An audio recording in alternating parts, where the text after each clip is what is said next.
How's everybody doing tonight?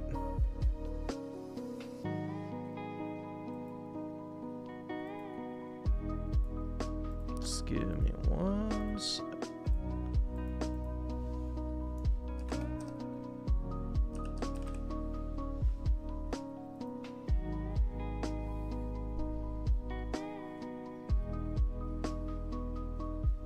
So bricked up. Shit. Nah, I'm not gonna play Bravely Default. It's not a good game to stream. People will get bored. Every time I try to play an RPG on stream, people just bitch, so I don't do it.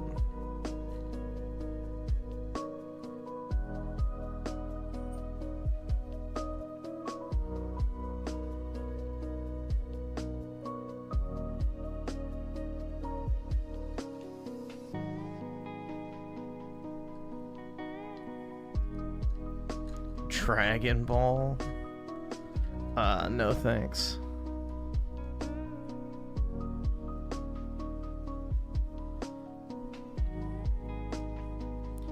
No thanks. I was just testing to see if I got my whatever D brand whatever switch case, and I was just testing to see if the dock extender worked with my capture card, which it seems to be working fine. I don't know if I'm actually going to play anything on Switch or not. I was just seeing if it came through on OBS, which it looks like it does, so. Mission successful. I was trying to see if I could find...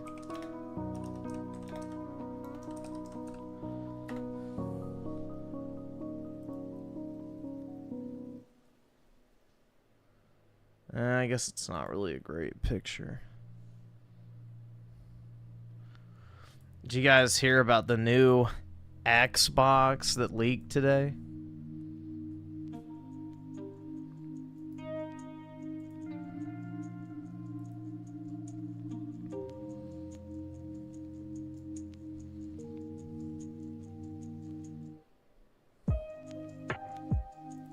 Look.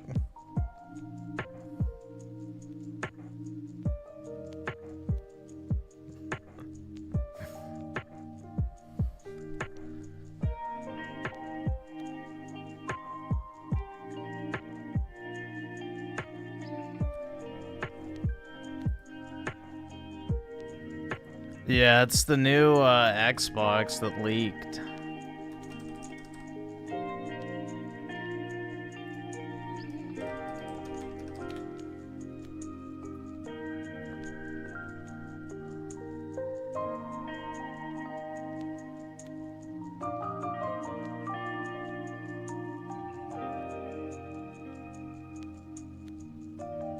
Yeah, it's the Facebook VR headset.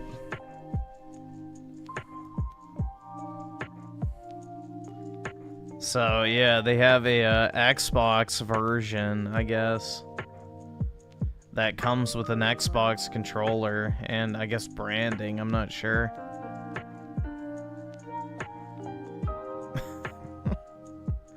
Yeah, the VR headset you can't even use on Xbox.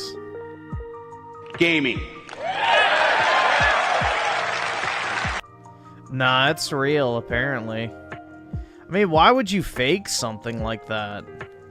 Of all the things to fake, bro, I feel like it'd be kind of stupid to make this, like, actual, somewhat high-end production, like, fucking box for just a MetaQuest with an Xbox controller. Like, I don't know. I feel like you'd do a little more intricate of a fake.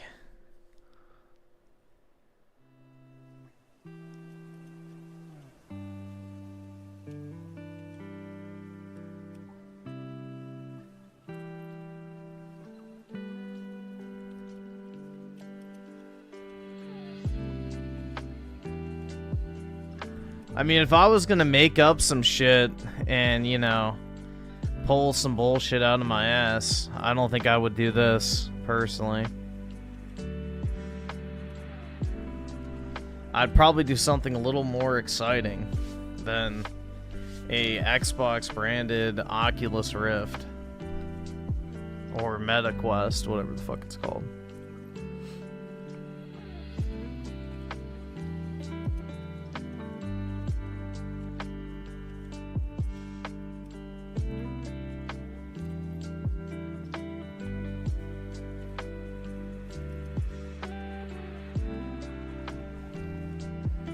Nah, they're not done with the metaverse shit, I'm sure, but it's definitely not as mass appeal as it used to be. I mean, that whole, like, crypto bro shit is dead. Tell me to my face to shut the fuck up. The whole crypto bro, metaverse, NFT shit is basically a dead trend at this point. Everybody lost their fucking ass on it, other than the people who got in early. Everybody who bought in after the initial peak, it got fucking wiped out. So... Evaldus with the 10, when launching Nintendo GameCube, Nintendo Classic on Switch 2. Yeah, I know that. You get the GameCube startup animation. There's another one too, I think you hold the top right buttons. Top right, or maybe both the top right and left. I'm not sure what it is. But it gives you the alternative GameCube intro as well. Here, let me see if I can find it. But yeah, there's two of them. Switch Online GameCube intros.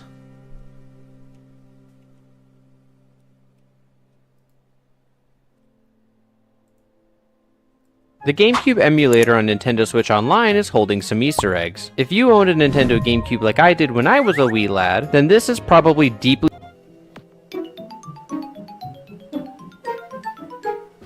Now if you boot up the Nintendo GameCube emulator like any of the other apps, this is what you're gonna see. However, if you hold the left joystick in any direction, that's how you'll start with the emulator with the original boot up.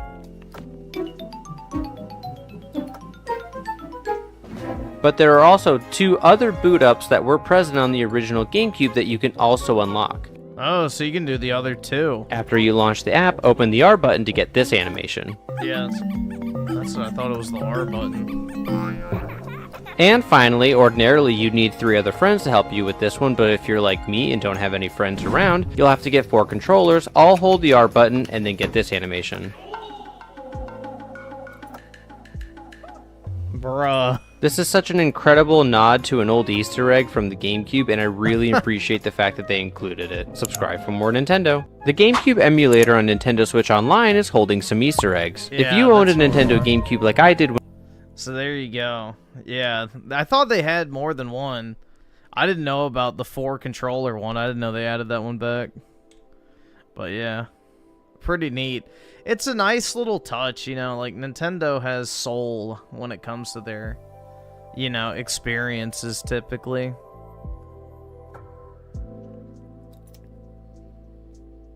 Donald Herb with the 5, bro. I just booted up Minecraft on Bedrock. I didn't know there was a new update. The lighting is so good now. So far, OC is handling. Oh, PC is handling. Oh, nice, man. Yeah, I mean, Minecraft, I don't think uses even remotely close to the total power of your PC, which is really irritating. But yeah, it's a pretty, I would say, decently optimized game at this point. I really just wish it would use all of your GPU and CPU, but it only like caps off at like 20 to 30% for whatever reason. So even if you have like a monster rig, you can get shitty frame rates on Minecraft because it refuses to use like your full computer. I don't know. Yeah, they have the ray tracing update too, which I've never done because my world is old and it's not compatible with it.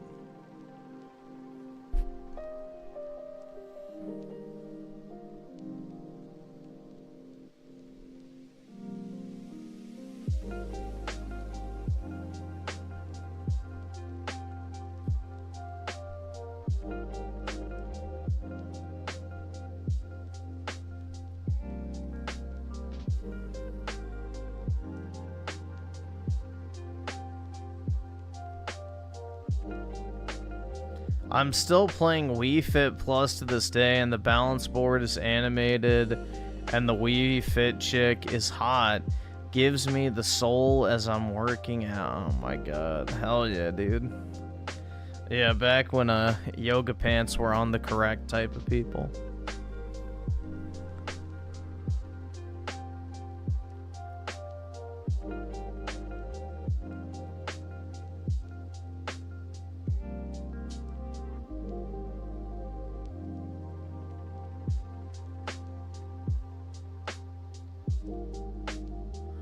How will Switch remaster a DS or 3DS game without the second screen?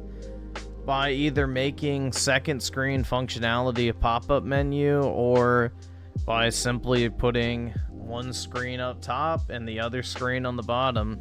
So you'd get like a squared 4:3 aspect ratio and just have screen. So you could just stack the screens on the same screen.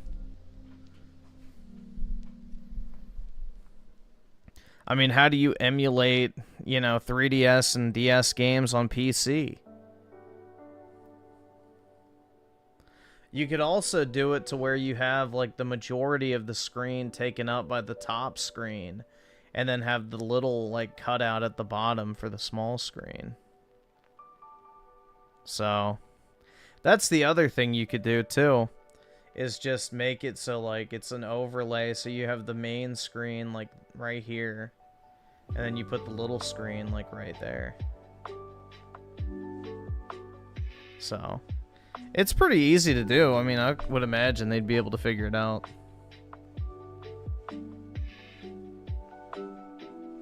I imagine they'd be able to figure it out.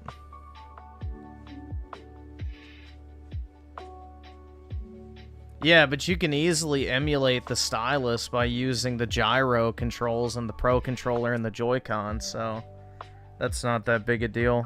Again, they could figure it out.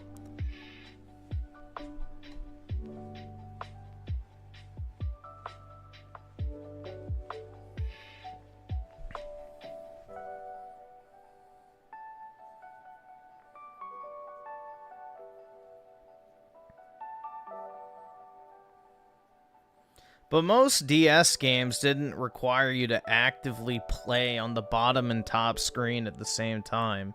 Usually the bottom screen was just used as like a secondary display or menu. It was never like an integral part of the game experience, to where it's like you have to watch both at the exact same time or else you'll fucking, die or whatever. It was always more of like kind of a... I don't want to say gimmick, but that's kind of what it was. Just a gimmick.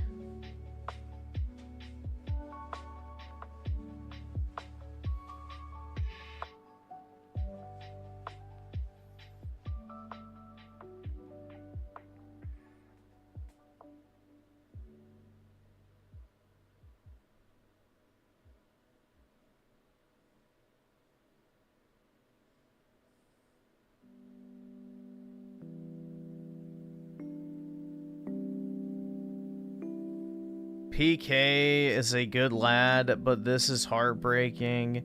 Base synth chat is gone? What do you mean? Did PK get banned?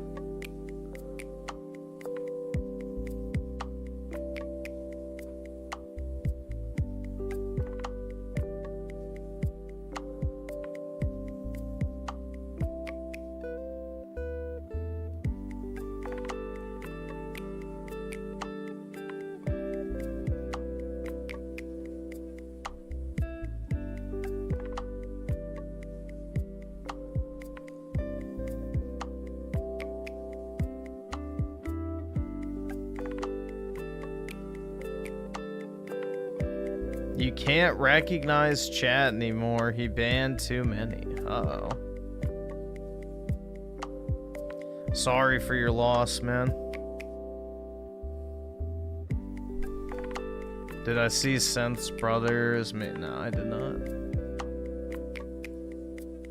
Is he doing gaming shit too? I would assume so, but...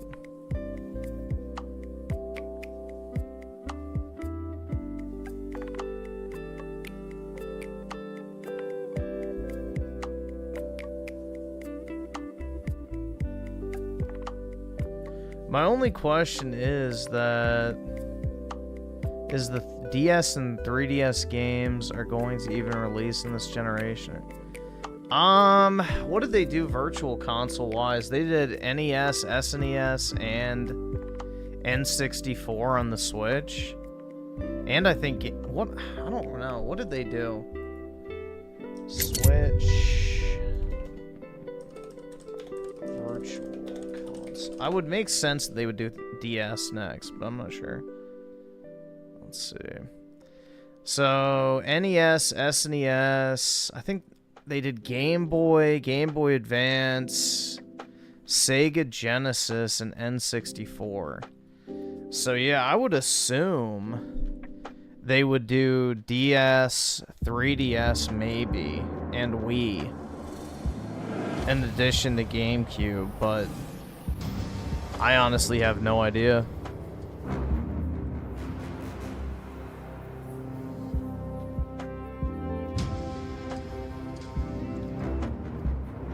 I would assume they would eventually add those, but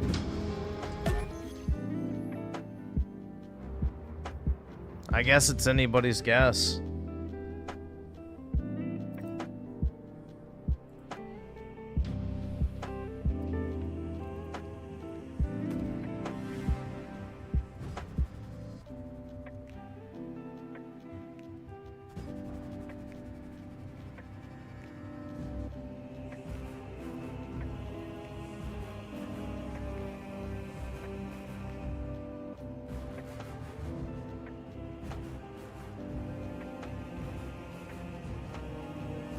They're gonna save Wii games in the next 5 years. Yeah, I mean, they're not gonna dump everything at once, obviously. Come on, Griff, you were a friend of Synth too? I've never talked to Synthetic Man outside of a YouTube chat, bro. I'm not his friend. Sending super chats in somebody's chat on YouTube does not make me their friend.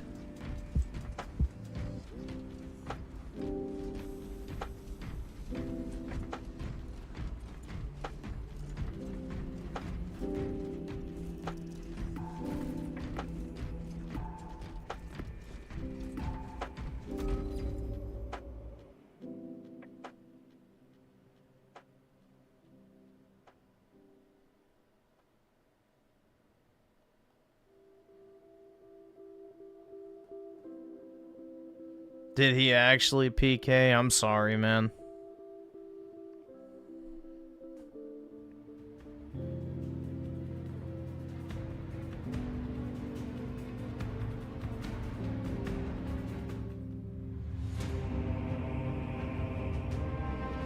Means you supported some of his views? What's wrong with that? I agree with him on stuff.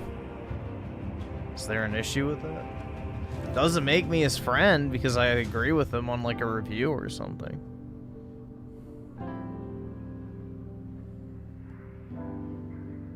Whenever Synth plays that Dragon Ball Striker slap, I tune it. Yeah.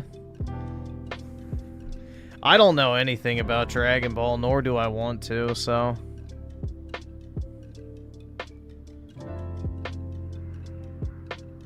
I like watching his streams when there's like a new release game I don't want to play, but I want to see what it looks like. Like I watched some of his Mind's Eye playthrough or whatever.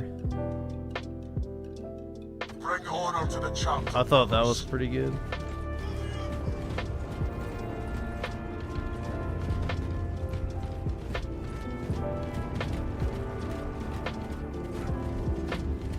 Because there's a 0% chance I would even be interested in trying that. Like, after hearing everything that was wrong with it, it's like, yeah. I don't even really want to try it out. The tide of battle has turned in our favor.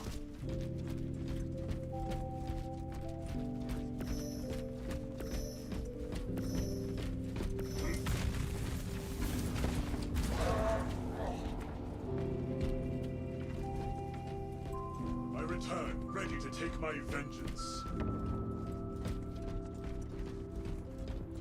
That Breakers game looks like shareware. The fact he probably has hundreds of hours in it is wild. Dragon Ball fans really are starved. Yeah. Well, the thing is, it's just Bandai slop, so it's a reskin of another Bandai game, I'm pretty sure.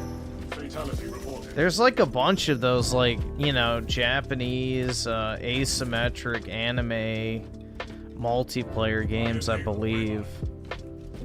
I think there's like a Gundam's Strikers game or something. Like, there's a bunch of games like it from Bandai, I'm pretty sure.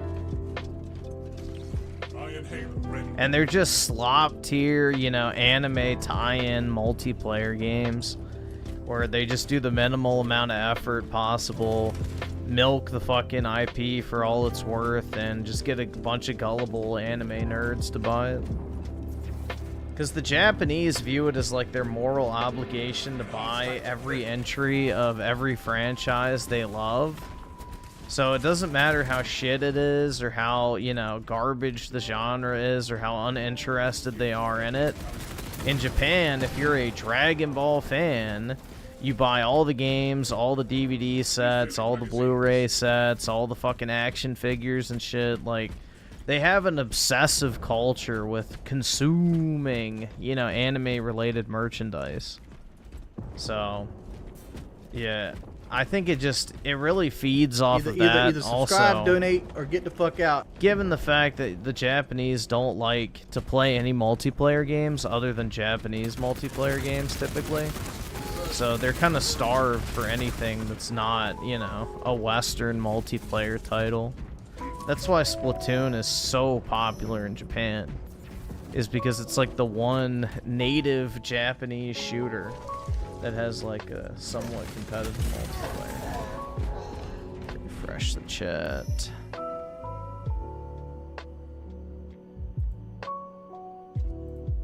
Brother, killed in There action. we go. Iron Halo ready.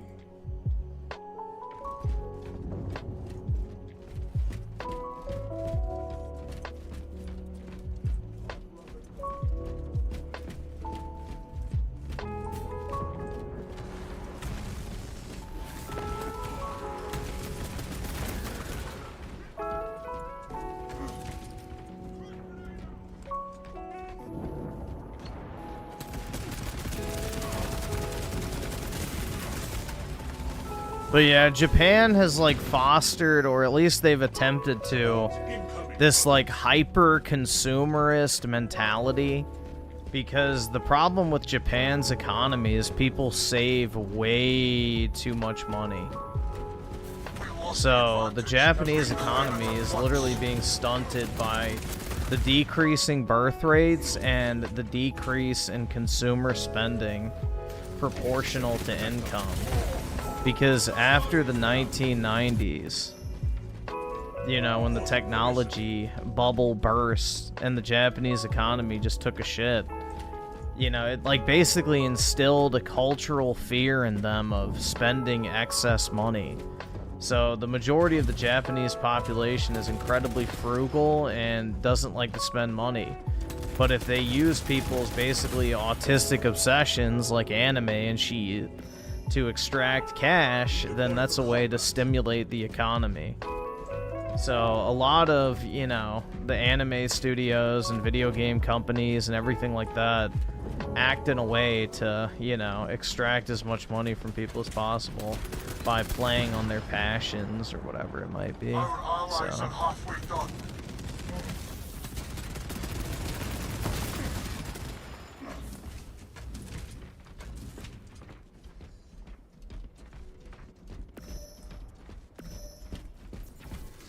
Iron Halo online.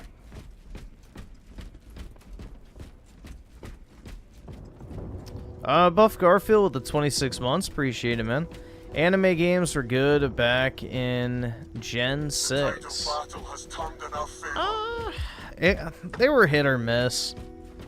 I mean, I guess it depends on which one you want to point to. Like, their early Naruto games, for example, were fucking dog shit. The first good Naruto game was Ultimate Ninja Storm 2. So, I don't know. I feel like there's a lot of slop anime games still. Like, Bandai Slop, I think, really came into play during that generation, where they just started really copy-pasting stuff. Because the Western interest in anime really started spiking, so they saw an opportunity to appeal to the Western market. So they just started dumping games onto the market.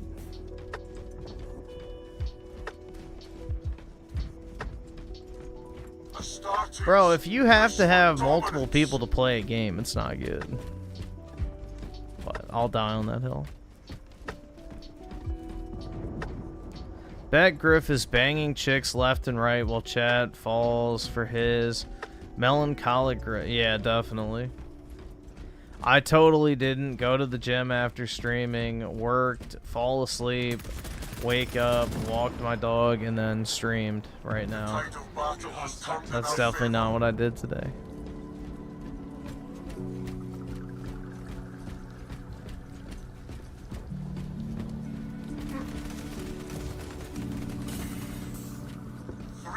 Remain. Decimate them. You're broke! You're fucking poor! Yeah, trust me, I wish I had like some super exciting life that I could lie about, but alas, I do not. It's just me and my lonesome. Gym will get you laid, dude. Not in my experience. And Buff Garfield with the two people had friends and social lives in the 2000s. I can attest to that, but I was also a child, so I wasn't an adult back then, so I can't compare the two.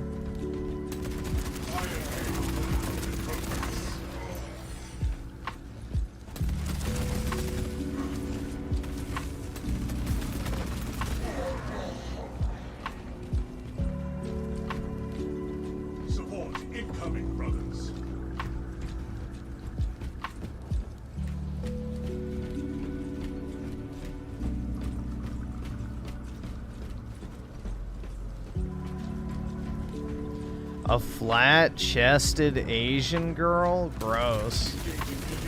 No thanks, man. We lost the advantage. Reclaim it at once. No yellow fever for me.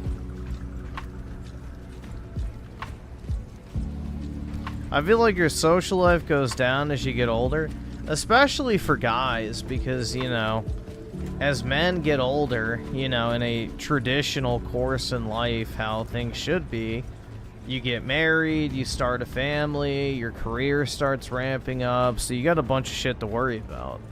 So yeah, you have less time for friendships, but nowadays, unfortunately, you know, most guys aren't dating, most guys aren't getting married, most guys aren't having kids. So nowadays, we're just like, you know, isolated and shit. Because, you know, there's not real. I mean, I always rant about it, but there's just nothing to do anymore. You're either a fucking goy slop consumer or you're just like literally chilling at your house. That's it. Like, you just either have to be a fucking normie core goy slop aficionado, or you're basically just sitting at home doing nothing. So unless you're a huge sports ball fan, a fan of going to the bar, and a fan of, I guess, I don't even know what else is there to do. Nightclubs?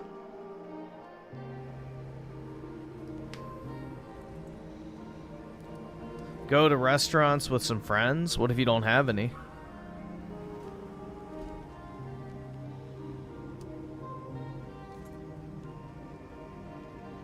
You're broke! You're fucking poor!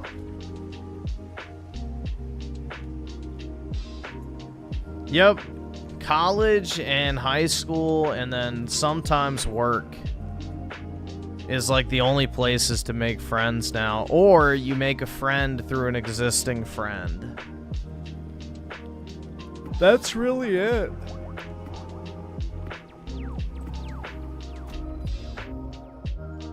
Buff Garfield with the 2. We need to, like, go camping again. I don't really want to go camping. That's never really appealed to me.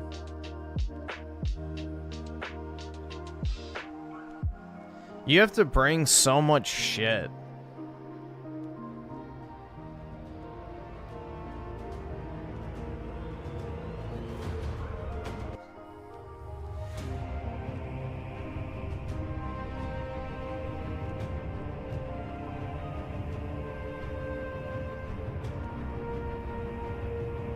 Yeah, be that guy who walks in and goes, table for 1.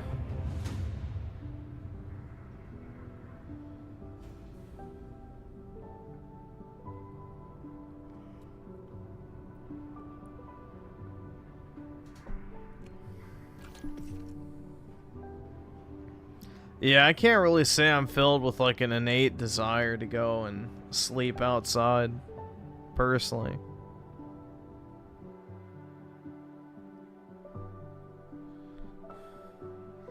Yeah, and then when you sit down at the table, they ask, are you waiting for anyone, or is it just you? Just me.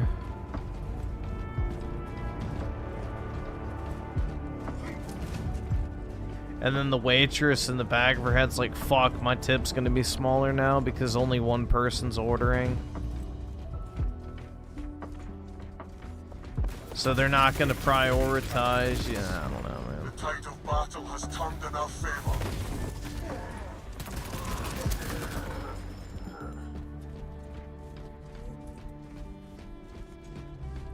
Brief brother killed in action.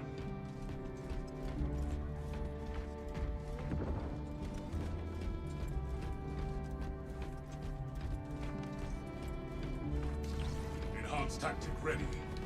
Dude, who the fuck wants to do speed dating? That is so retarded. That's literally the equivalent of swiping on a fucking dating app.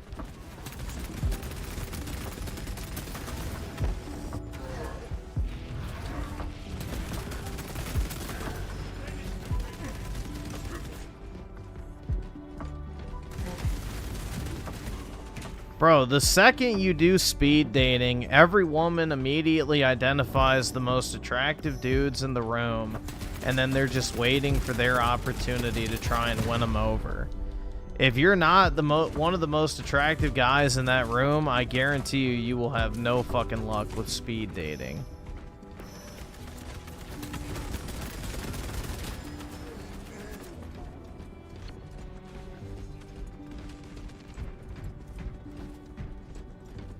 Because if you're the 7 out of 10 guy and there's a 9 or a 10 out of 10 looking dude, every girl's going to skip right over you in hopes that the 10 out of 10 will also be, you know, their #1 choice. So, yeah, that's it's like, you know, asking a girl out at the gym. It's like she's literally surrounded by a bunch of dudes who are probably taller, more attractive, and more muscular than you. Like, good fucking luck.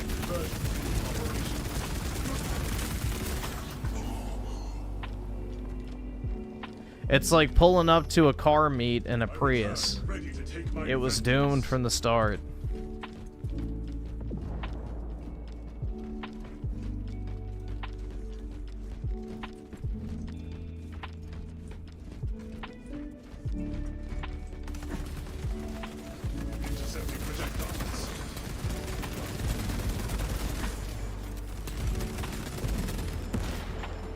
Ammunition restocked.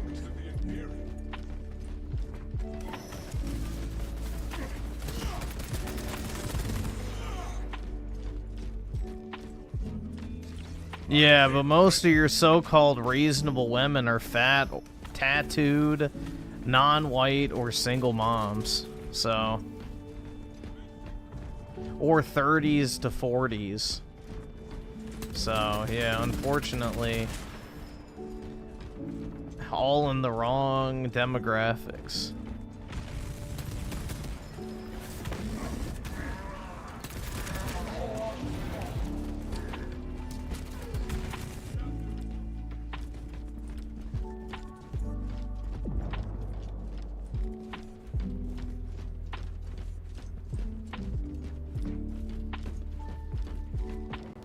As a 30-year-old dude, the only girls that want something with me are the single moms. Yeah, exactly.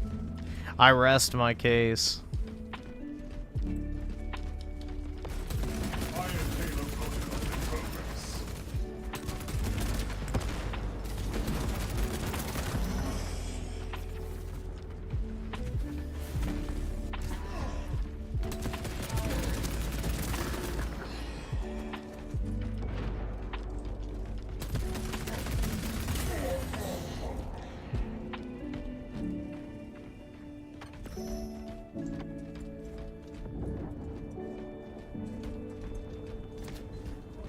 Deadlocked.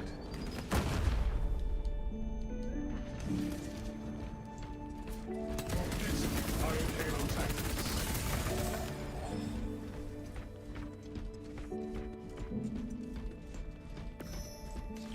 Iron Halo online.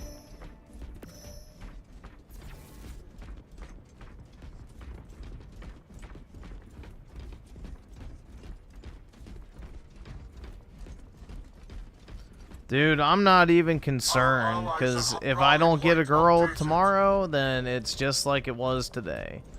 My life does not change significantly at all, so I'm not really stressed about it.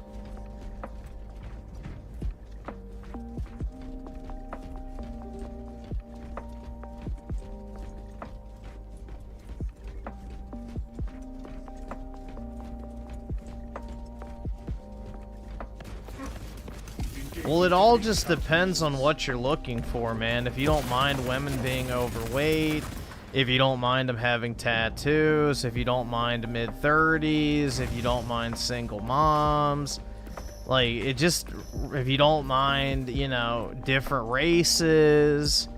So, it all just depends on what you're looking for. The less picky you are, the easier of a time you're gonna have, but... you know, in vetting your future wife, I don't feel like that's a decision you should take lightly. So.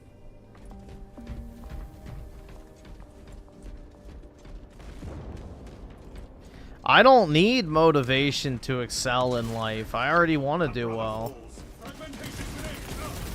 I don't need to have a kid to want to make a shitload of money and be, you know, successful. So.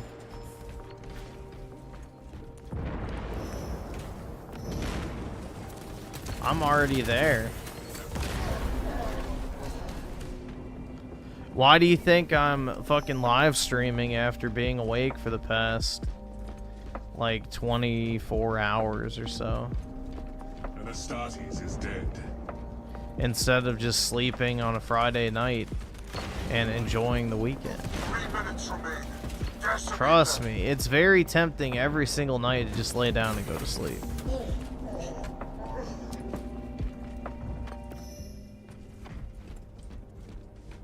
Rally point updated.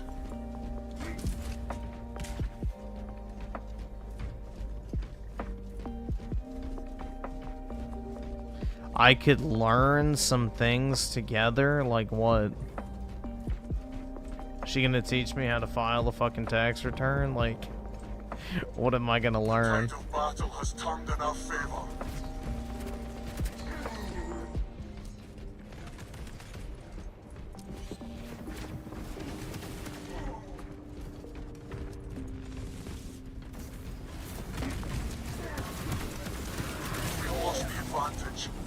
I don't really mind the race as long as she isn't overweight. Yeah, I mean, personally, I do care because I refuse to have children that don't look like me.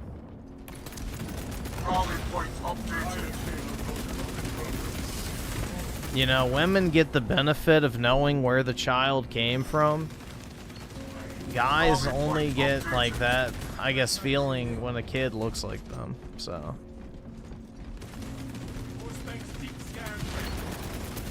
Rally point updated.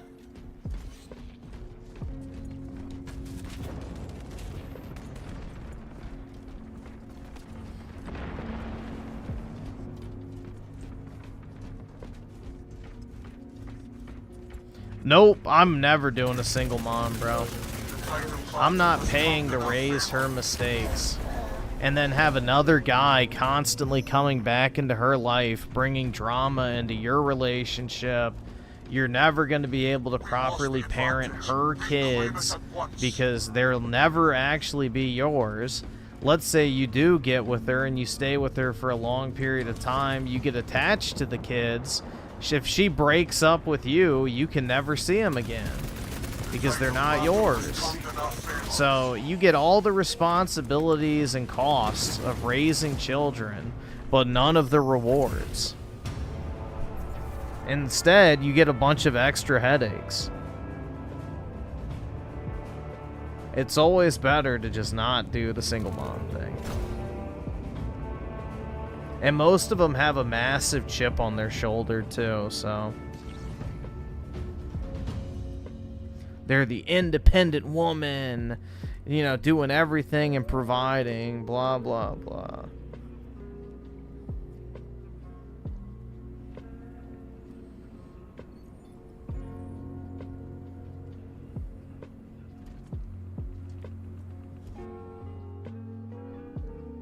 And you'll constantly be compared to the baby daddy and all this other shit, too. It's not worth it. Not worth it. You're basically the fucking third wheel. Because she will always have a relationship of some sorts with that other guy because they share children.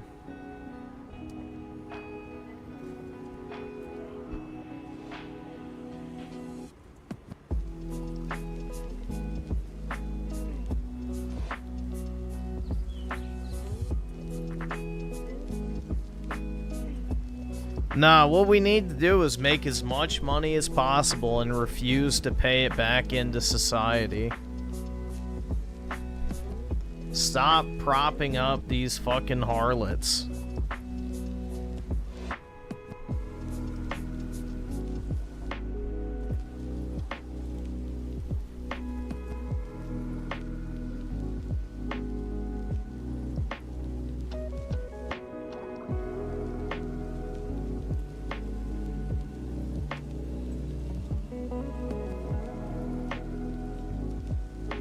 But Griffin, what if the single mom can give you the Glock 3000 if you take care of her and treat her kid? I don't care about getting my dick sucked. That is not a good enough trade-off. Like, wowie zowie, dude. If that's all she can offer, get the fuck out now. No thanks. If the only thing your woman can offer is sex, she ain't worth keeping around.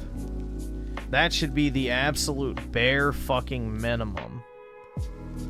And even then, it's not impressive. That's like expected.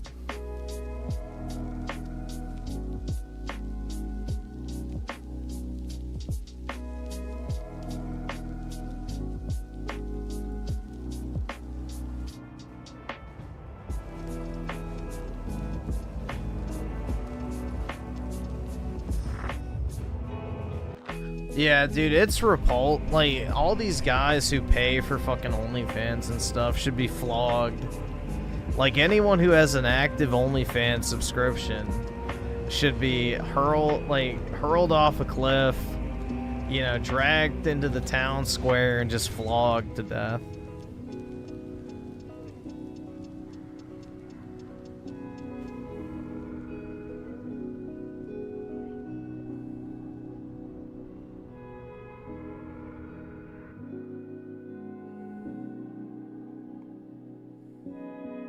Bring order to the chapter, brothers.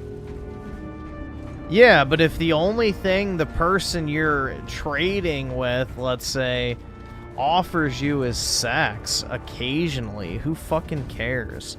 Like, I hate to break it to you, but your life is not going to dramatically change because you get to pound some pussy for 10 minutes every other night.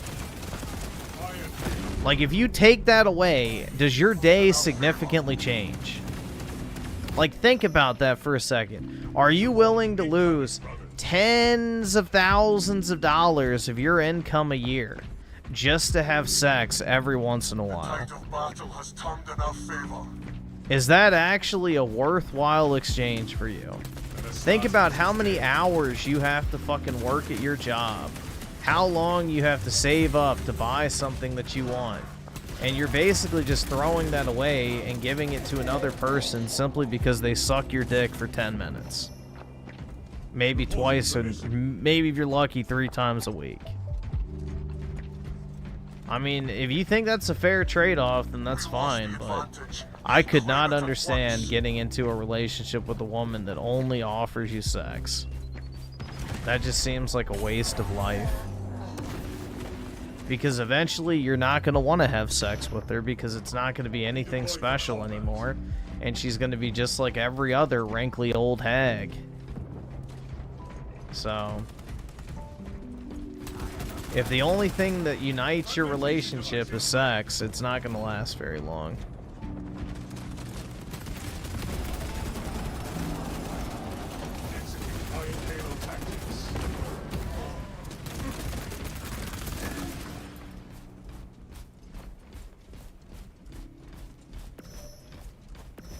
You don't believe that love exists? I think men can love, personally. I think women can for a time, but not long term. I think it depends.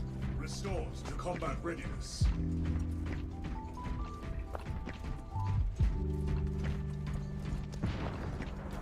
I think men are the more caring sex.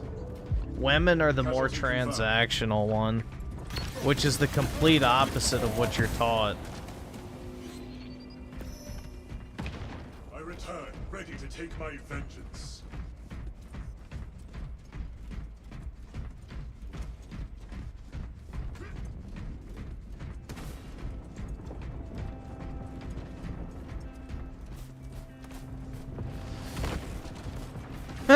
Yeah, fuck no. A weave queen, dude? Hell nah.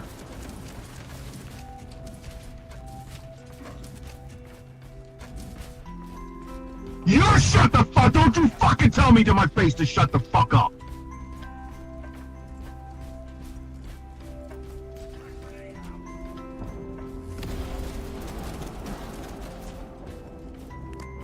So you don't think your mom loves your dad? Not in the same way as he loves her. I would say that.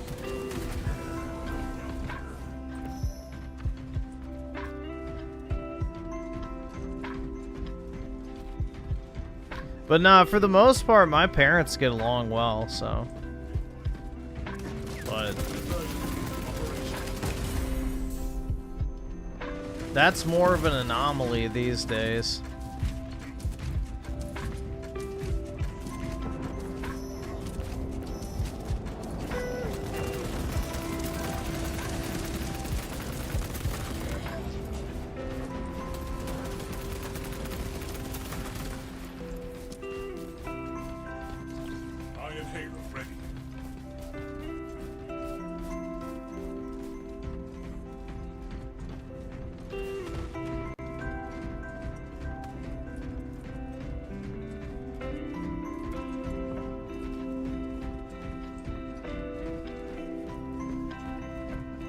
Yeah, bro, I'm gonna fall in love with DK in the new Donkey Kong Bonanza game. There you go. Bro, I'm never stepping foot in a strip club. I have zero desire. That shit's nasty. That's a low-life establishment. Like a Thai massage parlor. Gross.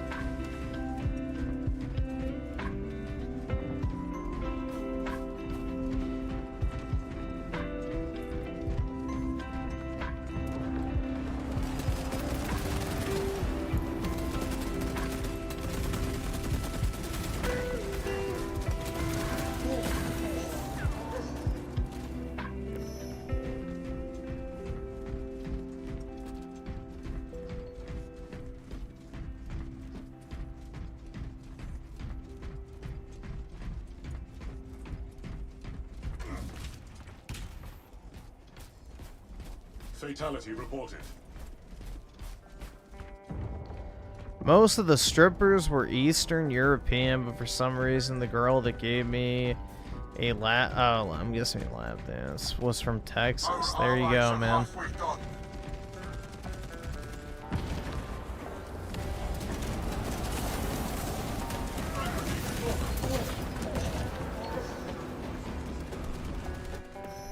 Enhanced tactic ready. Let's see. 88 cracker with the 1488. Hold on. Get to the part. Killed in action. With the 1488.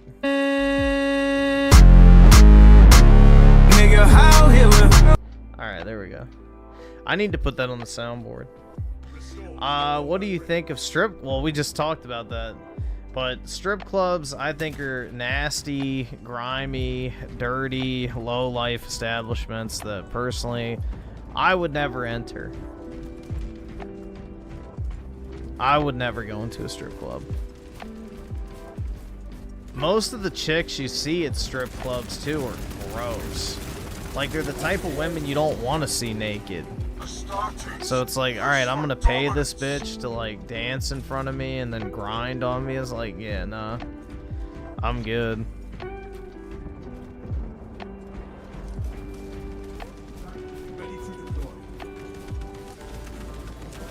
I don't think Zoomers go.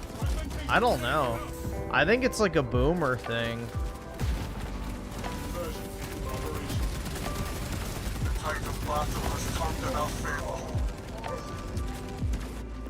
But I'm not sure. I have no clue, man.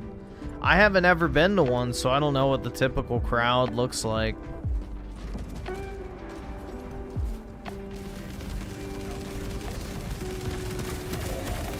I would imagine that because Zoomers on average have way less sex than every other generation before them, probably not.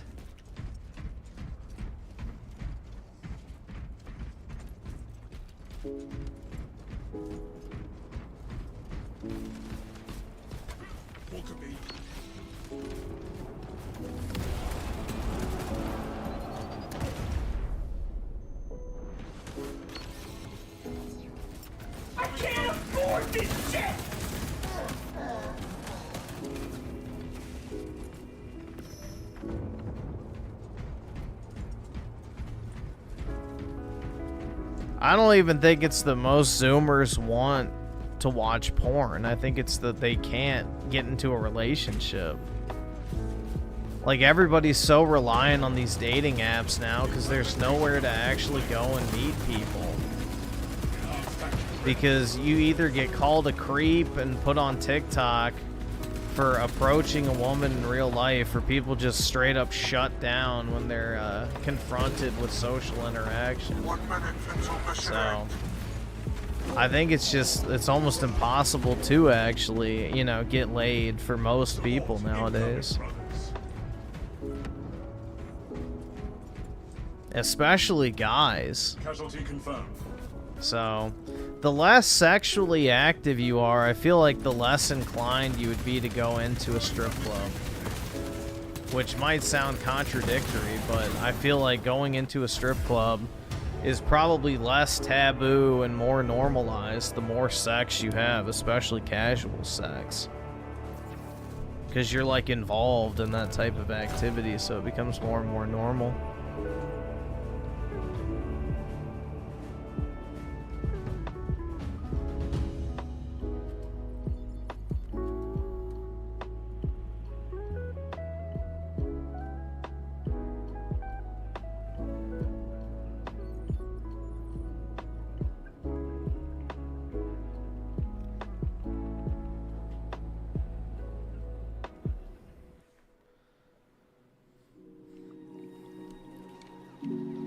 Let's see. Juan with the 2. Play that song from Yay, I Need Something to Hear. Alright. Give me a second.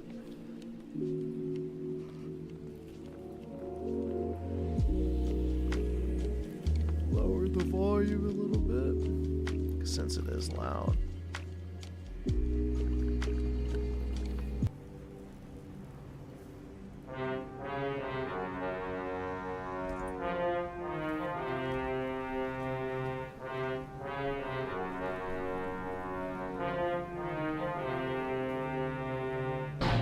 people took my kids from me, then they froze my bank account. I got so much anger in me, got no way to take it out. Think I'm stuck in a matrix, where the fuck's my nitrous? Yes, I am a cuck, I like when people fuck on my bitch. The shit that I'm posting on Twitter, they telling me, hey, don't say that. How niggas can't see me in public, I'm driving an all-chrome Maybach. With all of the money and fame, I still can't get my kids back. With all of the money and fame, I still don't get to see my children. Niggas see my Twitter, but they don't see how I be feeling. So I became a Nazi, yeah, bitch, I'm the villain. Nigga, how Hitler? Nigga, how Hitler? They don't understand the things I say on Twitter. Nigga, how Hitler? They don't understand the things I say on Twitter. All my niggas Nazis, nigga, how Hitler? Nigga, how Hitler? Nigga, how Hitler? All my niggas Nazis, nigga, how Hitler? She wanna fuck with Japan, I put the chrome on the Benz. Nigga, how Hitler? She reaching down in my pants, she got the world in her hands. Nigga, how Hitler? Nigga, how Hitler? Nigga, how Hitler? All my niggas Nazis, nigga, how Hitler? Nigga, how Hitler? Nigga, how Hitler? All my niggas Nazis, nigga, how Hitler?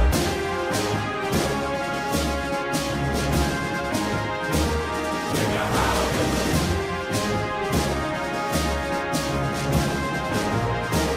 Nigga, how Hitler?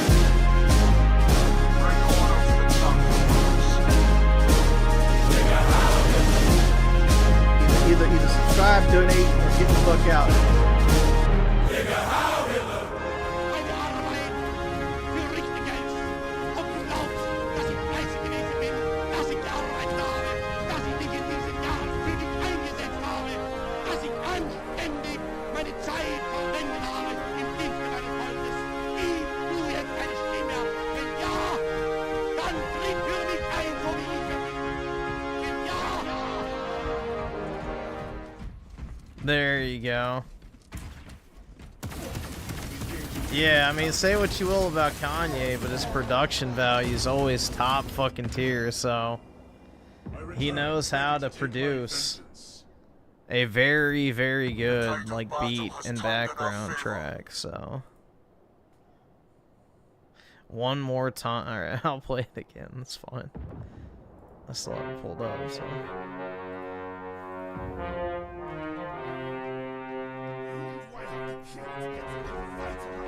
Arms hacked and ready.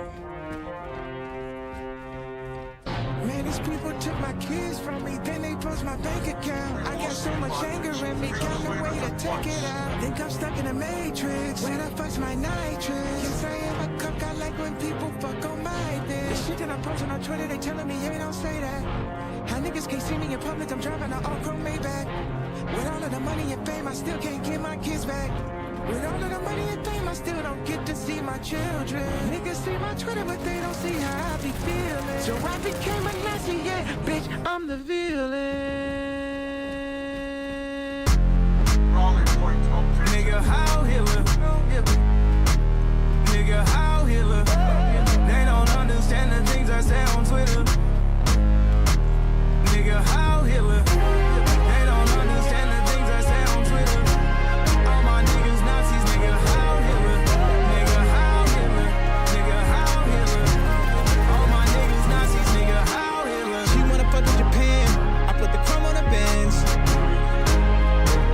Nigga, how Hitler? She reaching down in my pants.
Yeah, I saw like the edits to the song coming out of Iran with like a bunch of them standing outside and shit while the fucking missiles and shit were flying towards Israel. Like they had like a group of like Iranians out there blasting the song while the rockets were like flying overhead. Yeah. And then there was one guy who was filming it from like, I guess, Tel Aviv or whatever, close to where one of the rockets landed, and he was, you know, Sieg Heiling for the camera as it, you know, crashed in the background. Yeah. Redeploy for combat. But, yeah. There's already some uses of it. Online.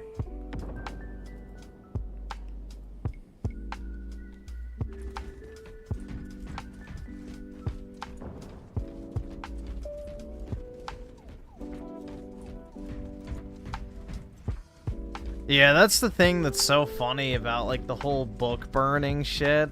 It's like nobody ever tells you what the books actually are, and it's literally a bunch of like fucking pornos and like fucking tranny books and all sorts of stuff, like the, you know, research on how to troon out kids and all this other stuff. It's like disgusting, degenerate filth that deserves to be fucking burned. And, you know, they act like he was burning all the historical relics and important scientific... It's like, no, you fucking dumbasses. Chopping off a kid's cock is not important to anything other than you fucking sick retards. You know, sex, cult, fucking weird... I don't even know, man. It's just weird. They're fucking weird sex death cult, I guess is what you should call it. Yeah, they acted like it was history and science books. It's like, no, it's like literally books on transgenderism and like child sex programming and how to fucking mutilate, you know, children in order to make them transition. Or, you know, literal fucking, you know, smut and shit like that. Like, it's all this degenerate filth that should have been burned. Shit that wasn't even worth the paper it was printed on.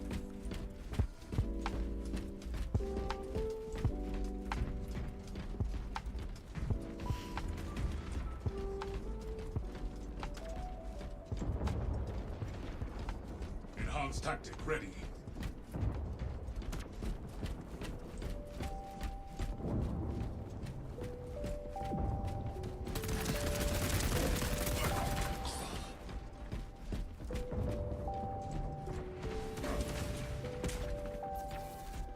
I like anime smut? No, I don't. Dude, I don't even watch porn anymore at all. Like, at fucking all. I've cut myself off a while back. I do not engage anymore. 3 minutes remain. Decimate them. Gaming is really the last bastion of like any relevant pop culture, which unfortunately porn is now in the category of pop culture that I interact with. Like, I don't really listen to modern music. I don't watch modern TV shows or movies. I don't really even like modern games anymore. I don't give a fuck about sports ball. So, I don't interact with any of the fucking media corpos. I have zero interest in modern entertainment slop. I mean, my biggest entertainment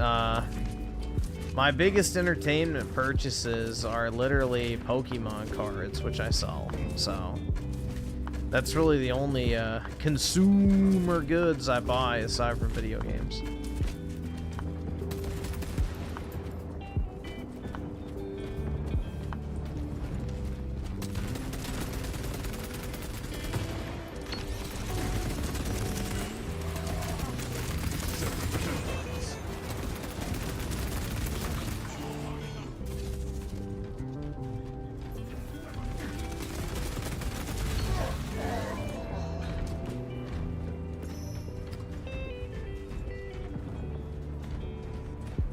Yeah, I mean, everything has just become so degenerate, man. It's very easy to not interact with it.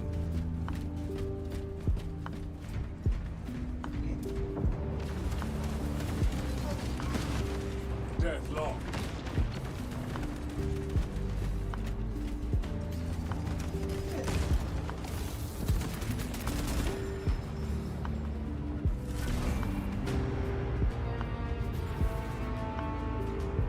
Donald Herb with the 5. I just don't see the appeal of strip clubs. To me, a sleazy bar with a bunch of half-chubbed up guys in a dark room, just no thing. Yeah, exactly. And most of them are, like, disgusting.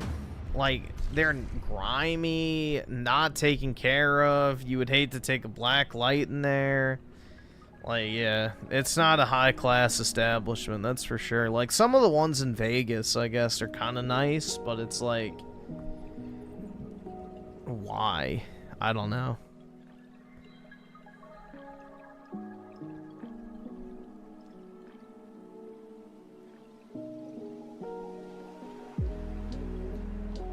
And Derek HG with the 3 months. Appreciate it, man. Big ups.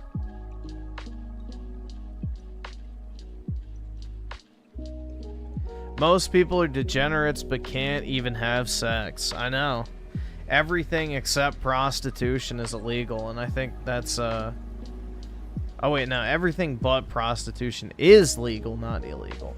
But yeah, that's by design, because, you know, the more degenerate you become and the less access to sex you have, the more controllable you are.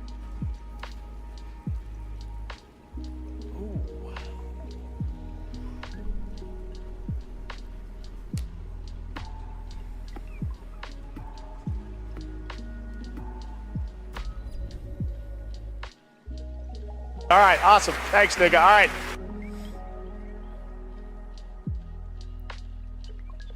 Strip clubs are for biker gangs who claim to be righteous but actually take women as property. Yeah, I'm gonna throw her over my shoulder, slam her on the back of my Harley, and ride off into the sunset. And she's gonna feel that massive hog between her legs. And let's just say I won't have to wash that chopper after we're done. Hell yeah.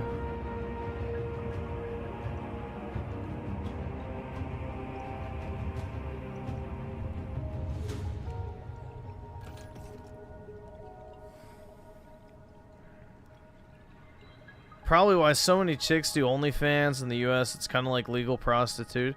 Well, dude, it's why so many women do, like, the date spam thing, where it's like, oh, yeah, let me go on a date and get a free fucking meal, or, you know, the sugar daddy shit, or whatever, escort. It's like, yeah, it's been prominent for a long time.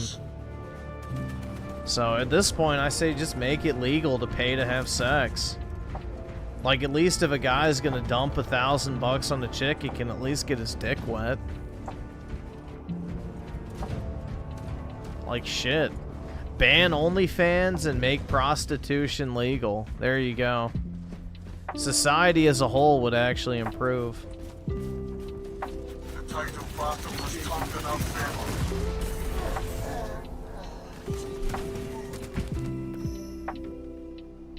Porn is more degenerate than prostitution, and I'll die on that hill. Most people get twisted, fucked up sexual fantasies from the overexposure to porn. Nobody gets that shit from going and paying for a quick 10-minute round with the local whore.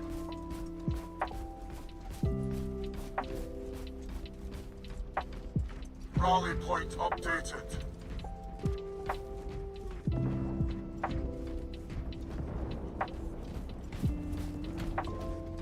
Raleigh point updated.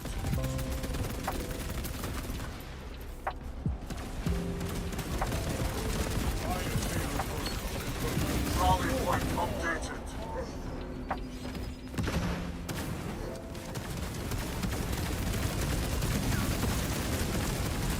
Raleigh point updated.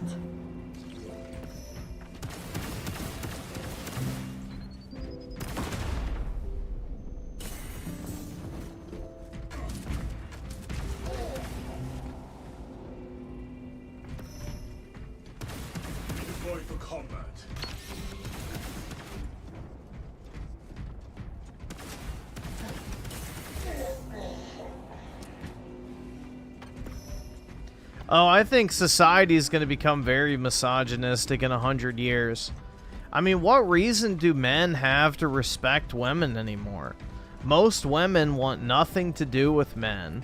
Most men aren't able to date women.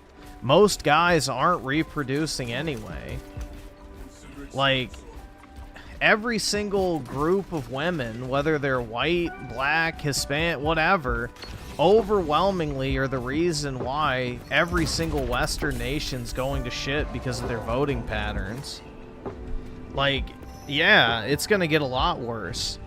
Men get nothing from women, but it's not the other way. Like, you know, women are the sole beneficiaries of the modern society. Men get absolutely nothing but the short end of the stick, constantly. So yeah, it's gonna get really bad. Especially in 100 years, if we don't course correct, so...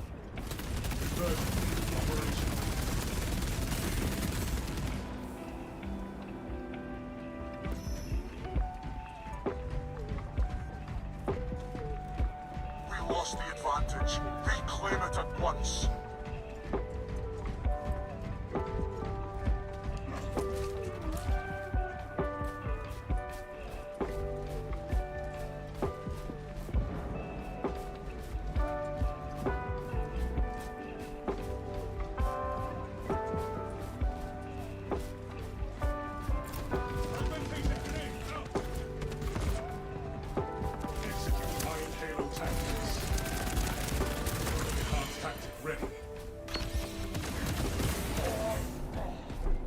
Oh, there goes the chat.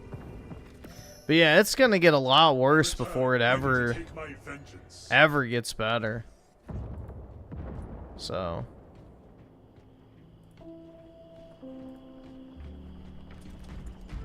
we have to stop assuming OnlyFans women and IG whores are the majority of women. No. That's not even what I'm talking about. Bro, 70% of men under the age of 30 are single. 70% of men are single in the prime reproduction age range. That has nothing to do with Instagram thoughts and OnlyFans chicks. That is purely based on women not dating men. That has nothing to do with OnlyFans or Instagram or Pornhub. That is your average woman in a small fucking town in the middle of bumfuck nowhere. Or any woman that's in, like, that is an overwhelming statistic. That's not a little like, oh, well, this only applies in this very specific cat. No, 70%.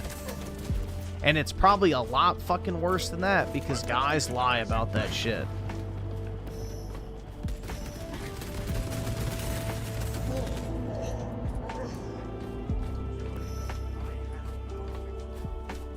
There's a reason why that one OkCupid study is the only study that ever got published. And they had to pull it down that, you know, only 20% of men are attractive to, you know, the majority of women. 80% of men are ranked by women as slightly under average to very below average. So 20% of guys are average or above, according to most women online. So... this is a one-sided equation right now, man. It's not because guys are jerking off too much to OnlyFans. It's because they literally cannot get a date. They literally can't get a date. On dating apps, women match with 20% of people they swipe with. Men match with 0.6%. So, this is not a two-way street at this point.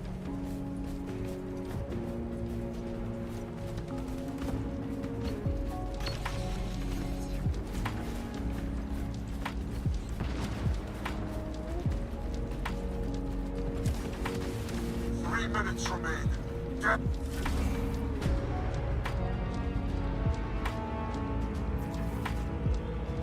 This is not a porn problem, so saying that is very, very just naive.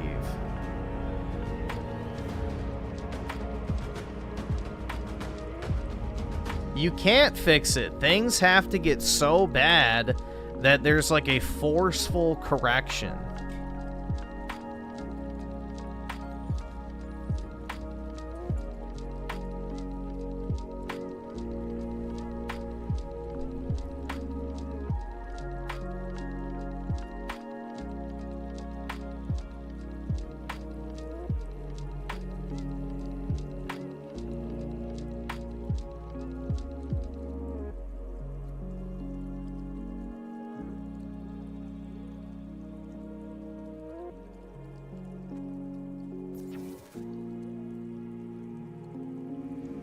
Sex robots are the few. Yeah, fuck that. I will never stick my dick in a machine. That is so weird. So fucking weird.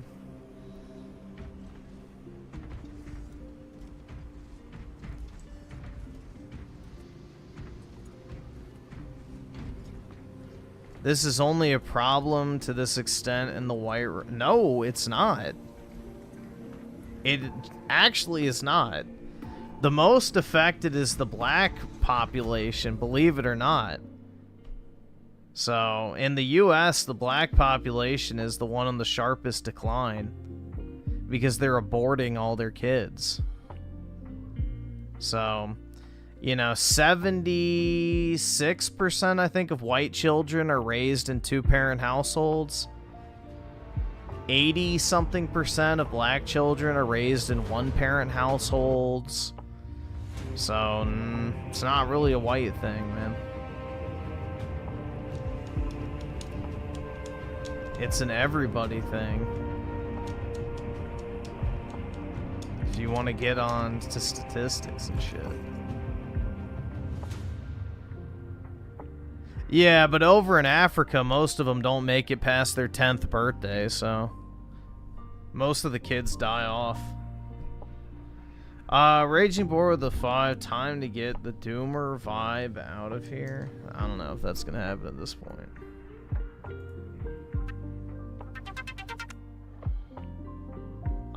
Give me a second. Bring order to the chapter, brothers. Let me lower the volume since it's copyright.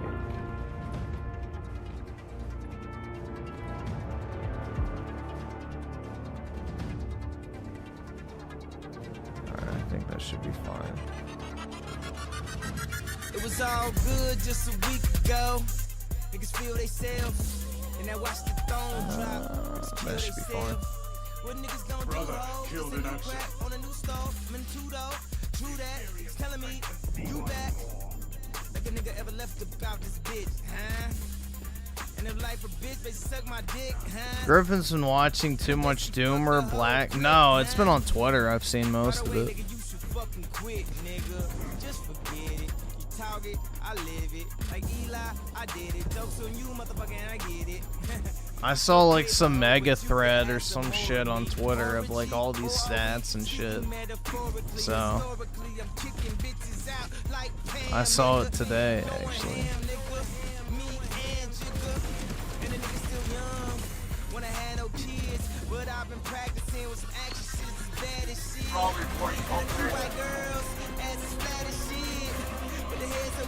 Damn, a nigga glad he hit. Got him jumping out the building. Watch out below. A million out the door. I'm about to go ham. Hard as a motherfucker, let these niggas know who I am. I'm about to go ham. Hard as a motherfucker, let these niggas know who I am. Most guys just gotta work out, not being awkward, and earn money. Yeah, and have a 6. I'm not getting into it. No.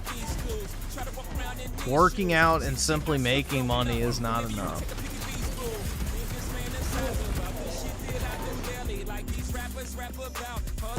You have to make more money, significantly more, than the person you're trying to date. Yeah, just clean your room, dude. Make your bed. What was that shit? Just make your bed, bro.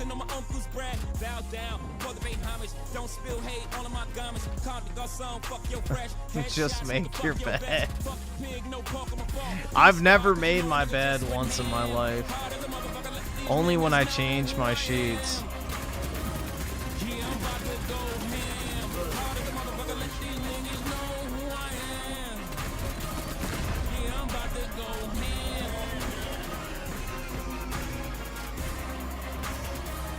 I always have someone clean my bed for me.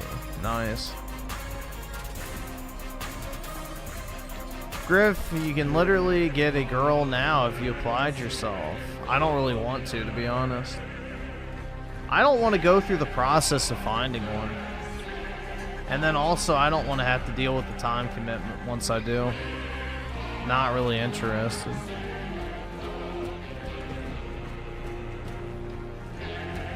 Yeah, just go join a club, dude. Go join your local run club. What about your basket weaving club or I don't fucking a cooking class?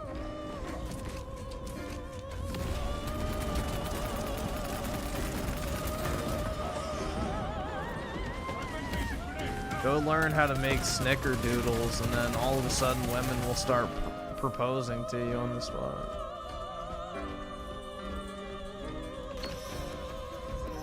Become Raymond and go to a cycling club. There you go. Restored to combat readiness. I'll go to my Austrian painting club. Casualty confirmed. 1930s Austrian painting appreciation club.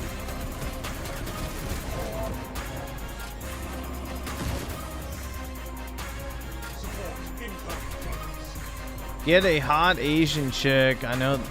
Define hot. Dude, the only hot Asian chicks are like the fucking half white 5'10" Asian chicks that don't have a flat face, which is super rare. Is dead. Like, that's super rare. You're talking like the top 0.01% of Asian chicks.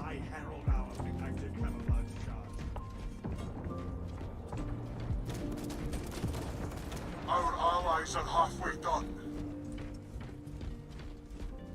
Yeah, like basically the models. Exactly. And then, even then, your kids will look nothing like you. You know, it's like that. Dude, I need to find that meme. It's so good. Hold on.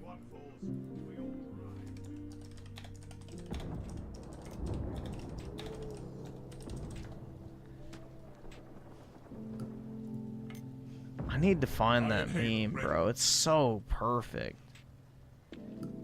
I gotta find it on. Deadlocked.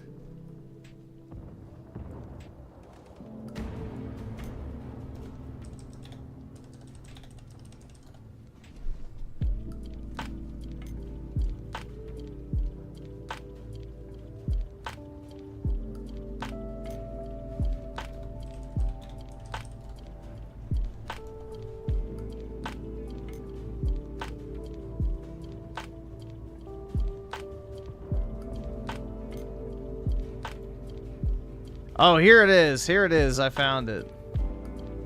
Alright, I'll pull it up after this match. It's almost over. It's so perfect, man. It's so perfect. Rally point updated.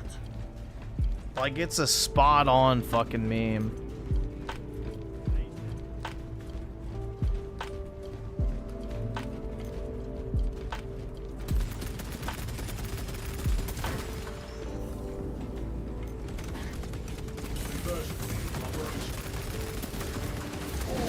Rally point updated. Restored to combat readiness. Intercepting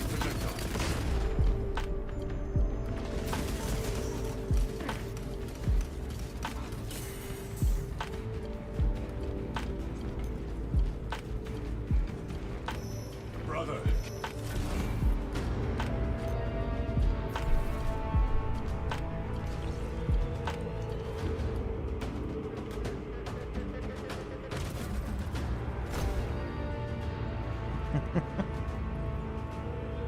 This is so accurate.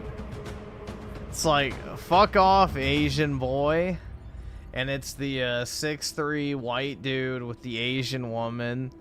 And then it's like, be proud of who you are, son. And then it's back to this, fuck you off, Asian boy. Like, it's literally, this is literally the cycle. So yeah, your fucking child can be fucking shunned by his own people, essentially.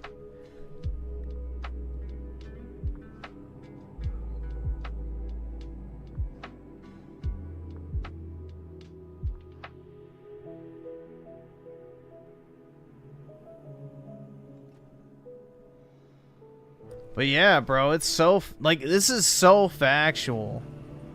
So fucking factual. For all these white guys that want to pump these Asian chicks, it's like, yeah, congratulations. Like, you know, it's... You're gonna have a kid that looks nothing like you, and then... You're basically cultivating an environment where he's never gonna be able to find a significant other. So... GG, well played.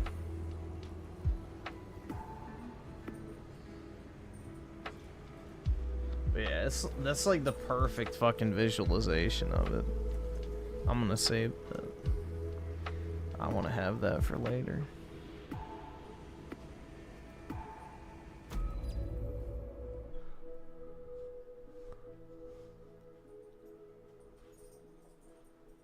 Well, dude, if you know anything about Asian men, they're the least desirable men out of all ethnicities, even within their own. Like, Asian women prefer Asian men to a lower extent than any other ethnicity of woman prefers, you know, men in their ethnicity. Yeah, black men are more desirable across the board than Asian men.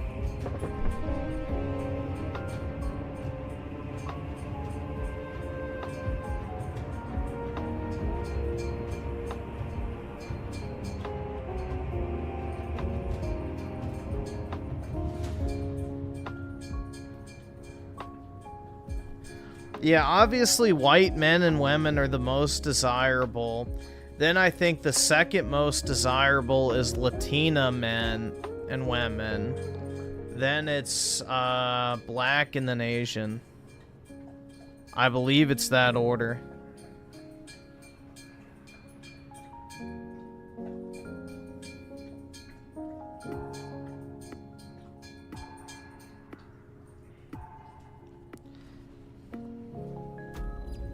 But yeah, I think Asian women are more appealing. So I think the order for women, it goes white, Hispanic, Asian, black.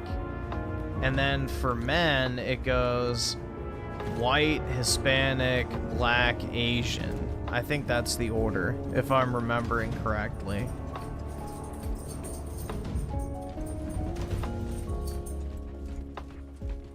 So...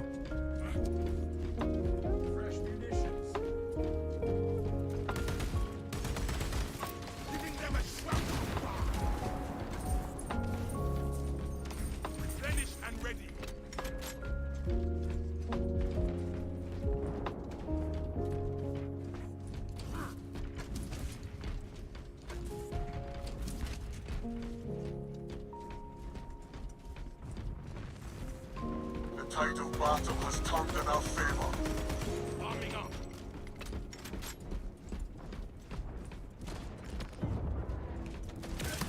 Closing the gap.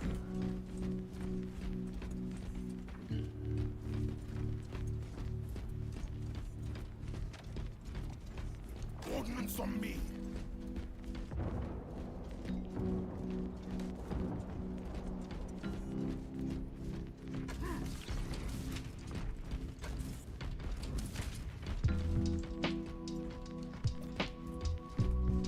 I will avenge you, brother.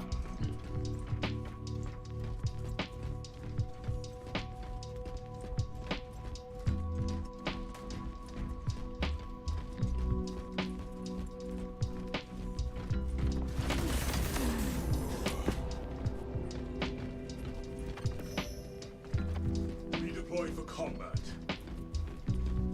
Iron Halo online.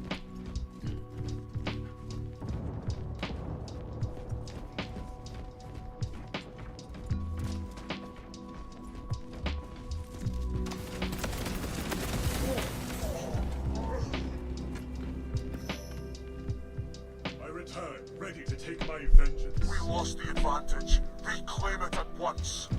Enhanced tactic ready.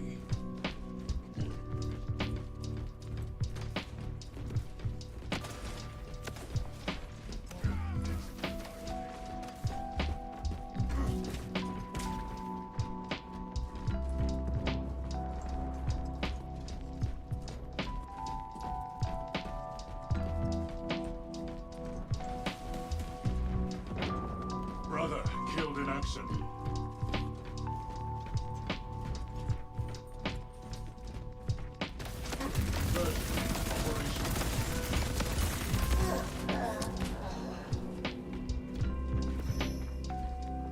Support incoming, brothers. Green eyes, black hair, white women. So basically Yennefer from Witcher 3. Right. Iron Halo protocol in progress. Rally point update.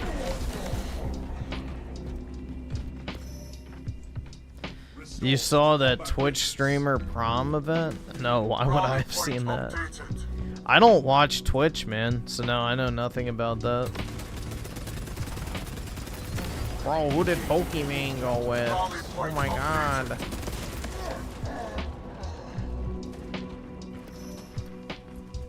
Reporting for mission. Rally point updated.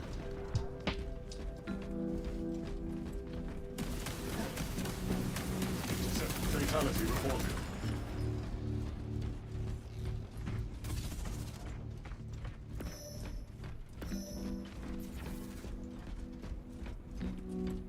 Refilling magazines.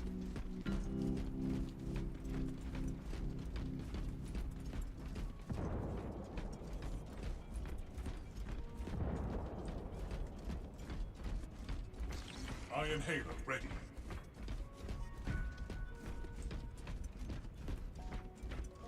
Is a Switch OLED still worth it? No, I wouldn't buy one. Just buy the Switch 2 at this point. You're dumping money into a out-of-date console, so there's no reason to buy a normal Switch over a Switch 2.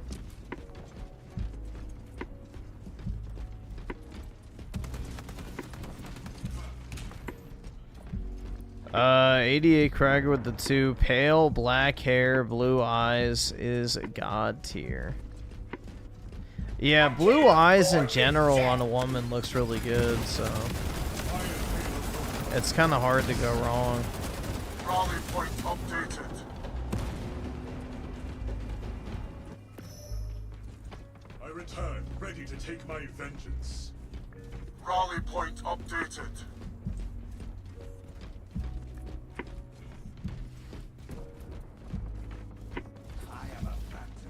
Rally point updated.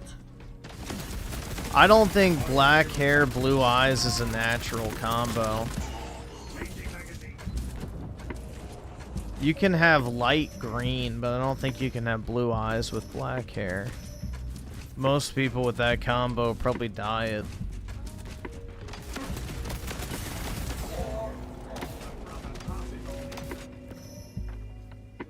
Redeploy for combat.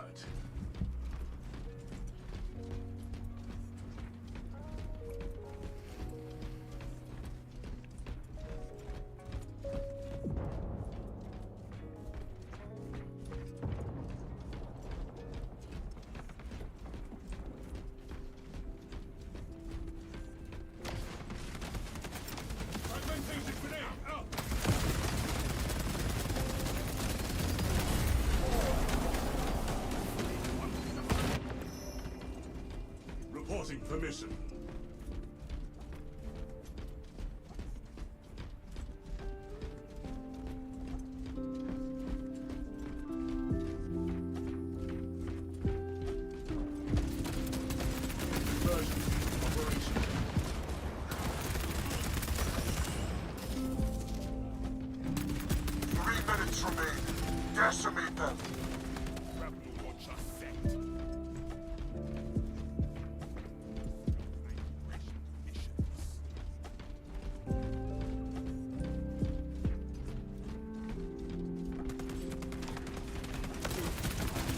point updated.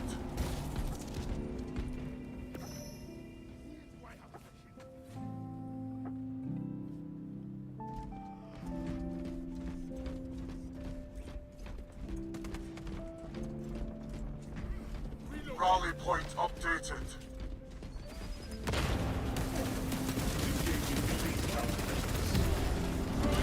Yeah, I don't know, bro. I was just thinking, like, all day today, I was thinking about that Russia video we watched last night. It's just very, that is black pilling, honestly. That's the so-called enemy. It just makes me angry.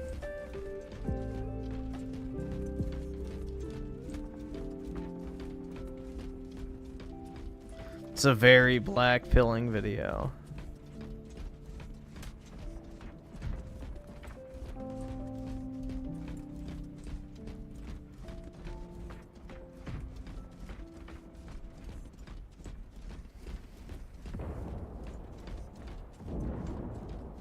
Brother killed in action.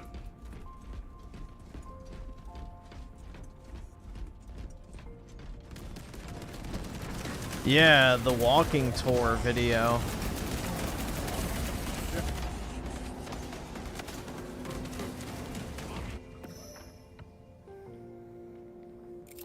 Fragmentation device in play. 1 minute. I mean, that's gotta be like the cleanest city I've seen in my entire life. Hands down.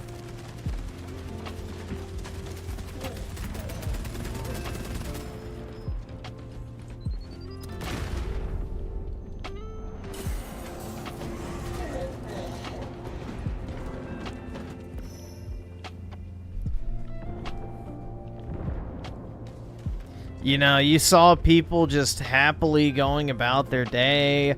Everybody looked happy and healthy. There was lots of kids running around and having fun. Everything looked safe. There was no homeless people. There wasn't a single fucking piece of trash on the street anywhere. So, people looked alive. The arch enemy closes in on victory.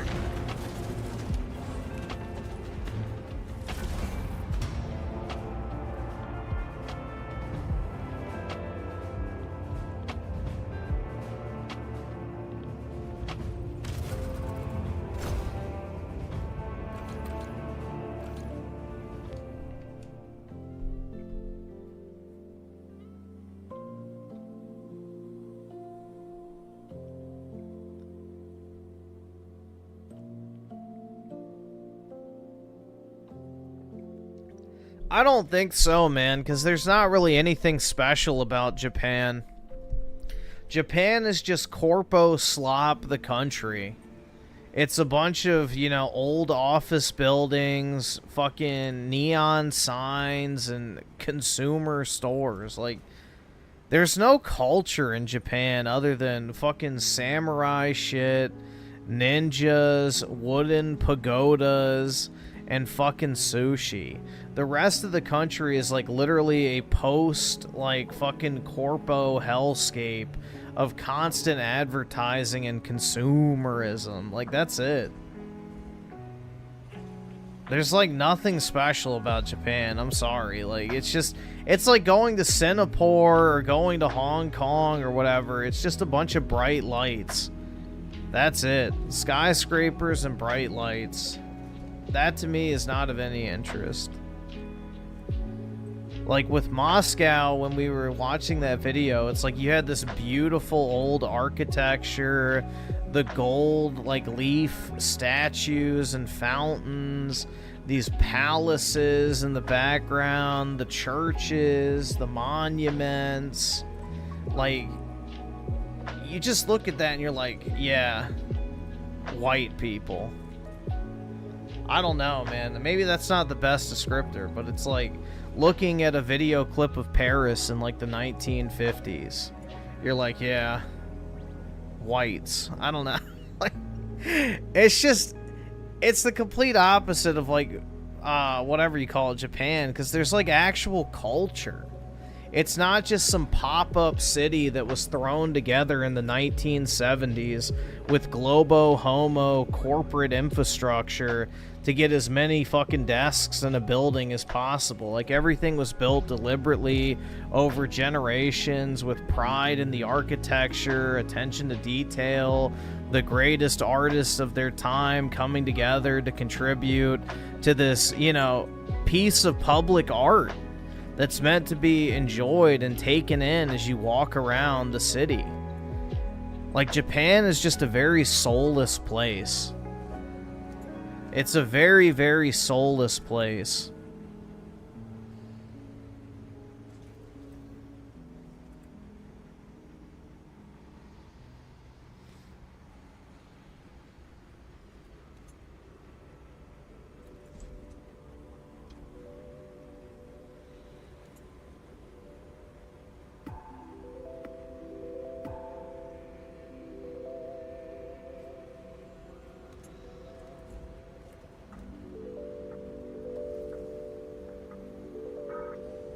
You smoking crack? Nope. Name 3 Japanese landmarks. 3. Name 3 Japanese landmarks.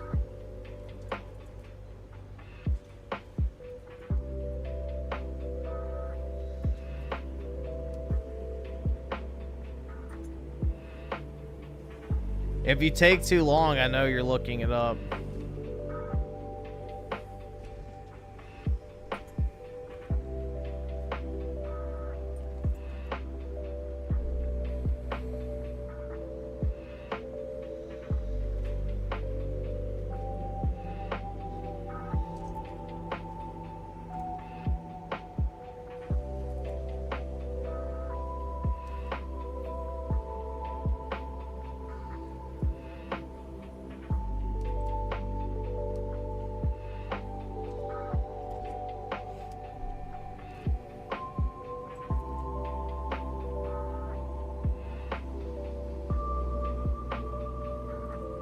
I'm not seeing anything.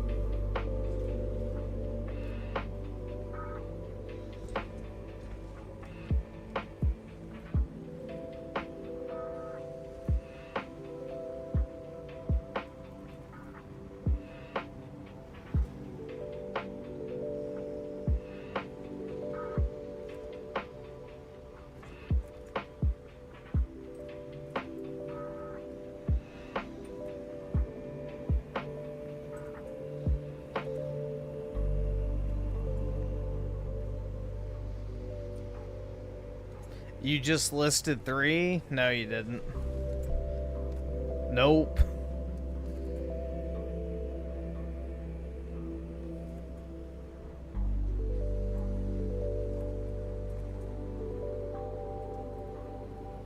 Scroll up? I don't need to. I literally can see our entire chat. Nope. Last thing you sent was you smoking crack. That's it. And then you said, just listed 3. I would love to live in Japan. Very pretty and nice landscape. You did not send anything. So you're not going to gaslight me into saying you did. You absolutely did not. Yes, so soulless. You smoking crack. I just listed 3. Nope, nobody hit it because it would show up in the moderation history. So you're just lying, bro. You can't think of 3. It's alright. Nobody can. There's nothing famous in Japan other than a fucking mountain. Which, wowie zowie, dude. We don't have any of those. Mount Fuji. Okay, a mountain. Not significant. Atomic Bomb Dome. Okay, so literally a celebration of America dunking on the Japs. And Tokyo Sky Tree. A tall building. How culturally rich.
Nothing about Russia is great. The only thing I share with them is religion.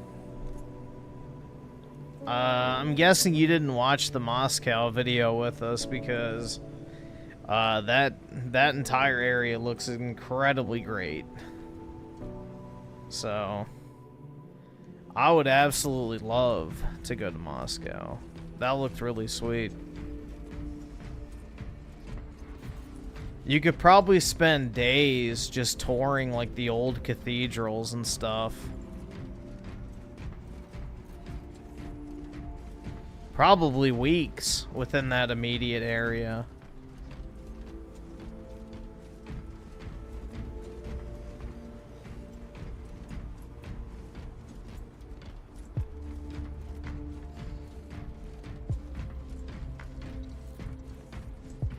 Bro, Moscow is a small part of Russia where a minority of the Russian population live at. Okay, well then you could also go to St. Petersburg. That's also a really cool area.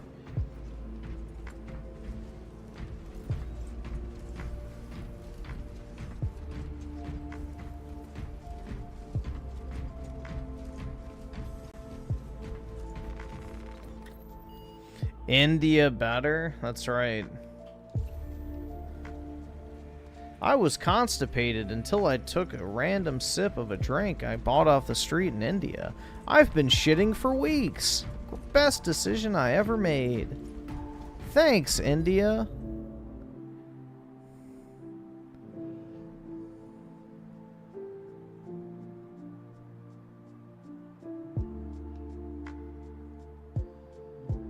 India, we promise one squatty potty every 50 kilometers.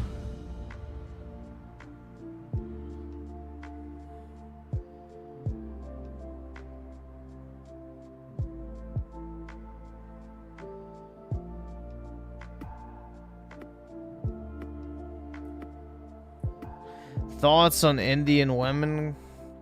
Hairy.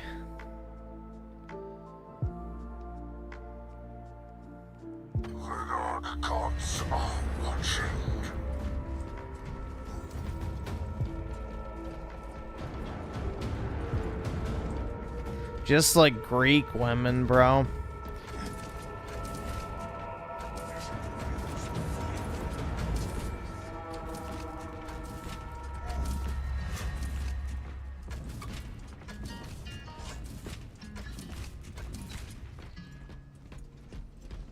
Greek Wookiee wife? I don't know, man.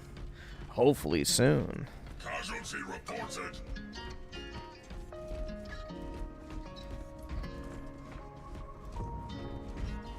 I want to pump her Euro full of my cucumber sauce.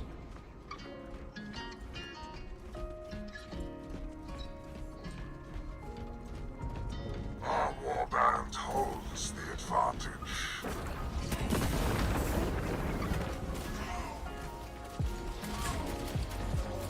Tossing frag grenade.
I heard the Europeans don't wash their hands when they get done using the bath.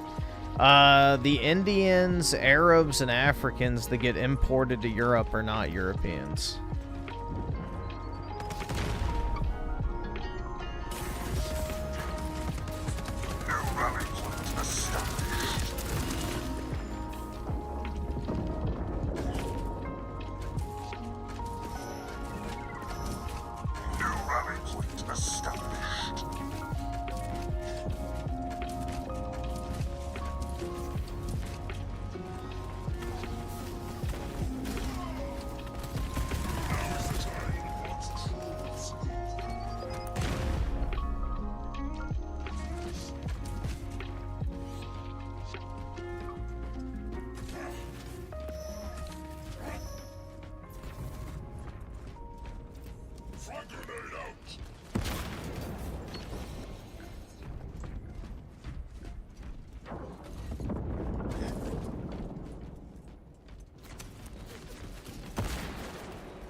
How many Africans are in Russia? I couldn't imagine very many, but I have no idea.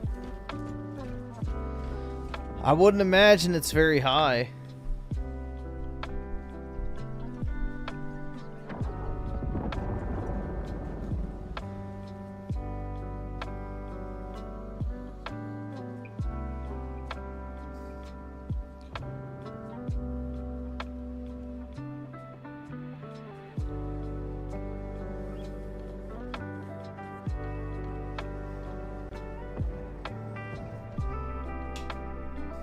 I mean, bro, saying that most people don't live in Moscow is a given. It's like saying, oh, don't go to Chicago, instead go to fucking, you know, Detroit or something. It's like, yeah, if you intentionally pick out the shittiest fucking places to go, then yeah, there's not going to be a lot of money. Why would you want to go to the shittiest fucking places? He was weak, so he died. The fact of the matter is their nicest cities are actually nice. Our quote-unquote nicest cities are literal fucking shitholes. New rally point established.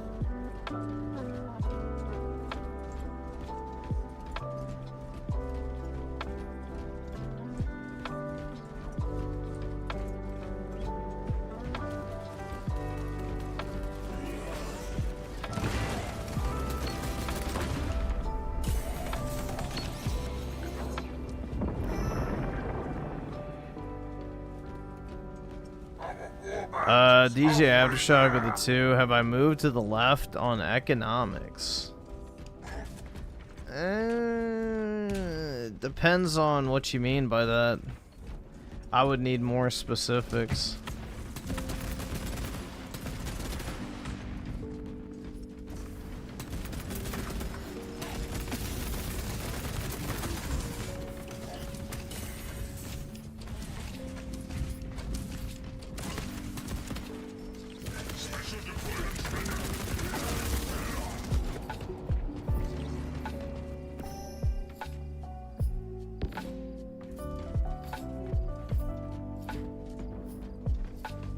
Like the markets or stuff? I mean, not really.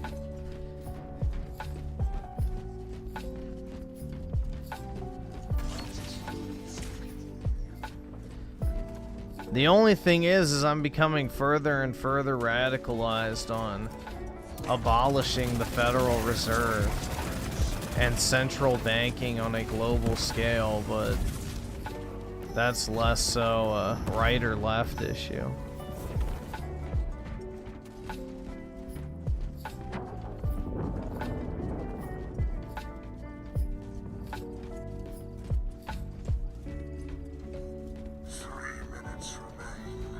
Terrorize our foes. The moment is now.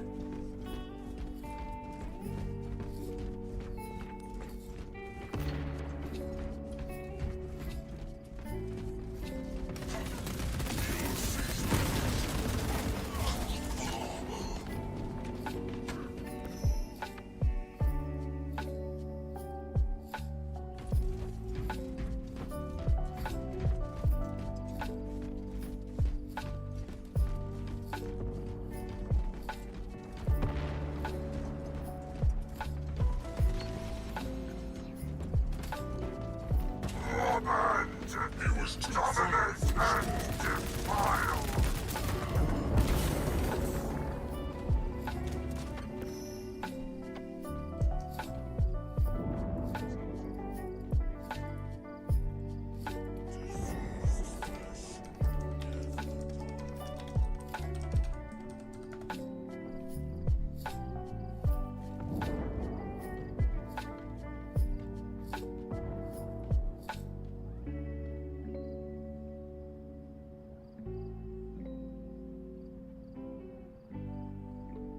Our warband holds the advantage.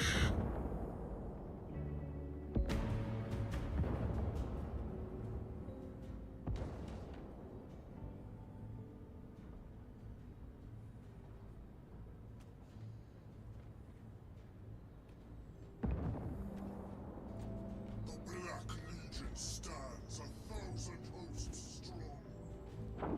Just trying to see if I can find it.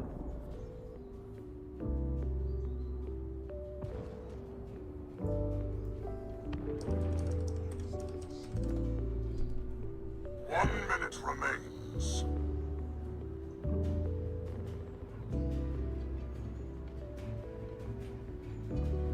Here you go.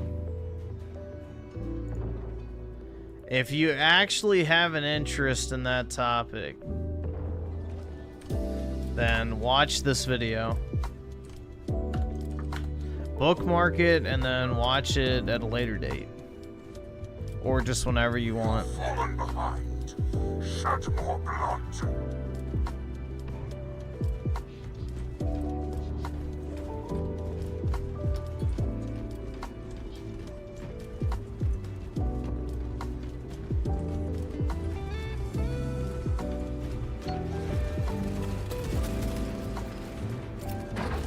That's a very surface level look, but it should sum everything up for you. I'm key with the 29 months. I'm not mad anymore, but you're not gonna disrespect my other half like that and get away with it means a lot. To me, my dad's from Japan. But why? Why is the question. I mean, I'm not the one who named a literal site where the Japanese got nuked as a significant landmark, so Either subscribe, donate, or get the fuck out. That video's anti-Semitic. God!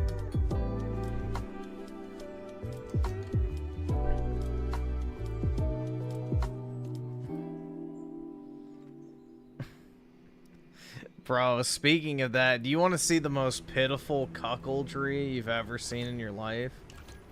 Hold on. Dude, this has got to be like the most pathetic humiliation ritual ass tweet I have ever seen in my life.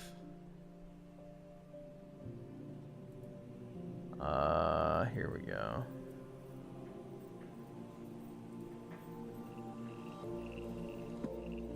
Dude, this is just... So, Glenn Beck, if you guys are familiar with him, he's a former Fox News host. Turned independent Thanks, nigga. journalist.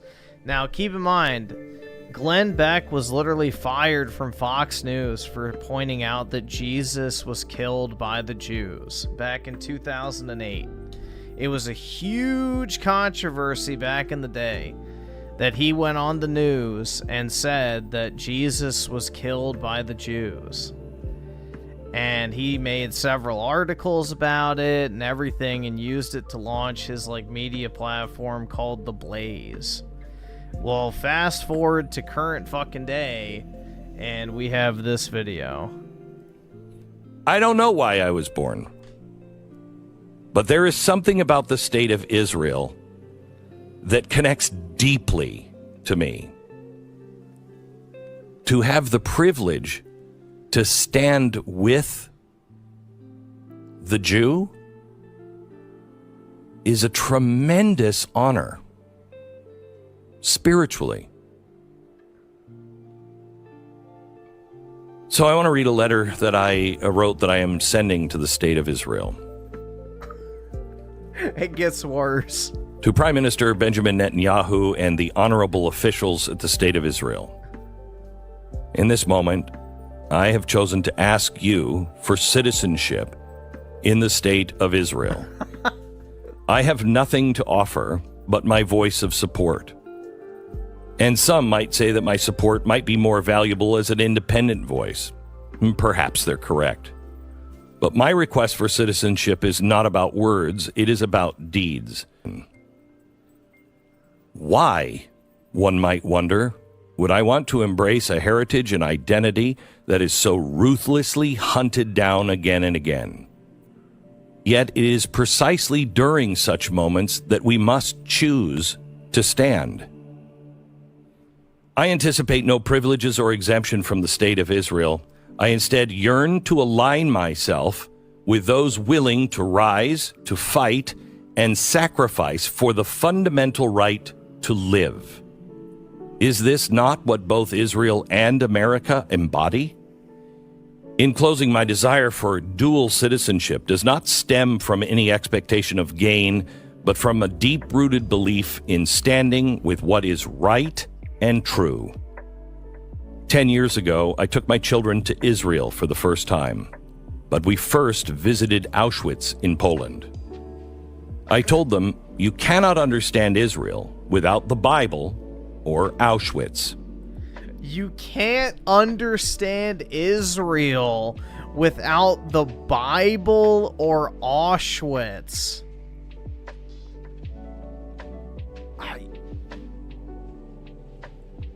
Dude, the amount of cuckoldry on display here is just insane.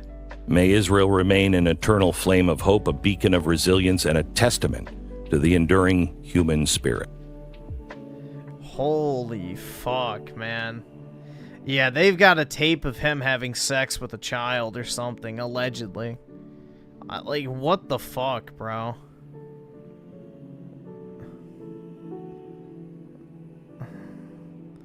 Jesus.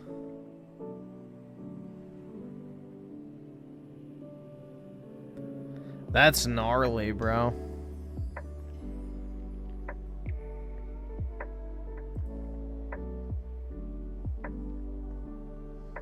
Oh, what is this? I don't remember what this is, but I'll pull it up. Oh, yeah. I don't care. I still don't like Democrats. Owned slaves, Democrats. Defended slavery, Democrats. Founded the KKK, Democrats. Perpetrated lynchings, Democrats. Enforced segregation, Democrats. Jim Crow laws, Democrats. Filibustered civil rights legislation, Democrats. Opposed the 13th, 14th, and 15th Amendments, Democrats. The Indian Removal Act, Democrats. The Trail of Tears, Democrats. Japanese internment, Democrats. Yeah, but I love the caption. I don't care. I still don't like the Democrats. But yeah. Let me see. What else? I have some other stuff I sent too. What is this? I'm gonna open this on my tab first.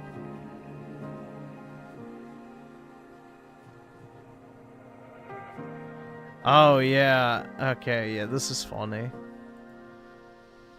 When you're talking to a girl and she says that she does not want children, that is the biggest red flag in the world. Ah, girls choosing what to do with their own bodies. God, that's such a red flag. God, don't tell him about your dreams and ambitions. This boy might explode. Why does this brown guy have a British accent? That's not right. When you're talking to a girl and she says that she does not want children, that is the biggest red flag in the world. Ah, girls choosing what to do with their own bodies. God, that's such a red flag. God, don't tell him about your dreams and ambitions. This boy might explode. Why does this brown guy have a British accent? That's not right. But the thing is that's funny is about this brown guy is you already fucking know if any white chick ever refused his advances, there's a statistically significant chance that she might end up raped. So, it makes it even more ironic.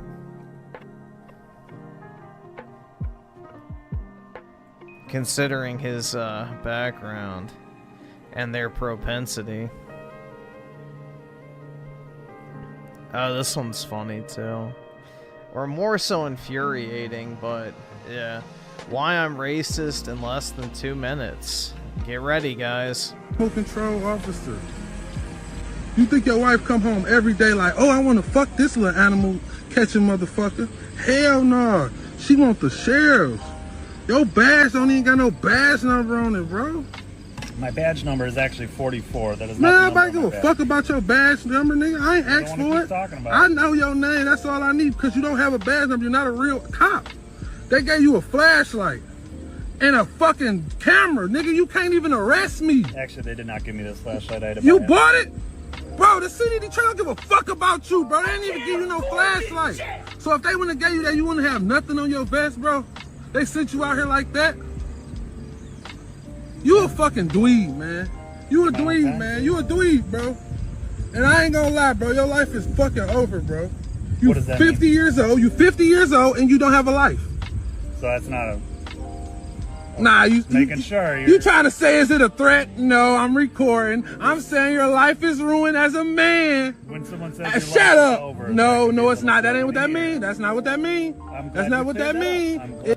That's exactly what it means. That's not what that means, is it? Nope, that ain't what I was saying, is it? Nope. Fucking goofy. I was saying you are an ass. And yo, what? I'm talking because you a fucking baby. You a bitch and a baby. You a baby bitch. Shit. You know that? Yo, I'm not gonna lie, the animals that he deals with might have a higher intelligence than the guy fucking filming. Baby bitch, you an animal control. Bro, honestly, he doesn't need a normal cop to come and arrest him. The animal control is the proper dispatch. Because holy fuck, dude. The subhuman intelligence. It's just like the face of fatigue, man.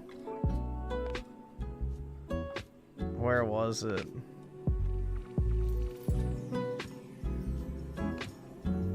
Right there, bro. That says it all. It's like, god damn it. God fucking damn it.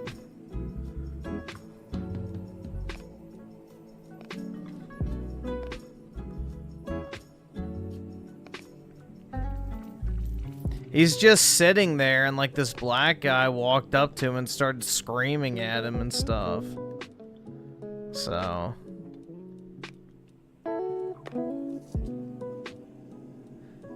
Oh, I thought this was funny. Did y'all see this? It's like this video will live in infamy for how thoroughly it demonstrates the end point of human development in the early 21st century.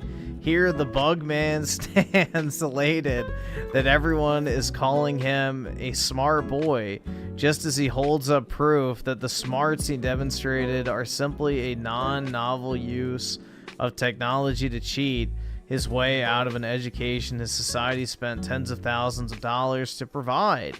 He doesn't understand why this is wrong because he was never taught to see this as wrong. That's true with Chinese especially. But yeah, this video is wild, bro. They can take away his degree for this too. But yeah, UCLA graduate celebrates showing off the ChatGPT he used for his final projects right before officially graduating.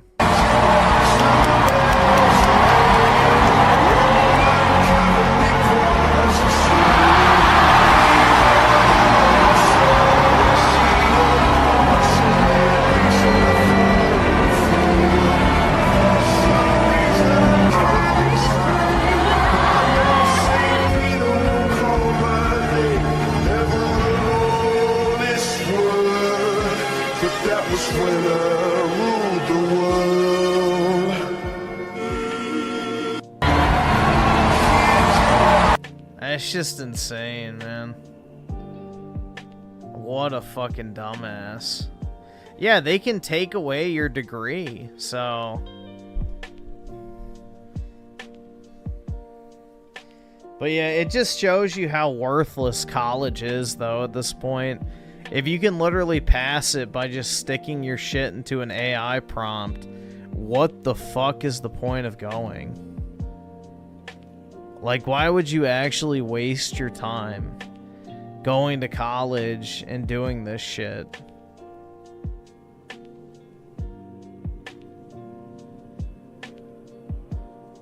It's just completely unnecessary.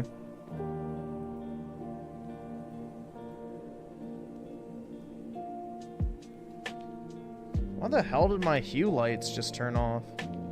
Hold on.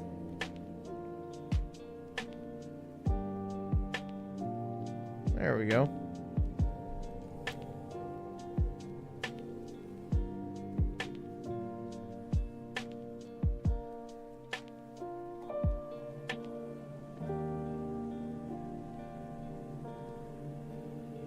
Well, I don't know what ethnicity he is or what country he comes from, But the Chinese view cheating as completely viable.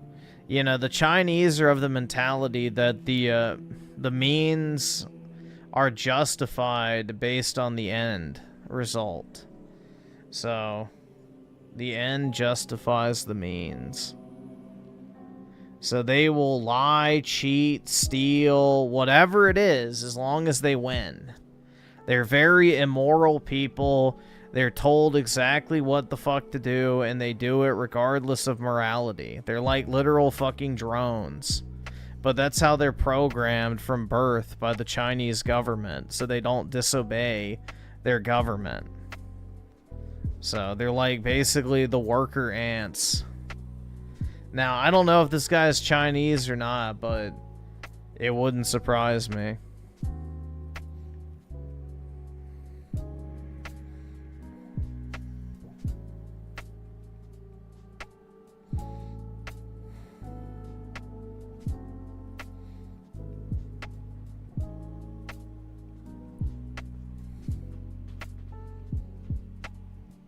I mean, just recently they caught, what, 2 Chinese students coming to the US trying to, like, smuggle in this rare fungus or whatever that would decimate, like, millions of acres of crops if it was allowed to be released. So they're constantly trying to sabotage and stuff.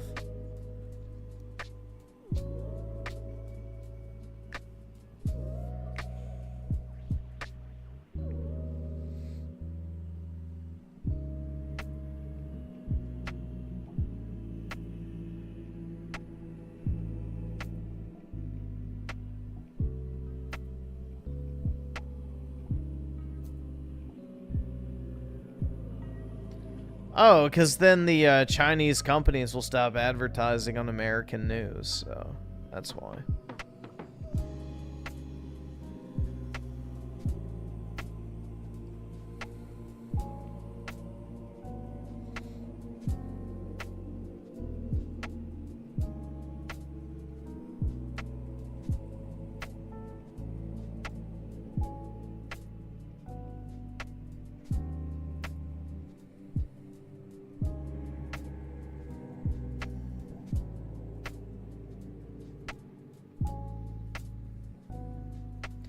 Do America actually need China? Not really. I mean, in the short term, maybe, but we could shift production pretty quickly to other countries and back home, so not necessarily. Short term, maybe. Long term, absolutely not.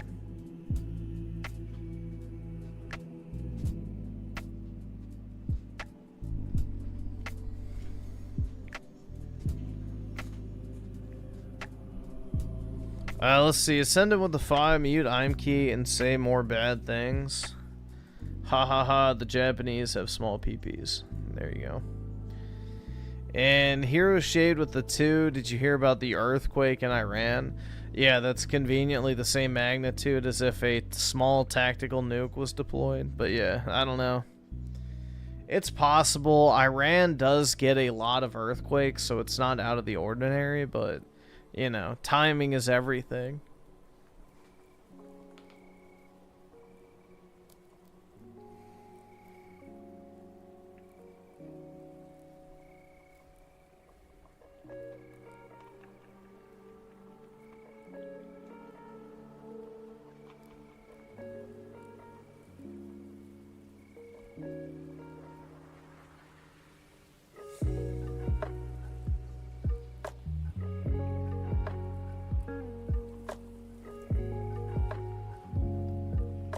I mean, you're kind of foolish if you think that fucking the Pakis have a fucking nuke, but the Iranians don't. The Iranians are probably in the same boat as Israel, where everybody knows they have a nuke, but they don't advertise it.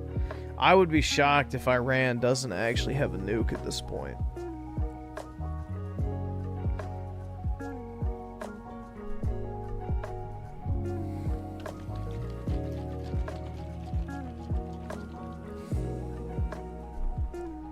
Do I have a nuke? Not yet. I'm working on it. The only thing I have is a truth nuke, dude. Hell yeah.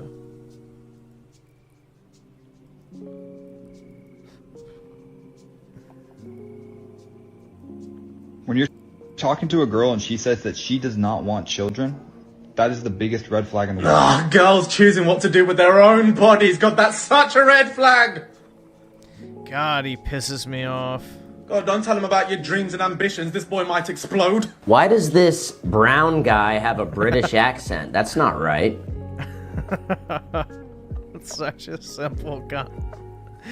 Bro, the response is so good. Why does this brown guy have a British accent? That's not right. Facts. Sir? Sir? Please do not say rude things about pretty lady. She wants strong Indian man, not weak white boy.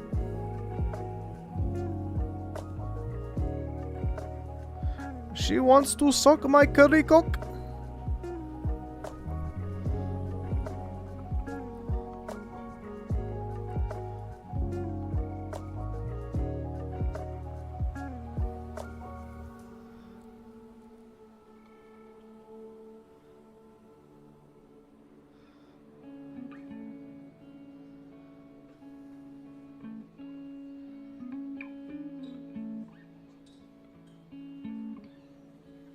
Iran could just buy refined uranium from the Russian black market, yeah. But if they get caught selling it with like, because you can track anything with a radiation, you know, footprint to it, but I don't think the Russians want to give any away, is the thing. Is the Russians have the world's biggest nuclear stockpile, so...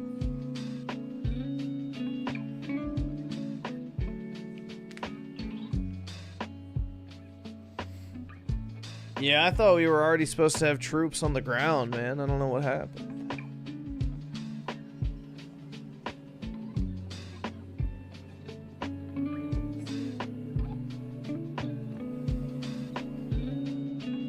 I don't know what happened. You would have thought, like, nuclear warheads would be going off all over the place by now with how people were hyping it up.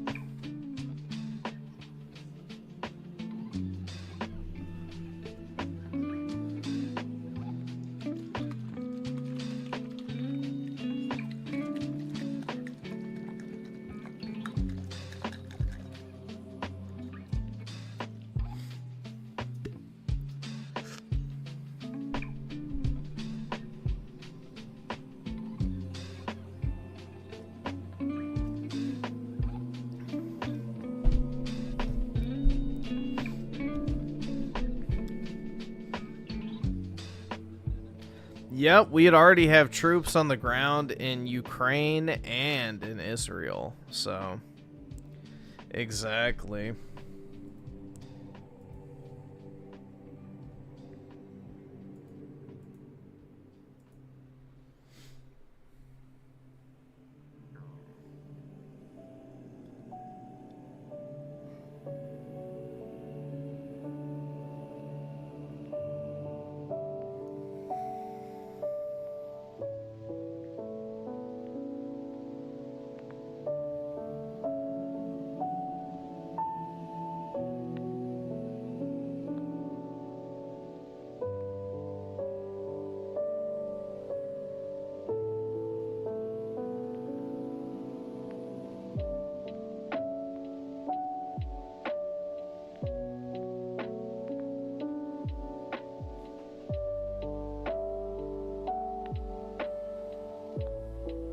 Advanced movement? I don't know if that would help.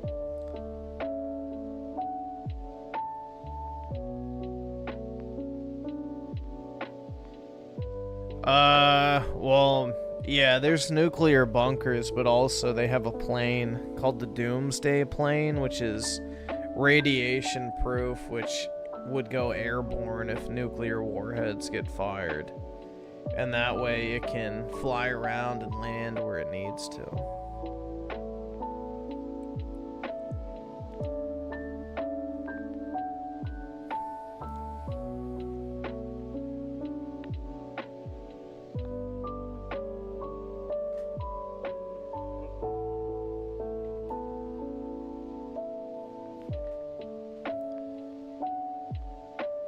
Say the N-word?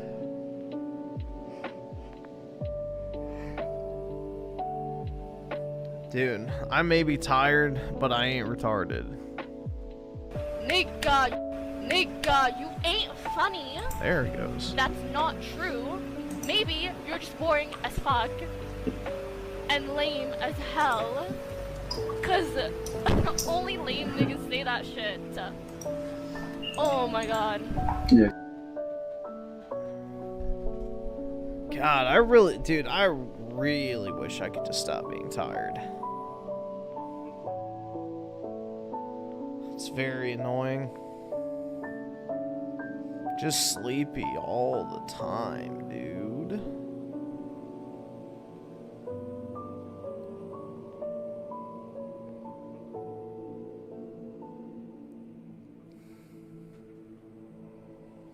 Need a bedtime? Maybe. Pokimane is mid? I mean, that's part of her appeal, bro. She's like the attainable mid. Where you definitely wouldn't feel bad about bagging her, but at the same time, she's not like so unattainable that it just seems like it'd be, you know, a setup.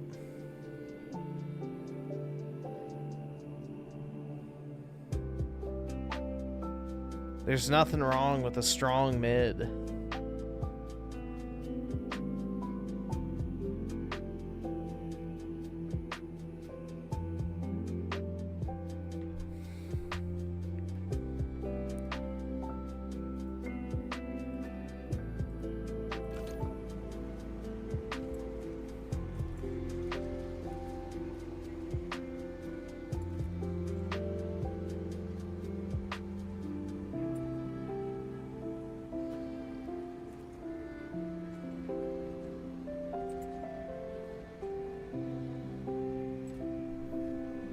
Give myself a mid? Maybe.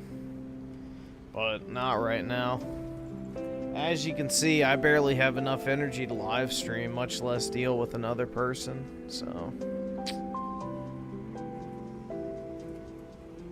Decisions.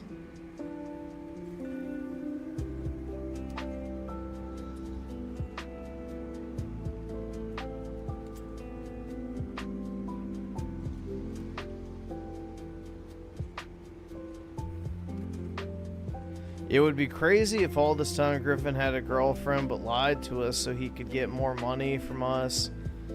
Though him thinking we wanted to date him. Wait, what the fuck? I don't think that's how it works, I'm Key.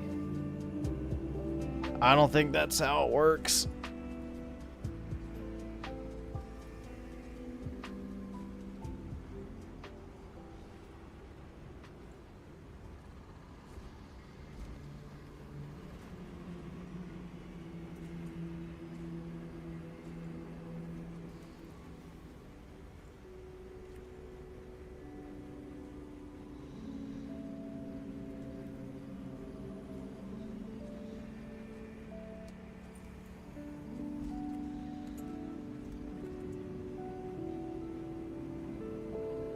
The e-girl play, yeah, exactly. Yeah, don't I wish, man. Unfortunately not. That would be a good problem to have, but no such luck.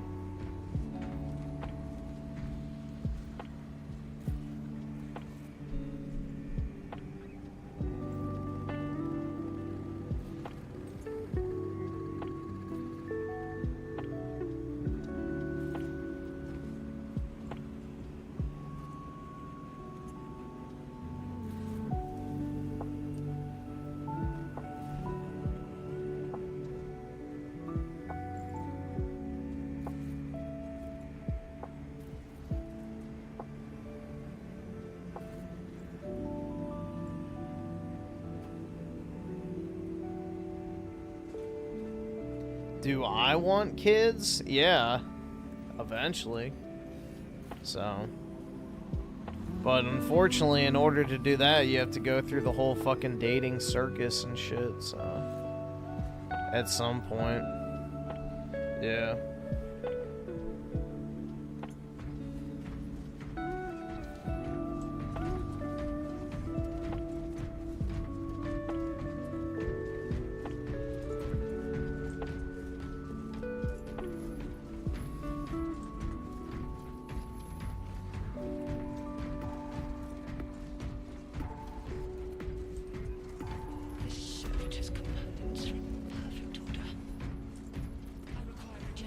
Yeah, what is it? You get a match every 1 in 3,000 swipes, and for every match that you get, only 30% ever lead to an actual date.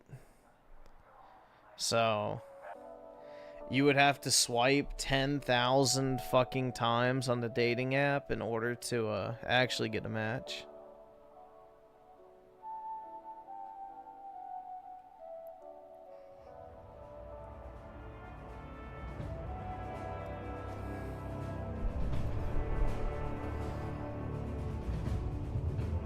But yeah, I don't have a single dating app, so.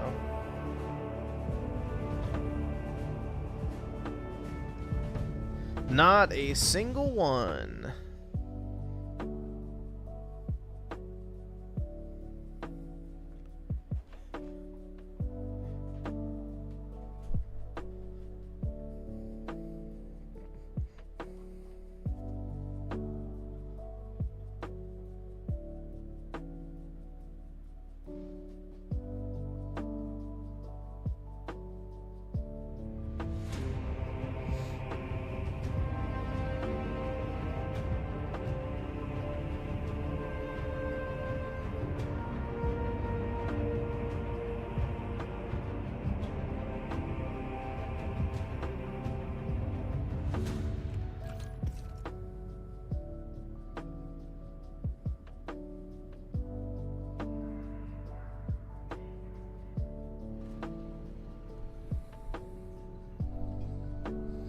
Americans are gay, woke, trans, fat, ugly.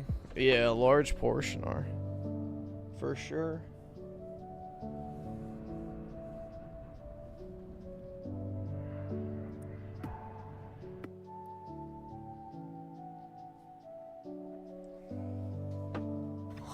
The gods are watching.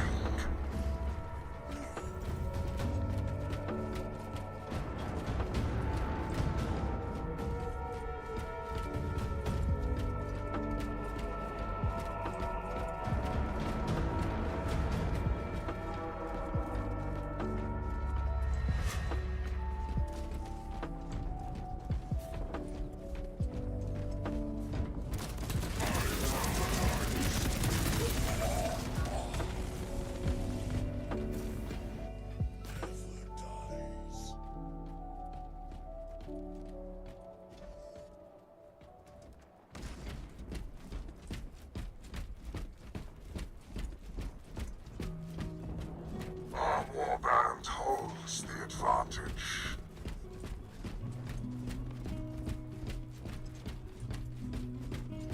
Stealth ready. Pillaging.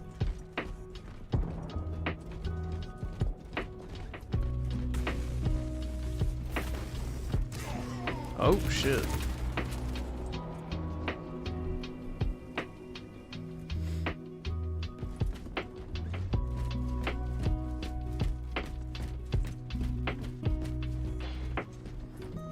Yeah, the whole passport bro thing, especially to Asia, is super demoralizing to me. I don't know.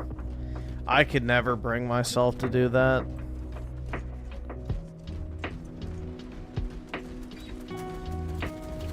It makes my heart weep.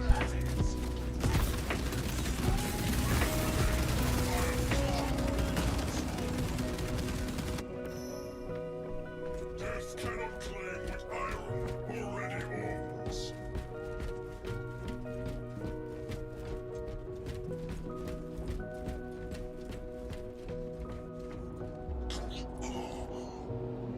Oops.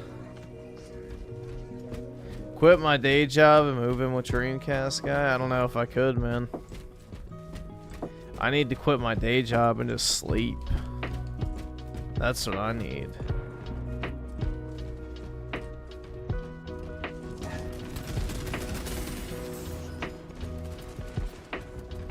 Yeah, it's because I'm reading the chat and I'm not paying attention to the map. Because I start reading and I'm not really looking where I'm running, and then yeah, you fall off.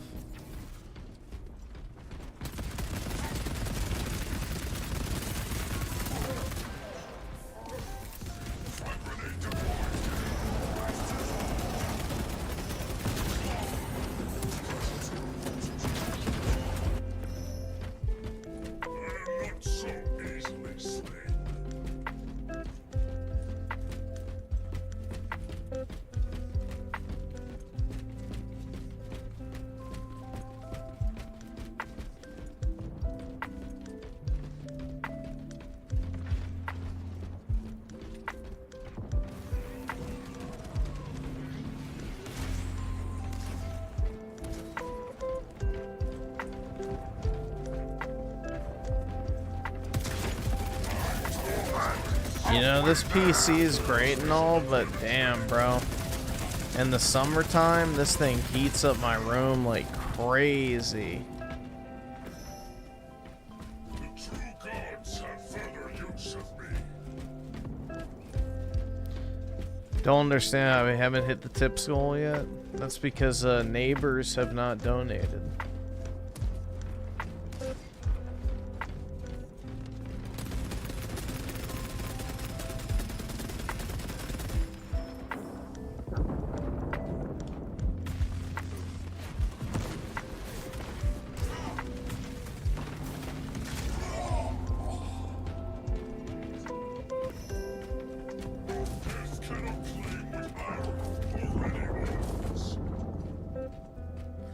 Griffin's gonna pass the Doomer energy down his whole bloodline.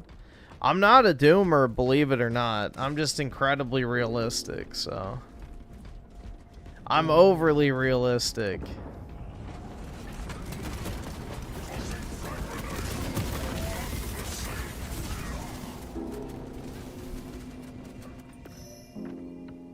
I will not fail, Perturabo.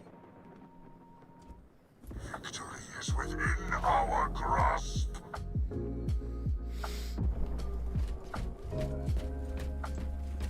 Allied casualty.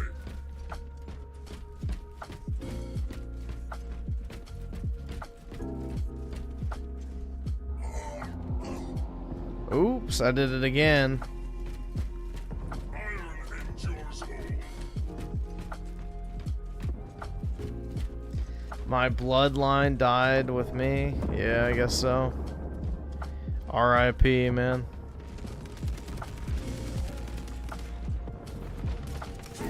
Releasing front grenade. Movement is now.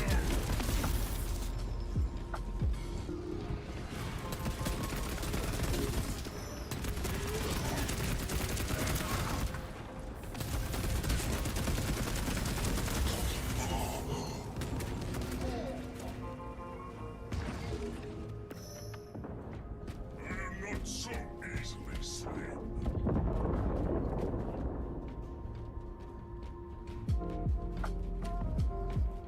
Yeah, no supplemented tips here. Special deployment. We keep everything above the belt. You know, official, clean, by the books. You name it.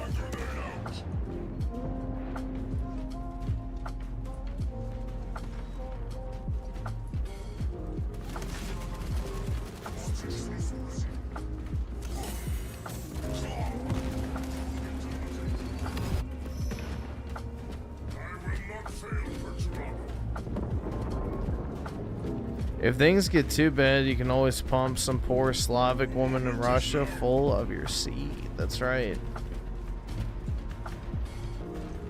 Although that's some primo puss compared to what you get in the West nowadays. That's for sure. That's almost better than what you can hope to find here.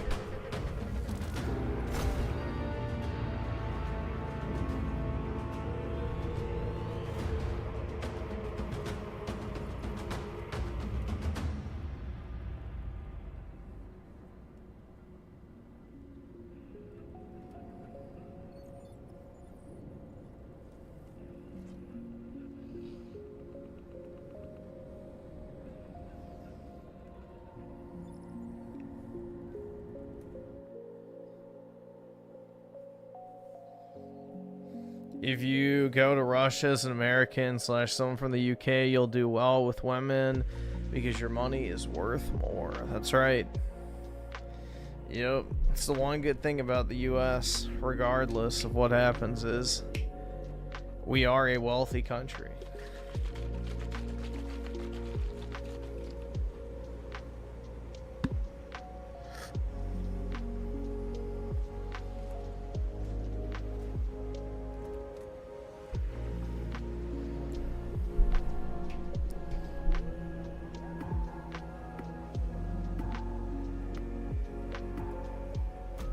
Let's see, Johnny's with the 5. That's one main thing I hate about desktop PCs.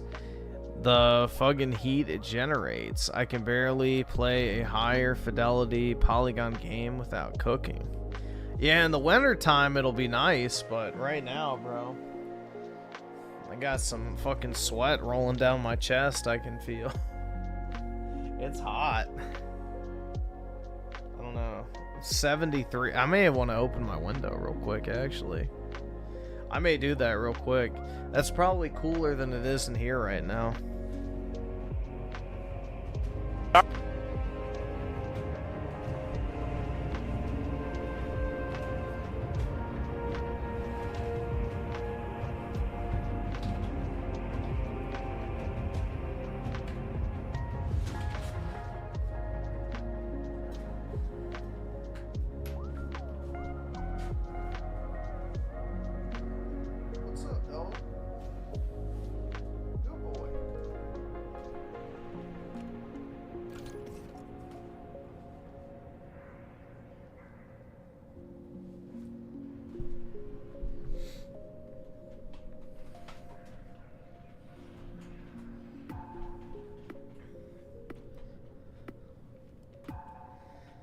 Unfortunately, I said I'm hot, not hot. So. The gods are watching.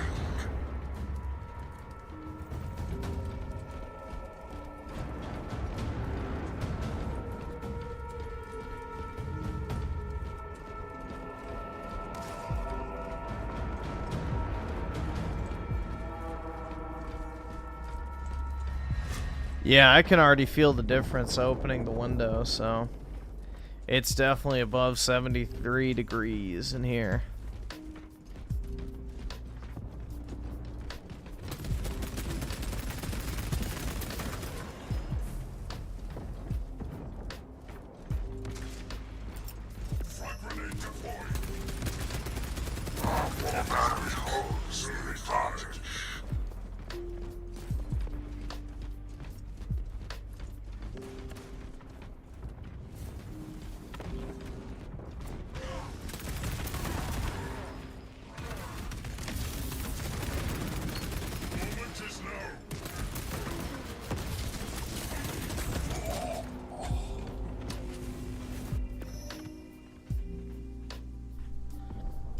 Hot and sweaty like a fat woman? That's right, dude. I love my BBWs. Shit.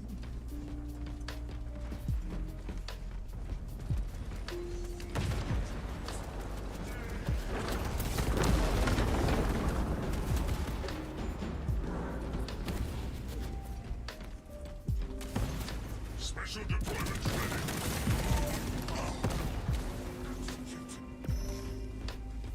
Death cannot claim what iron already owns.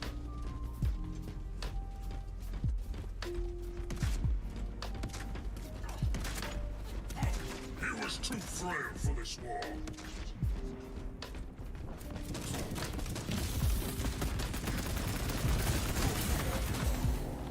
Alright, I took one of them with me. I am not so easily slain.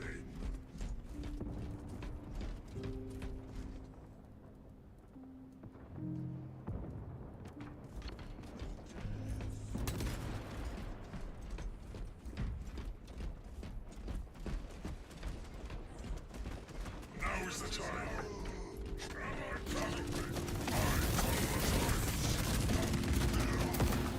Nice. A double. I will not fail, Perturabo.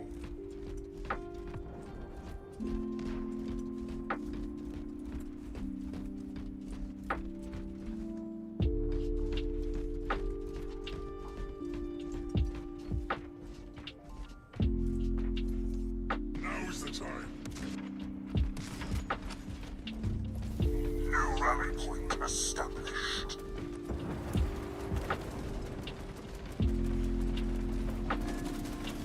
Fatality confirmed. We are centering us. Zombie disease. The moment is now.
Shit, man.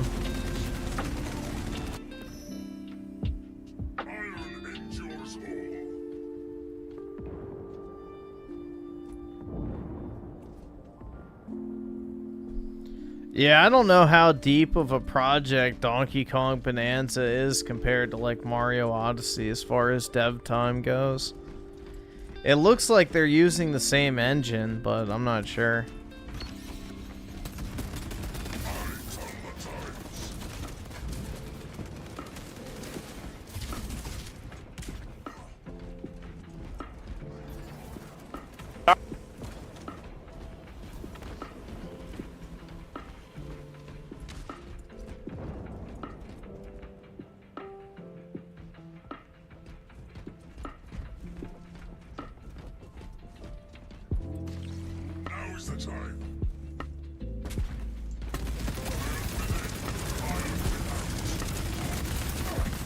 Got him.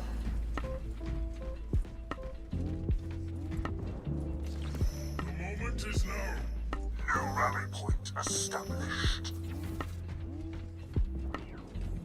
Casualty reported. Ah, shit. And of all this, the fog, Griffin is sweating like the blind.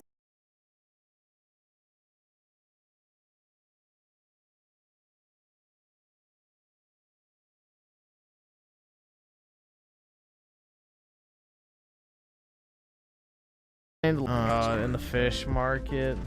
Jeez.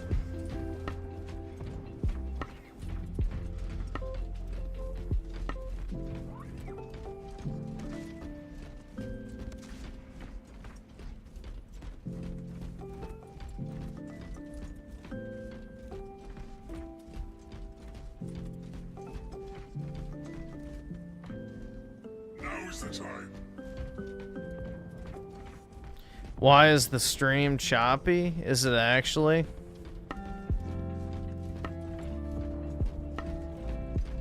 Allied casualty.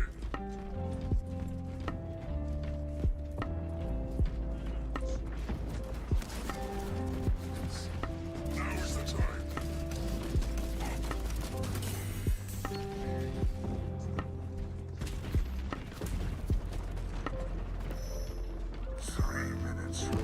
Yeah, I'm kind of zoning out playing this right now.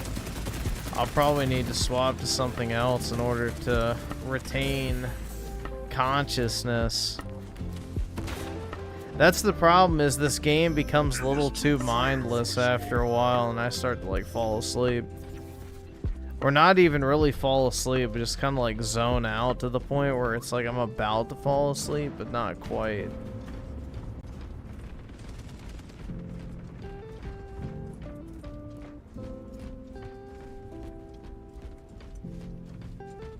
The audio? Alright, just give me a second.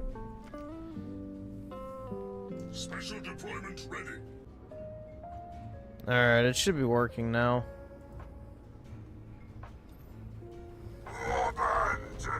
Should be good now.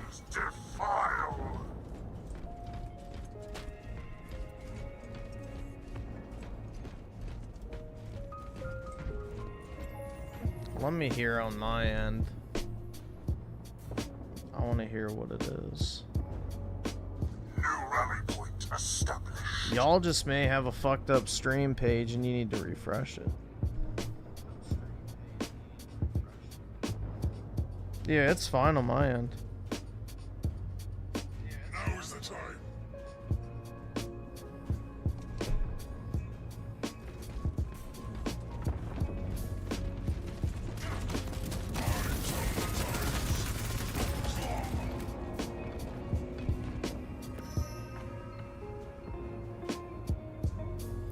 The best way to get a woman is to date a Latina baddie.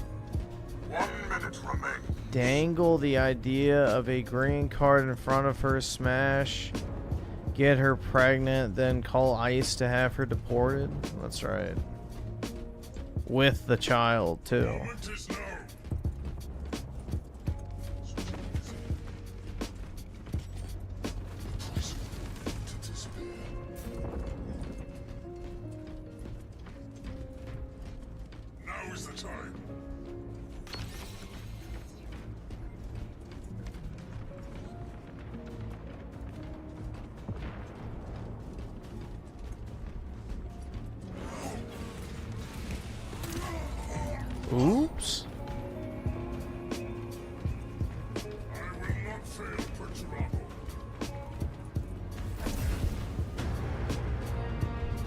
Yeah, I need something else that's gonna wake me up.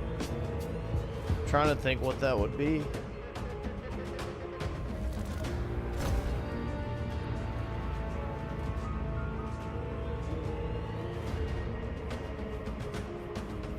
Nah, caffeine doesn't wake me off.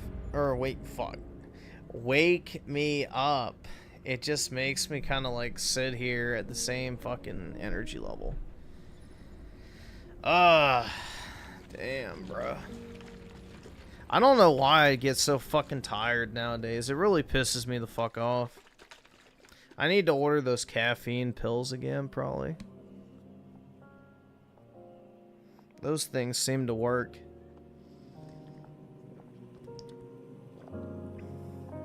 If I took them at the beginning of a stream, it helped me not get tired for a while.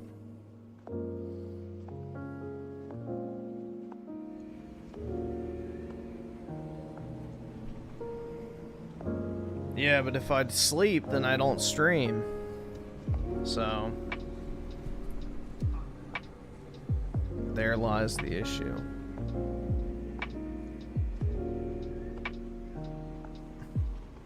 Viagra? I don't know if that would work. I feel like I could probably fall asleep with a boner right now, so I don't know if that would really matter.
You're sitting in a PC sauna? Yeah, that's probably not helping either.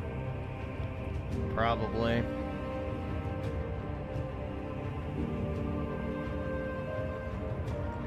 Quit your job and live with a roommate? Nope. Absolutely not.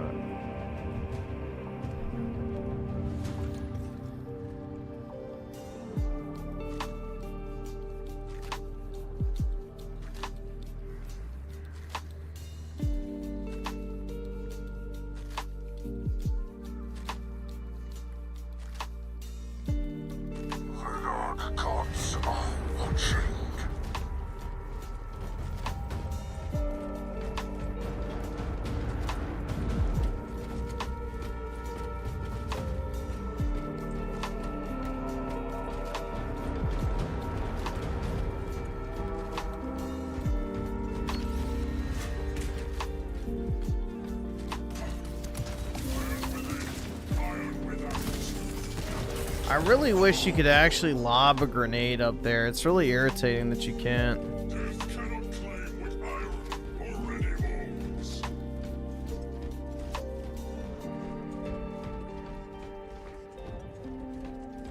Oh yeah, bro, he was definitely fucking suck dicks in an Olive Garden bathroom.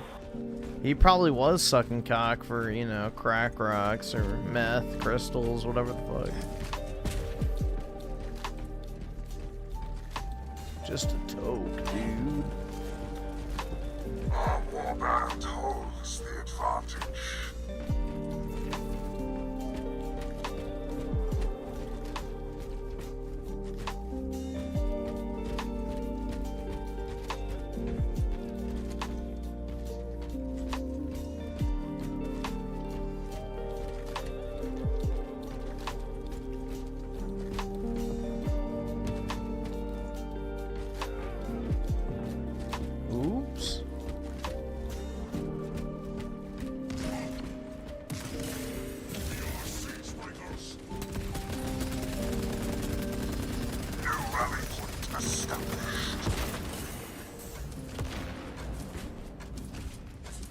Hey, I don't do anything for free. Thank you very much.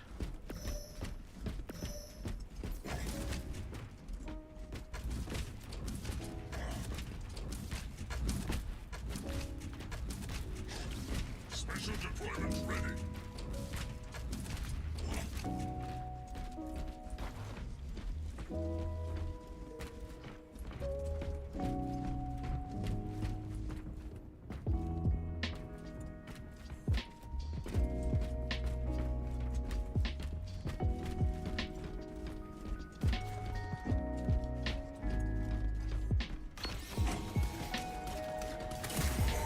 Oh shit, dude.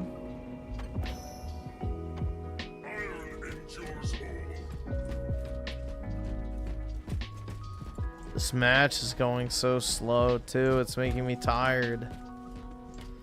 Oh my god.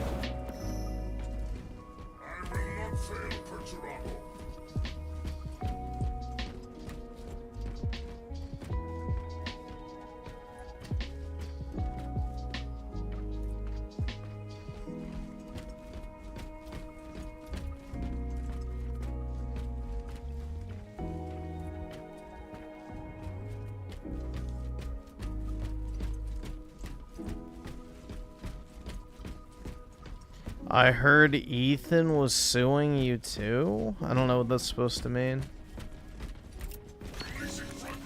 What Ethan? Like the H3? H3 Ethan? I don't even know what that's supposed to mean, man.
R.I.P. Tipskull? Yep.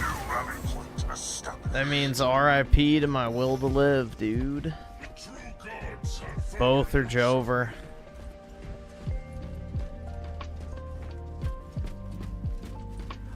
Bro, I really don't use social media at all. Like, I rarely even watch YouTube videos anymore. I rarely watch YouTube videos. The most I use YouTube for is to put on, like, some, you know, random, like, music playlist or something.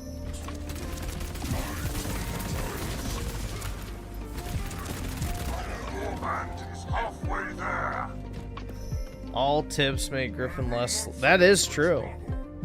Because it gives you a dopamine rush every time they come in. So, probably.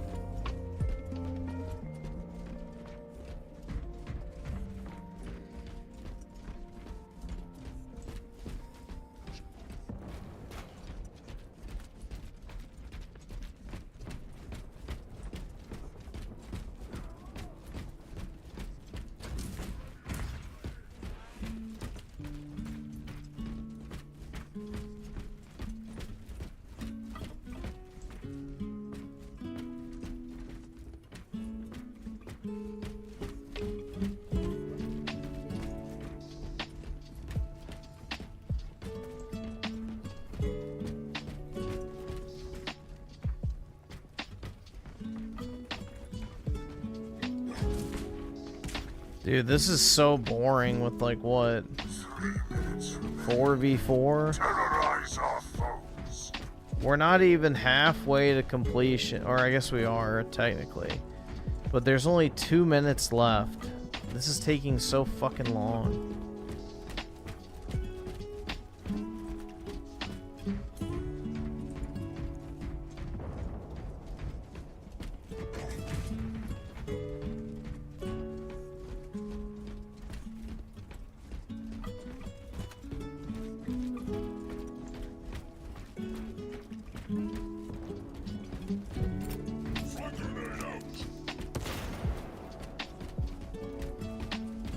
Oops, I boned the paddle on that.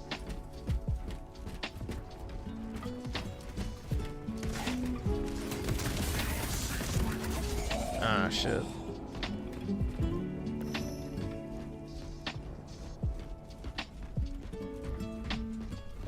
Yeah, I'm glad Ricardo got unbanned, man.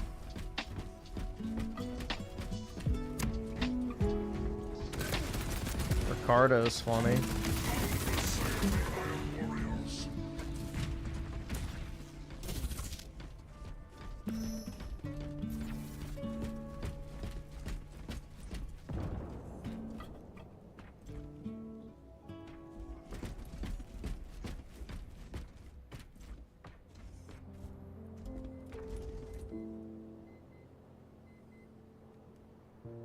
The moment is now.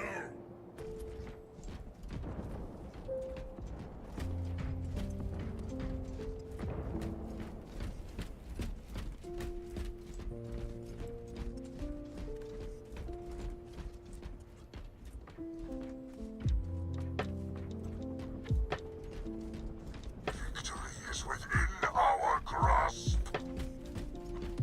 Should have never been banned in the first place. He may have been annoying, but not bannable. Yeah, well, I think it wasn't even the fact he was being annoying. It was something like the fact that he told Synthetic Man that he wouldn't have kids until he's 40 or something like that. Or I don't fucking know. It was something weird, and then I guess he got pissed off and banned him for that comment.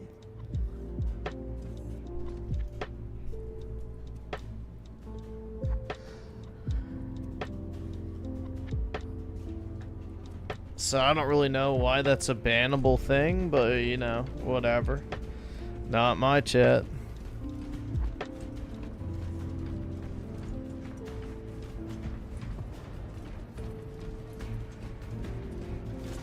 He's already 40. I thought he was 30 or 29 or however long.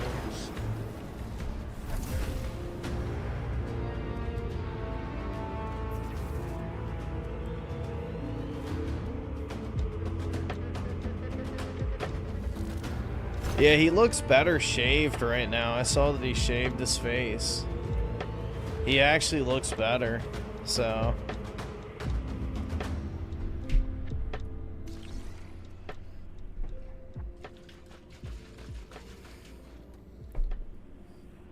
He doesn't want to look like Raymond Thoughts in Mind by shaving his head either.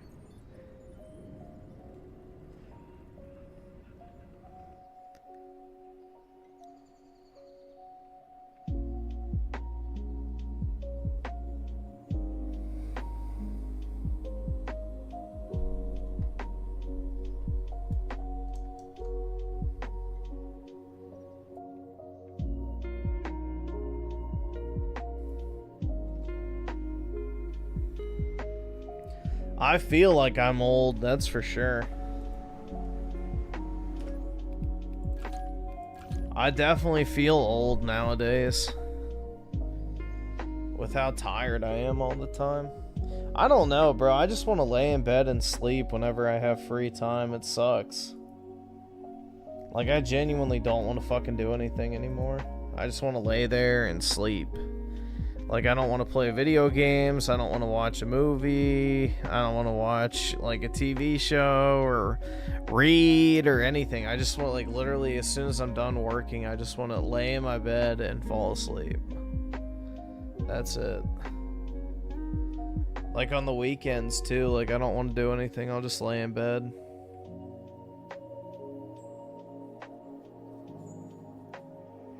I'll just lay in bed and do absolutely fucking nothing. And that's more enjoyable to me almost at this point. That's almost like more enjoyable to me than like playing games or whatever. Just sitting there doing absolutely nothing.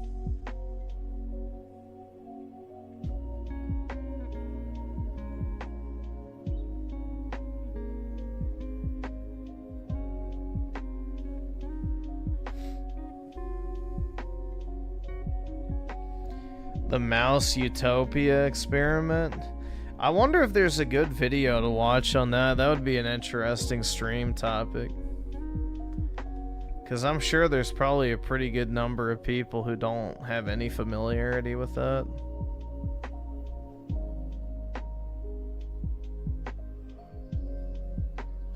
Depressed? I don't think so, man. More so tired than anything else. And it doesn't matter how long I sleep either. I'm always fucking tired. Like, I could sleep for 14 hours straight. I'll wake up and be fucking tired as shit still. It sucks.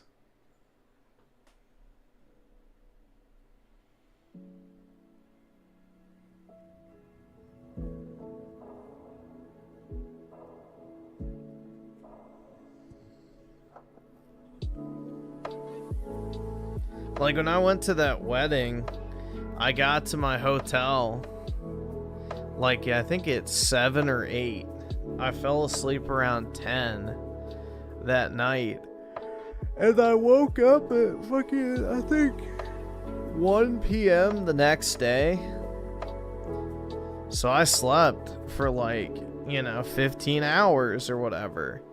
And when I woke up, I was like just still exhausted. I didn't feel like doing anything, man. I don't know.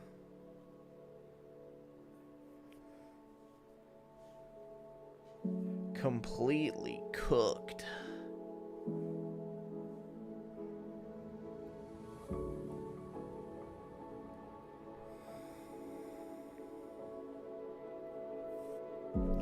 Like, I almost feel better sometimes when I sleep for like 3 hours and then wake up versus sleeping for a long time. I don't know what that phenomena is, but sometimes the less sleep I get, the better almost.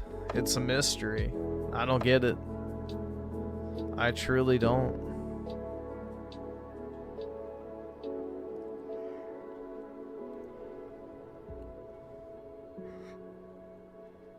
Nah, but after that wedding, bro, I was like socially fried, I would say.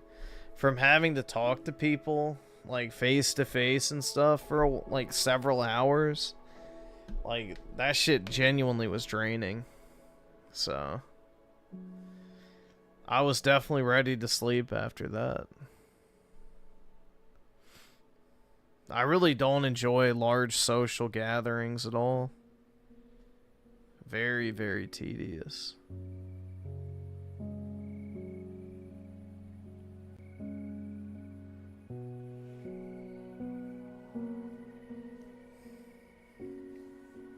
Yeah, you never got to finish the Mouse Utopia experiment either. Like, it's one of those things that's, technically still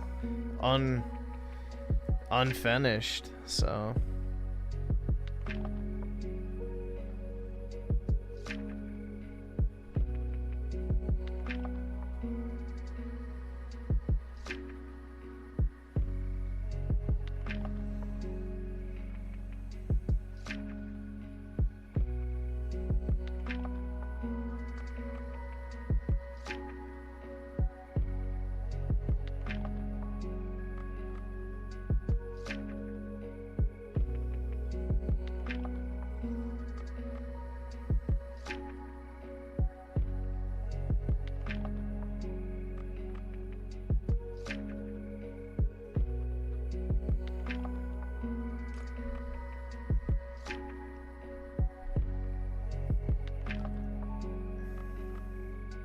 Did I have sex at the wedding? Absolutely fucking not. Griffin talked to a woman at the wedding. Nope. Did not. I mean, unless you count, like, my, distant relatives. But, yeah, no. I did not.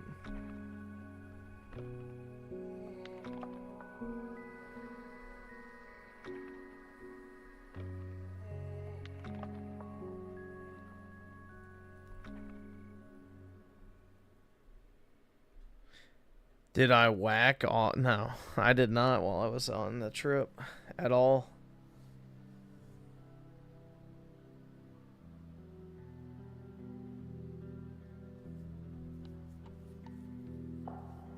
Yeah, someone did ask, when is your wedding? And I said, I don't know. When it happens, but it won't be anytime soon. So that was what I said.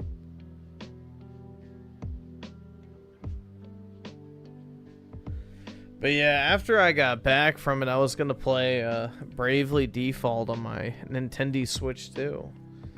And I just didn't have the energy. I laid down and fell asleep. So...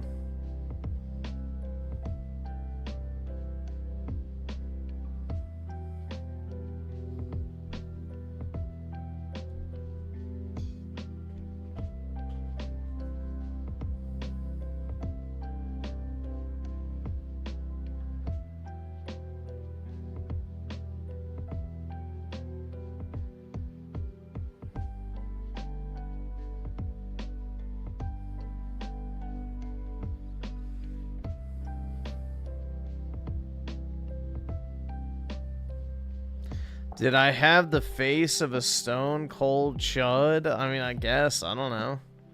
I wasn't like smiling or crying or anything like that, so I guess so. Sure.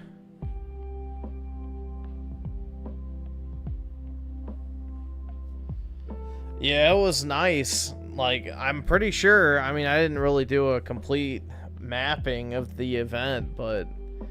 You know, out of the 100+ people that were there, I think every single person was white.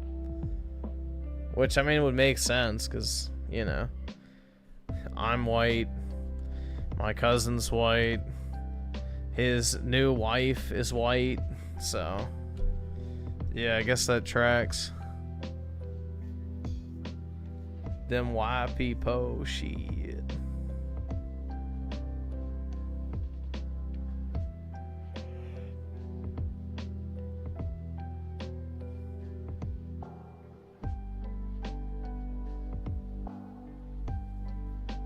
How much you want to bet, PK?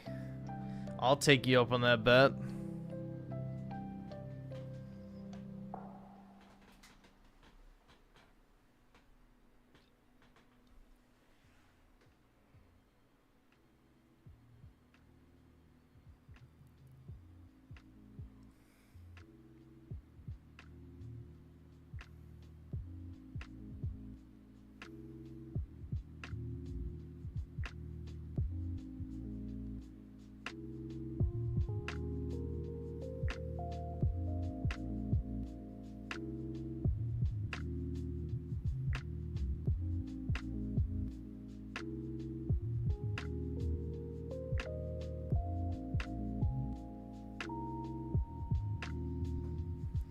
Show them a picture of Princess Peach and say she's your everything. No.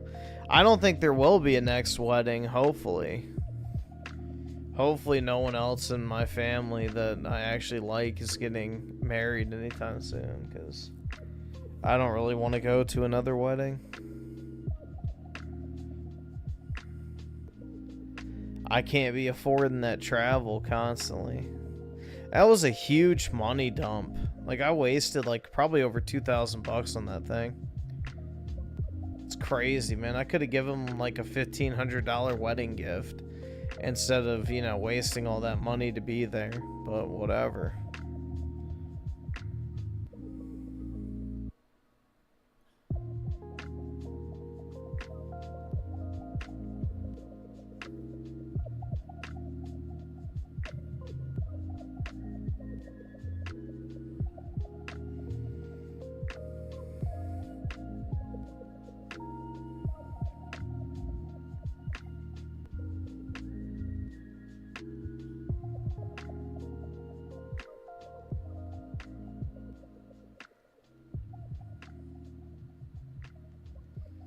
Yeah, they play loud music, but I try to avoid it. I put on my earbuds so it blocks it out, but yeah, it's usually gay EDM stuff or remixes. So, yeah.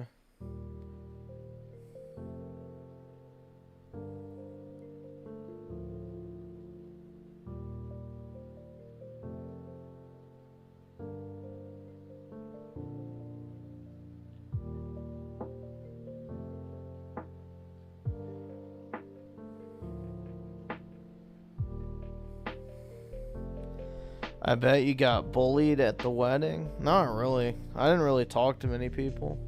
So I just kind of found a spot to chill and that was it. Every once in a while I talk to like a family member or something, but nah. Not really.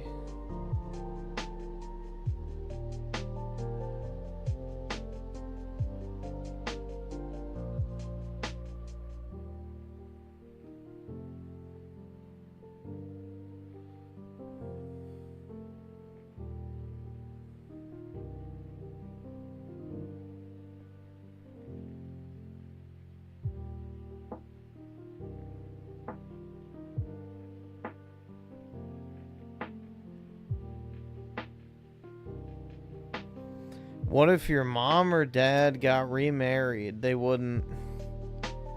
So. My parents are not going to get divorced at this point, bro. That would have happened a long time ago if it was going to happen.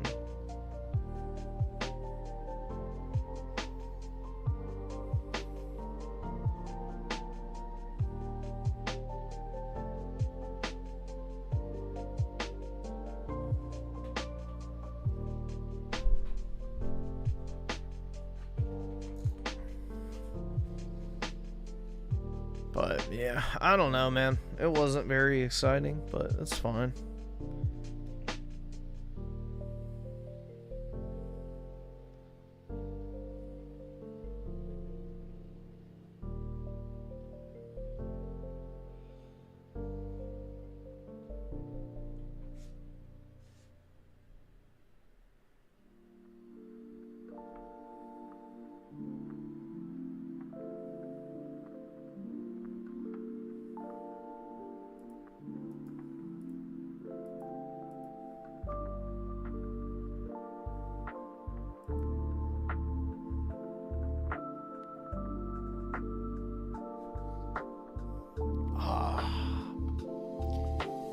You would have made back to... Oh, yeah, I'm sure.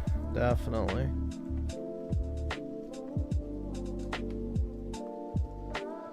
Nope, I will not make that. I'll probably... What, that'd take me like 10 streams probably to make it back. So, no. Nope.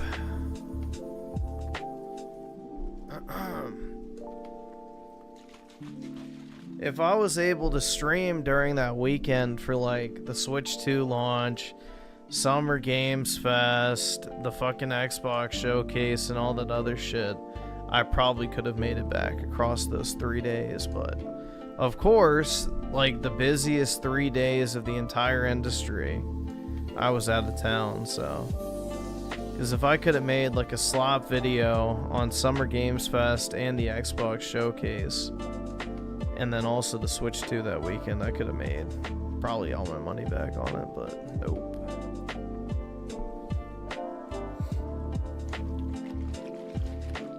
PK, I don't think you would have donated $2,000, but that's alright. I appreciate the sentiment. I never played Tainted Grail. I bought it, and I don't think I can refund it anymore.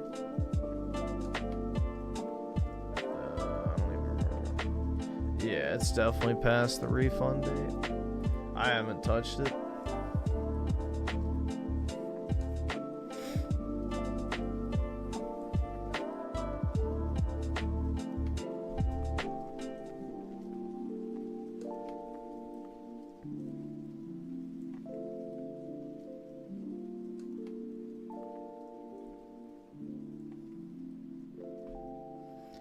Yeah, I heard it has an unkillable enemy, so I decided not to play it.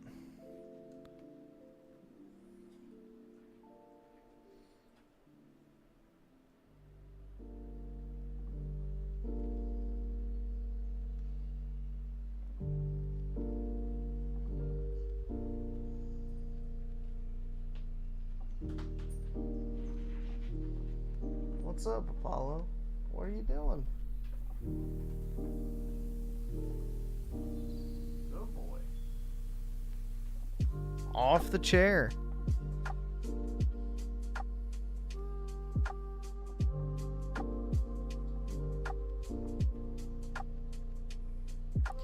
I'm legit on the verge of killing myself? Nah.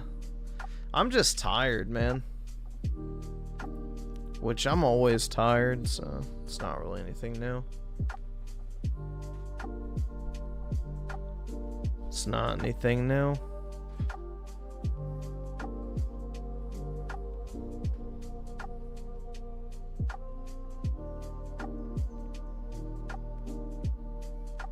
Well, unless you can find a way to add more hours into the day, it's not going to change, so.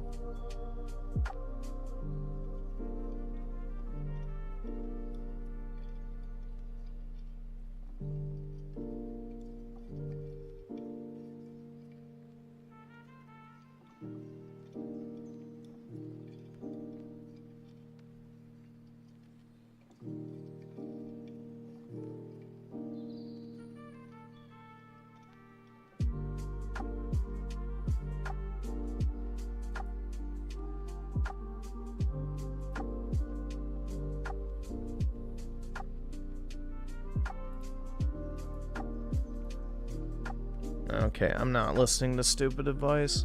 Just go to bed early, dude. Yeah, okay. Yeah, eat your vegetables and, you know, go to gym, bro, and, you know, whatever. Yeah, I'm not dealing with that.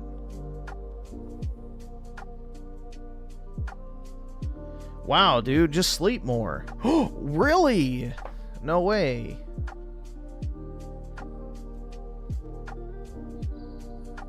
Come on, bro. I'm not listening to that.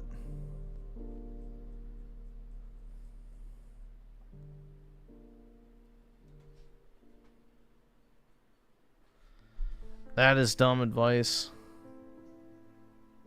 Oh, I didn't mean to do it for 5 minutes. I meant to do it for 1 minute. There we go.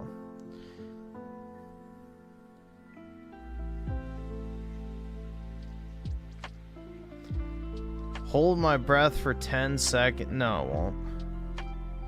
I don't believe in superstitious shit like that.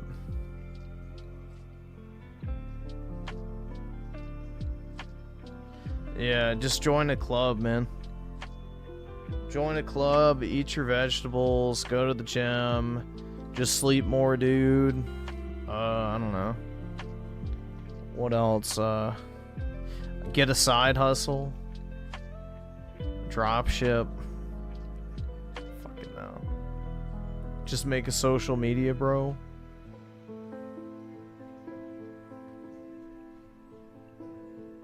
But yeah, it's like the most obvious advice ever. Like, oh, you're tired? Just sleep more. Oh, really? Wow. I didn't think of that one. Never have I ever considered that maybe I need more sleep to not be tired. Level Nugget the 2, start sleeping and keep dreaming. I can't remember the last time I've had a dream. Unironically, I can't remember the last time I've actually had a dream.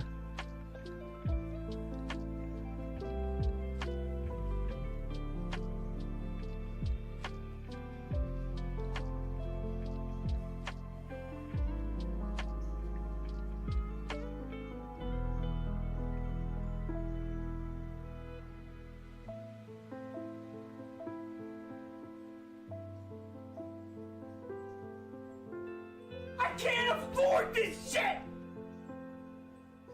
That's rough? I don't really think so. Why does it matter that I haven't had a dream?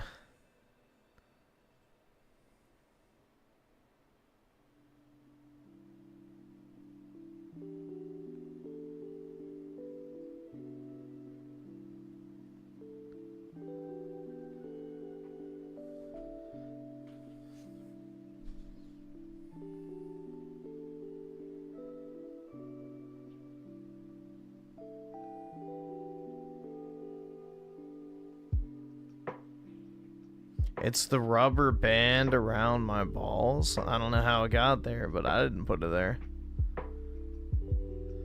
Tim Marco, the 279. Be careful, Griffin. No dreams means no REM phase. Maybe. I don't know. I mean, I only sleep for like 3 hours at a time, so. And I sleep with my light on. So. That way I wake up easier when my alarm goes off, in theory.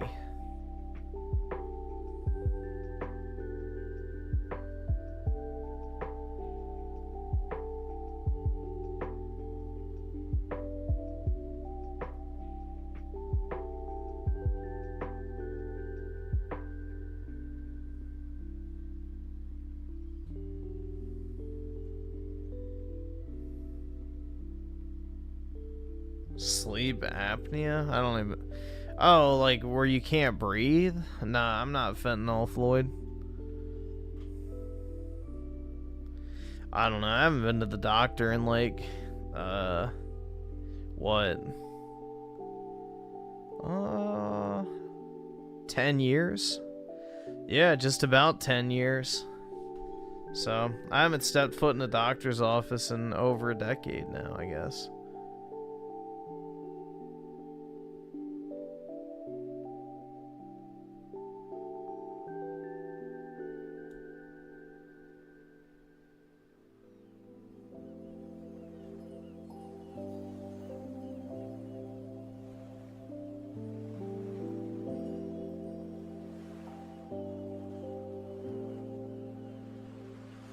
A doctor, philosopher, a writer. That's right.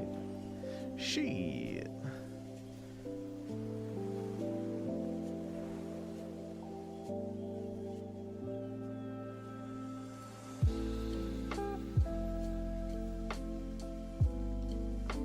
What's the name of the bald Jewish-looking guy?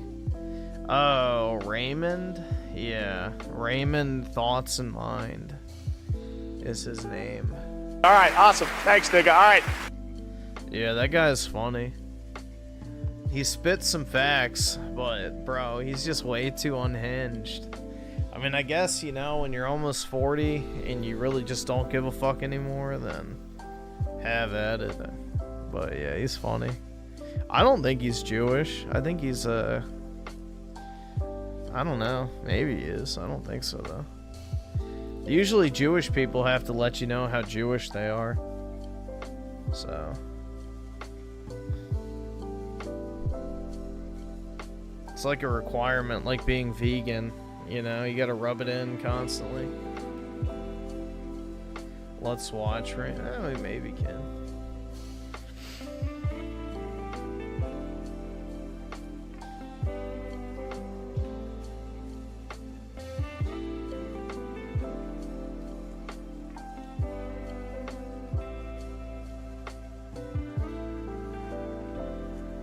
Some sage wisdom. Let's see. Daniel with the 5. Channel is Sprouts. The Universe 25 Experiment. Looks like a good video. Let me see what it is.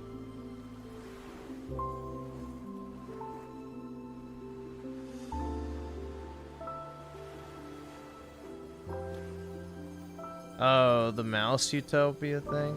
Yeah, I mean, this is going to be really condensed, but we can see.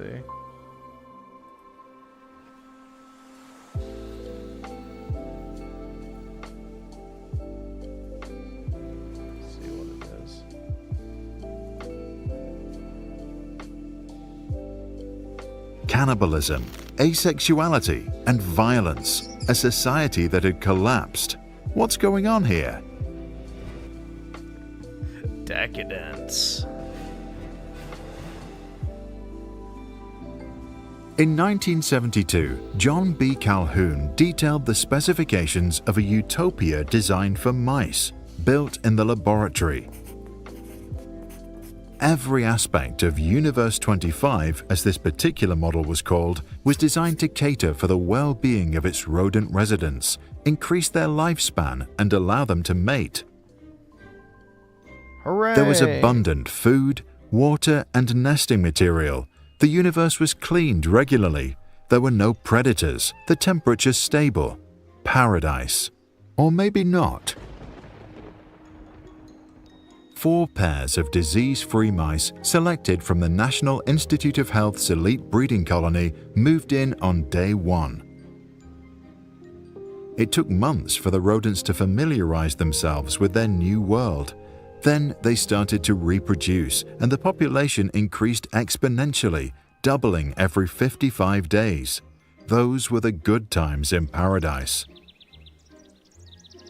Past day 315, more than 600 mice now lived in Universe 25, rubbing shoulders on their way up and down the stairwells to eat, drink, and sleep. Population growth slowed. Young ones found themselves born into a world with far more mice than meaningful social roles. Males faced a lot of competitors to defend their territory against. Many found that so stressful they gave up. Normal discourse Literally me, for real, dude. Within the community broke down, and with it the ability of mice to form social bonds. Lone females retreated to isolated nesting boxes on penthouse levels. Other males, a group Calhoun termed the beautiful ones, never sought sex and never fought. They just ate, slept, and groomed, wrapped in narcissistic introspection. Elsewhere, cannibalism, asexuality, and violence became endemic. Mouse society had collapsed. On day 560, the population peaked at 2,200 mice. A few mice survived past weaning until day 600, after which there were few pregnancies and no surviving young. As the population had stopped regenerating itself, its path to extinction was clear. The mice had lost the capacity to rebuild their numbers. Many that could still conceive, such as the beautiful ones and their secluded singleton female counterparts, had lost the social ability to do so. On day 920 was the last conception. The last mouse died on May 23, 1973, 4 years and 10 months after colonization. Calhoun later said that the creatures had died 2 deaths. The first was that of their spirit and their society. The second death was that of their physical body. It was not the first time the ethologist had built a world for rodents. Calhoun had been creating utopian environments for rats and mice since the 1940s, with consistent results. Overpopulation leads to explosive violence and hypersexual activity, followed by asexuality, self-destruction, and extinction. Yep, basically our 15-minute city future. So get excited, guys. It's coming. In his widely cited paper, Population Density and... We all get to live in the fucking ant farm while, you know, the elites get to live in their large country estates, free from the fucking rabble. Social pathology, Calhoun concluded, no matter how sophisticated we are, once the number of individuals capable of filling social roles greatly exceeds the number of such roles, only violence and disruption can follow. Yep, which is where we are right now. There's so many fake jobs out there just to try and keep people busy. So, we're well past that point. He then referred to a phenomenon he called behavioral sync. Behavioral sync is our desire to be in the presence of others, to be conditioned to seek to be near others, and to be drawn to the crowd, in spite of the conflicts that this can generate. Drawing from Calhoun's popular research, social scientists started to call for restrictions on reproduction as the only possible response to the world's rising population. Calhoun himself was more optimistic about our future. He argued, as our physical space declines, we are forced to extend a conceptual space, our network of ideas and technologies. Later in his career, he turned to possible solutions and began to build creative universes that minimize the ill effects of overcrowding. What are your thoughts? Is overcrowding a danger for mankind, or does it only affect rodents?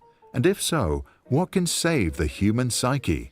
We're already like, if you get in deeper into this study, it's pretty fucking dark. Avoiding eye contact. This is a very light-hearted and, you know, bird's eye view.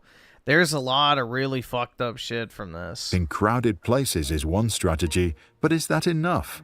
To read more about Universe 25 and its cultural impact, read the paper of Edmund Ramsden and John Adams. You'll find a link in the description below.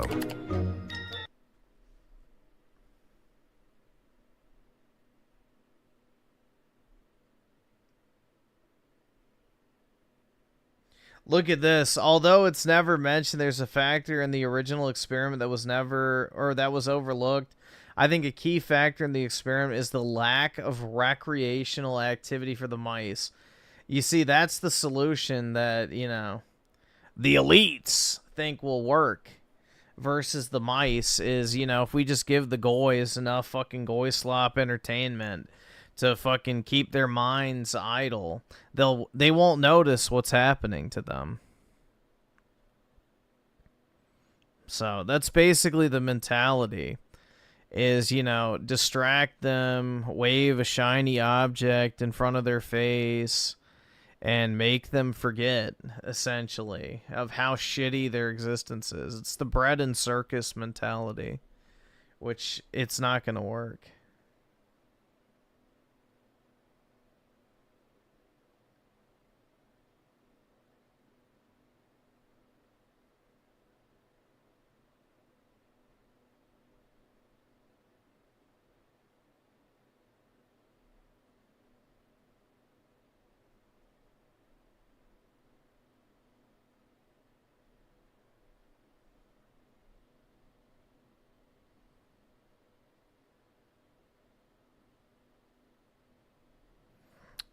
Johnny's with the 5. I suffer basically the same sleep issue you do. Sure, just sleep more is an easy answer, but if you have sleep issues like this, it's not that simple. Yeah, I mean, my main issue is time, but also, yeah, when I need to go to sleep, I can't ever fall asleep. That's my other issue. So, ever since I was a kid, I've had that problem of when it's like time for me to fall asleep, I'll just lay in bed for hours trying to fall asleep with zero success.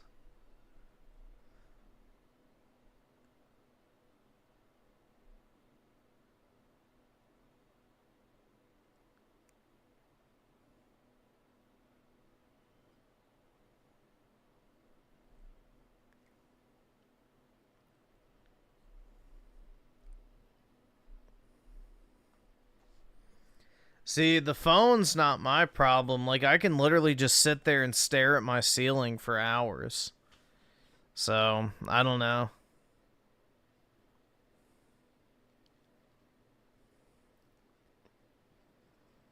You know, eventually maybe I'll get my ideal work schedule where I just don't have any fucking meetings. And I can just work on my stuff, upload it or whatever, and then just sleep whenever I can.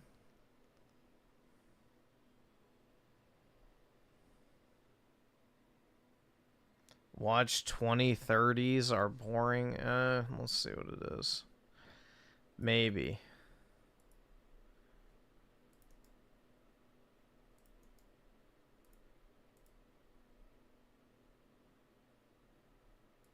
I have stated that each decade is a stage of grief, and that we are currently in the testing stage of the 2020s, which resides between the depression stage of the 2010s and the acceptance stage of the 2030s. But what will acceptance look like? What trends do I foresee in the pop culture of the following decade? Well, first, I will go over another way of looking at these decades, one that involves age.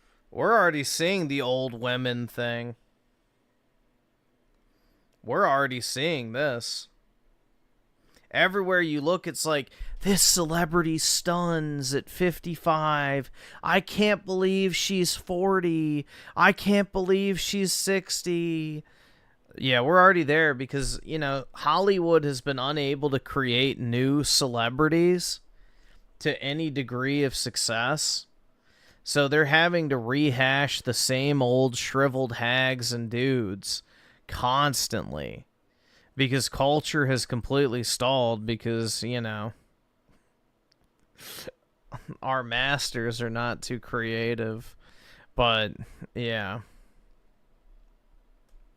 They like to own the art, but they don't know how to make it.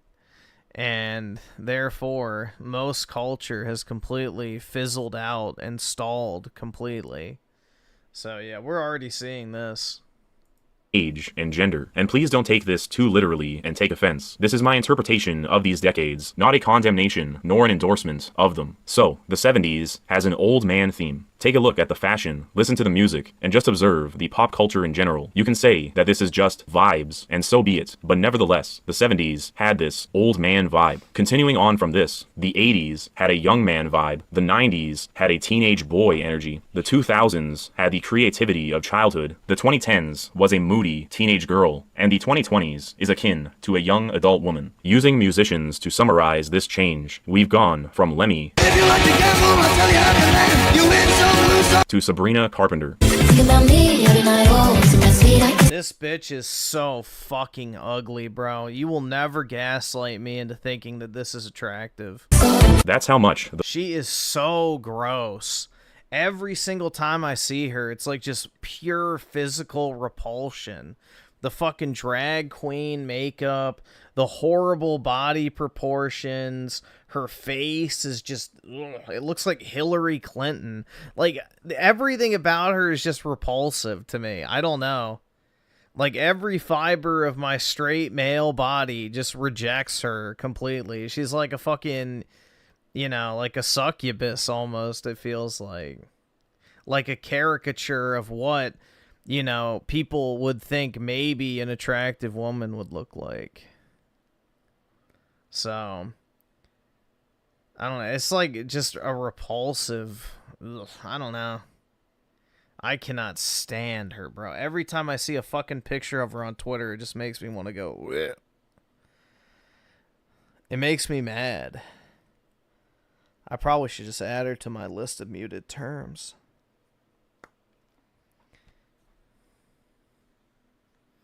Hillary did look like her at Supreme. Yeah, it looks just like Hillary Clinton.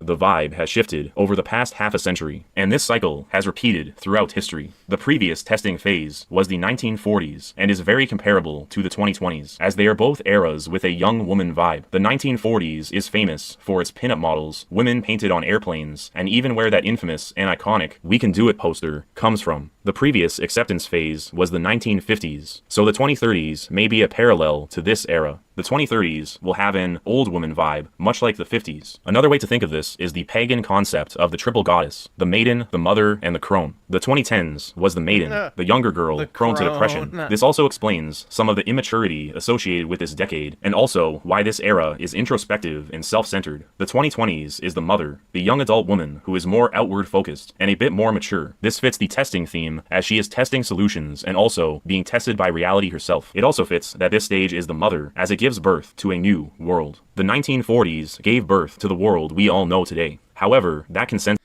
as shitty as it is, has reached its endpoint, and now, in the 2020s, something new will be born that will likely linger for the next 80 years, ending in the next testing era, which would be the 2100s. Finally, the 2030s will be the crone stage, the wise old woman. There's no hope for him now. He's suffering. You know we've got to do it. It's fitting that this era will be acceptance, as the wise old woman resigns herself, accepts life as it is.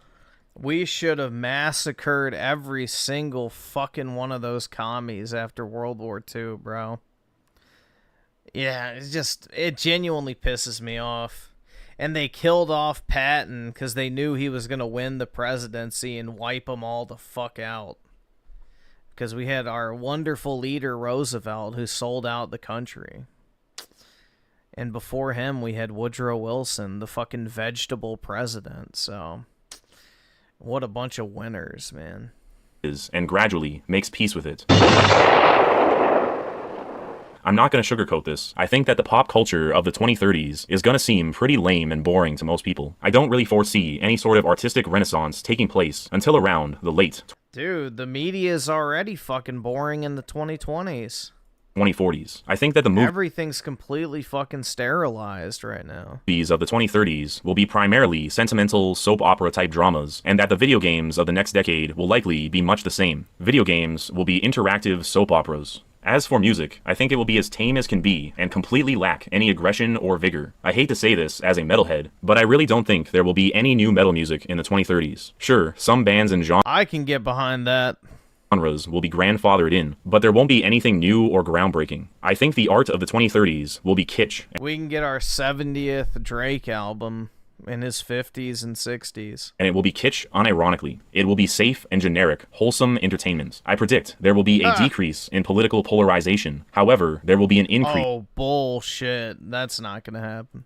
in censorship. Mainstream art and entertainment will be much more uniform. The messaging will be more agreeable to the average Joe than the polarizing entertainment of the 2010s and 2020s. But the messaging will also be more generic. I predict that the culture of the 2030s will be the exact opposite of the 1990s. Instead of provocative and rebellious art that is intended to disgust, outrage, or offend, the art of the 2030s will preach common sense platitudes in an earnest yet inoffensive way, much like a PSA from the 1950s. In the 2030s, people will be watching soap operas that take place during the Ukraine war and listening to music that more closely resembles Etta James, My lonely days are over.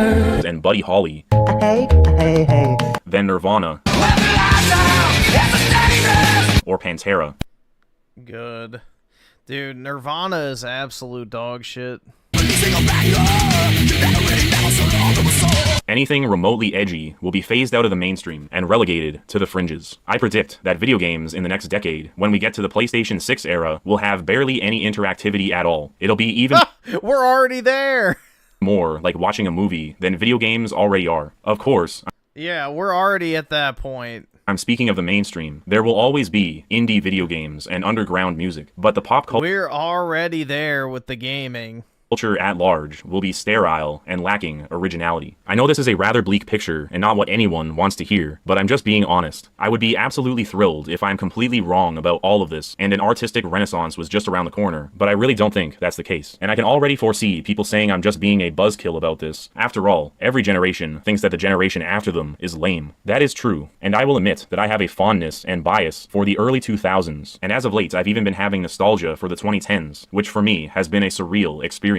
Maybe the next generation will just say, okay Zoomer to me, and maybe the pop culture of the 2030s won't be quite as boring as I anticipate, but I am very skeptical. I do think there will be some gems in the next decade, don't get me wrong, but they will be few and far between, and probably not in the mainstream. Throughout my Stages of Grief series, I have been discussing American culture and its decline. I think in the 2030s, this culture of the baby boomers will come to an end. The worship of the 1980s will fade away. The mythos around World War II will no longer have sway with people, and all the Holocaust! Oh my god, it only happened 150 years ago! I'm a victim! pop culture icons that are universally known will die off with Gen X. Cyndi Lauper and Back to the Future will only be known Well, they'll never let that go. They'll never let it go. Good luck. by the older people, and all the pop culture references in The Alright, Simpsons awesome. and Thanks, Family nigga. Guy Alright. will be so alien to Generation Alpha that they might as well be ancient Egyptian hieroglyphics. Acceptance is about coming to terms with loss, and in the 2030s, we will come to Dude, we will never hear the end of the fucking Holocaust. Ever. Ever. Just like you constantly get a reminder of your outstanding balance on a debt. It will be the exact same energy. Bank on it. No pun intended. DJ Aftershock of the two, how much do you despise the upper middle class suburbanites? I don't really despise them. I guess it just depends on their voting propensity. If they're a bunch of self-hating whites that fall into that category, then I have a very bloodthirsty hatred, let's just say. And they should be removed from this country if they despise it so much. But it really just depends on which political ideology they fall into at this point. But yeah, the self-hating, self-loathing white leftist can get the fuck out. Yeah, I genuinely hate those people. Johnny's with the 5. Griff, I think you might have talked about this before, but what is your ideal period in U.S. history to have lived in? Mine is the 50s, simpler times. What time would I want to live in? Or are you talking about, like, the ideal time, like, societally structured as far as, like, economics and everything? I mean, I think the ideal time to have been born is like the late 80s, personally. If you were born in the late 80s, you would have probably the best financial opportunity in the history of mankind to generate wealth essentially overnight. So, I would say that, or probably, yeah, like 40s or 50s. The only problem with the 50s is you'd have to live through the 60s and 70s, which, ugh, gross. The 60s and 70s are the worst period of American history, hands down.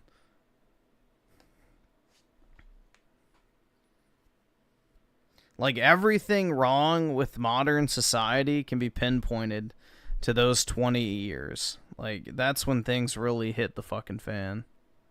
Accept the loss of the world of the baby boomers. We will come to accept that most of us will never become rock stars or live in a John Hughes type house, and we won't even be pissed off about it in a Fight Club sort of way. We will just say it is what it is. Of course, America itself will still exist, but the American dream will be so obsolete as a concept that it could be rightly compared to manifest destiny or the divine right of kings. America will be less comparable to its Statue of Liberty and more akin to the statue of Ozymandias buried in the sand. And there will be a new myth that... Do you guys know who Ozymandias is?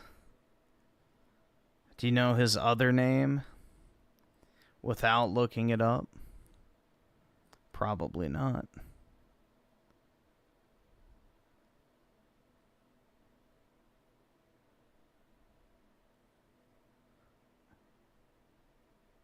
It's Ramses. So, that's just another name for him. So, have you ever heard of the Pharaoh Ramses II, which is like the most famous like Egyptian pharaoh by far, other than Khufu? But yeah, those are like the two most well-known Egyptian pharaohs. But yeah, Ozymandias is another name for Ramses II. Replaces both the American dream as well as the mythos of World War II. I believe this new myth will be formed in the 2020s and solidified in the 2030s, which means there will have to be a new bad guy. For the past 80 years or so, the bad guy has been the Germans, but that story has run out of steam, and people... No. Let's be honest. It's not the Germans. It's the whites. Are looking for a new punching bag. I think it's possible that the Americans will become the new bad guys. It's funny I say this, as last year, when I made my Stages of Grief series, America sort of fell into that villain role, and I was apparently ahead of the curve, as I am Canadian, and I've noticed a massive shift towards Canadian nationalism in my country since 2025 began.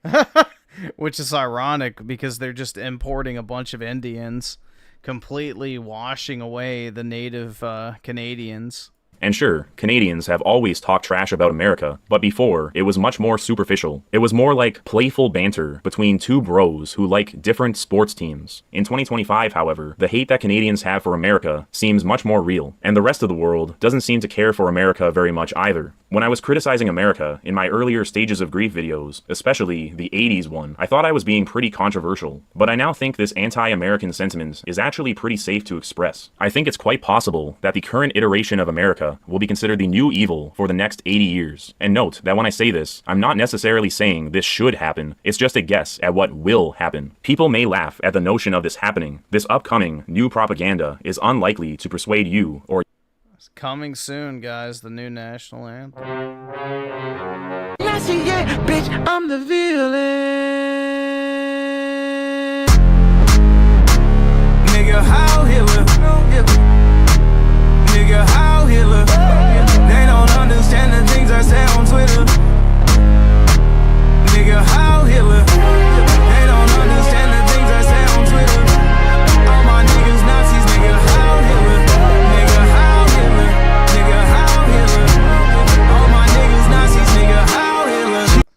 So, yeah, I mean, if we had to fill the role of the bad guys, then that's a worthy sacrifice.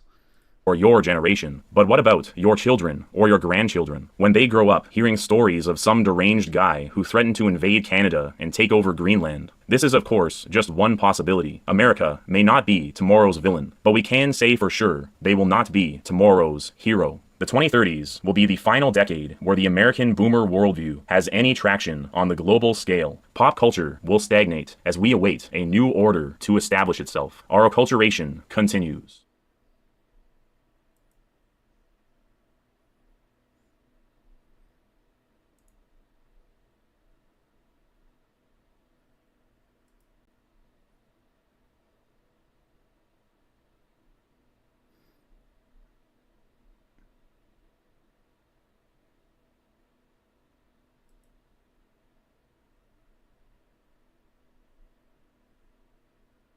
Gen Z's addiction to locking in.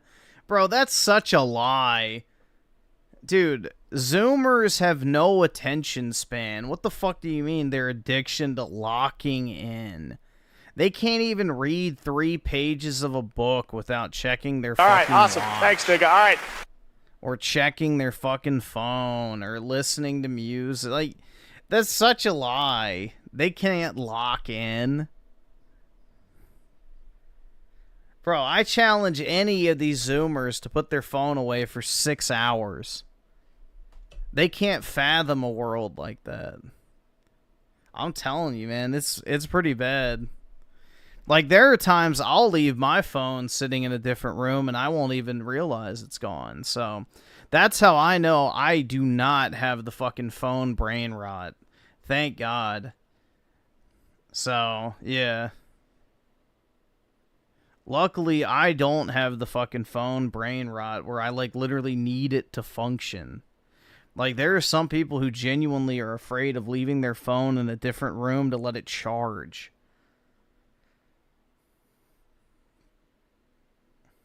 I can't afford this shit!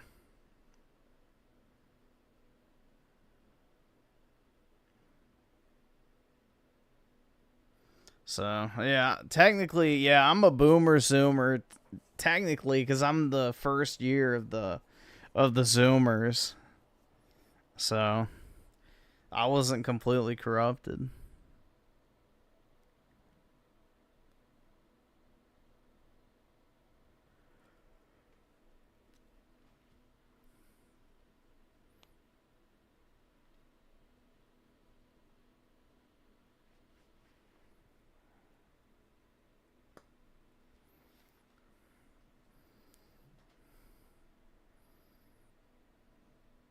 Don't take an autistic girl into a card shop.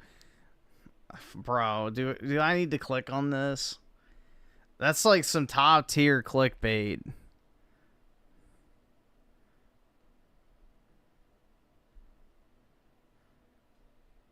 That's some top tier clickbait. Alright. I'll click it just for you, PK. Even though I don't feel like I should, but... I haven't opened this either. Let's open these and these and these. Let's try them all. Please. Fine, we can find better shops. No, you're great. That's... I just love Pokemon. Chat, help. This is cute. I've seen better prices, but... We should do these. We should do these. Do you want these? Yep, get those sleeves. No. Those ones are cute. Do you want these ones? They're streaming. Look how cute that is. Yeah, that looks like my dog. Yeah. Wait, let's get the Ghastly. No, I like this one. Okay, yeah, this one isn't... Okay. I haven't opened this What a cock. either. Let's open these and these and these. Let's try them all. Please. Fine, we can find better shops. No, you're great. That's... I just love Pokemon. Chat, help. This is I've cute. seen better Chad, help! Give me money! prices, but... Dude, why are you buying a 151 Japan? Never mind. It doesn't matter. Nothing matters in life. It's all fake and gay and scripted.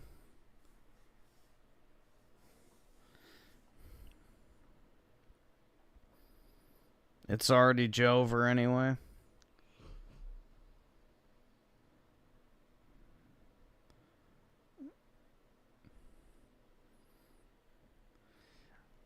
Let's see. DJ Aftershock with the 5. Well, those voters I was talking about have shifted hard left post mid 2010s. Just look at North Atlanta. Oh yeah, Dallas, Richmond, Charlotte. Yeah, suburban areas. Yeah. I mean, I'm all in favor of just dropping all of the illegal immigrants right in their wonderful little neighborhoods and see how they like it. But yeah, I do have genuine disdain for that. So basically, what you're referring to in my area, at least, is the govies.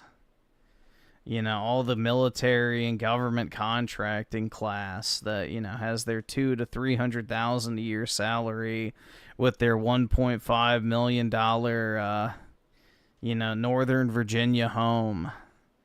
So yeah, definitely not a fan of them at all.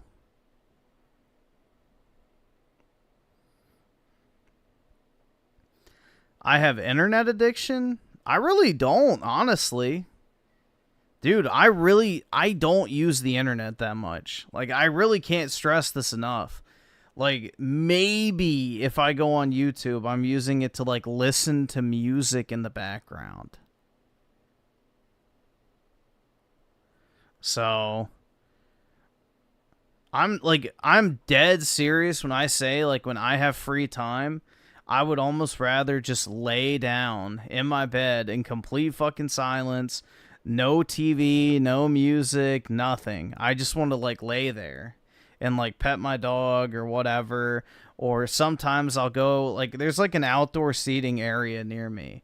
And sometimes I'll just go out in the middle of the day and take my work laptop with the hotspot and take my dog out. And I'll just go sit in one of the chairs in the sun for, like, a few hours. And just not do anything. So, during my free time, I am not, like, plugged in constantly.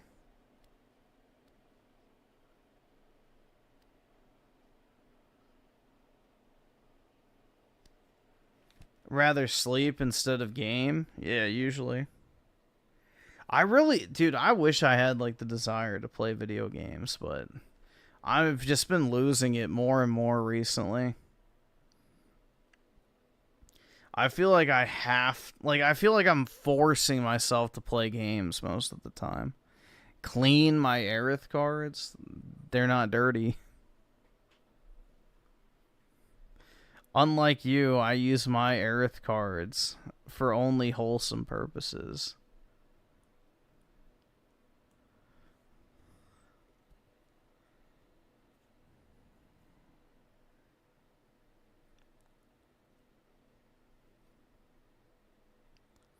Yeah, the most I use my phone for, like, internet browsing is, you know, for maybe, like, an hour or so a day total. I'll scroll through All right, apps. awesome. Thanks, nigga. All right. I'll go on there just to see, like, the news and stuff that's happening or, you know, that type of stuff. But I don't really spend a prolonged period of time. Like, I'll just refresh my feed a couple times, check, and then if I don't see anything, just, you know, close out of it. But yeah, I really don't use my phone that much.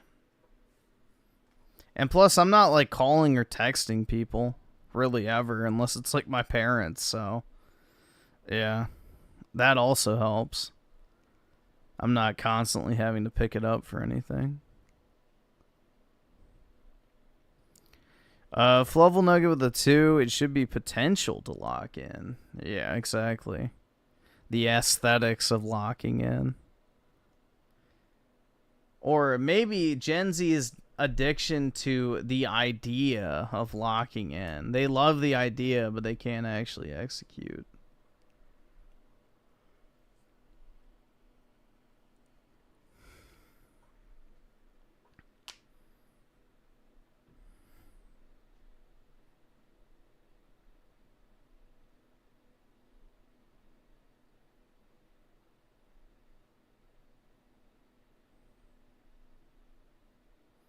GTA 6 will drive me away from gaming. I'm probably going to take a day or two off around that time. I don't want to have to hear people talk about it. I don't want to see the mentions of it in the chat or anything. I have genuine hate for GTA 6.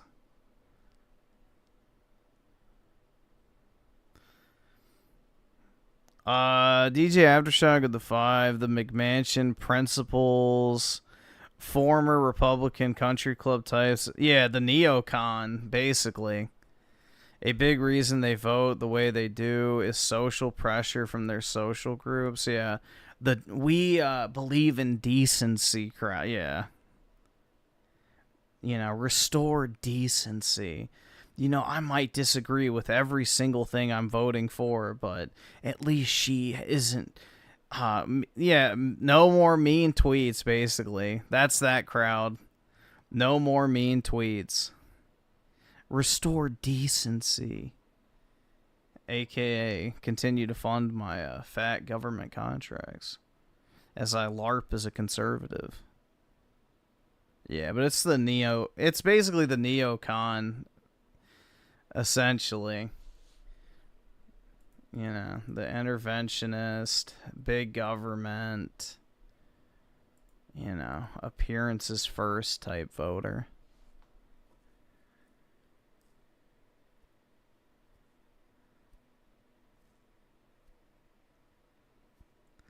I would rather play a Souls clone than GTA 6. I genuinely have zero desire to play GTA 6. I cannot stress enough how uninterested in that game I am.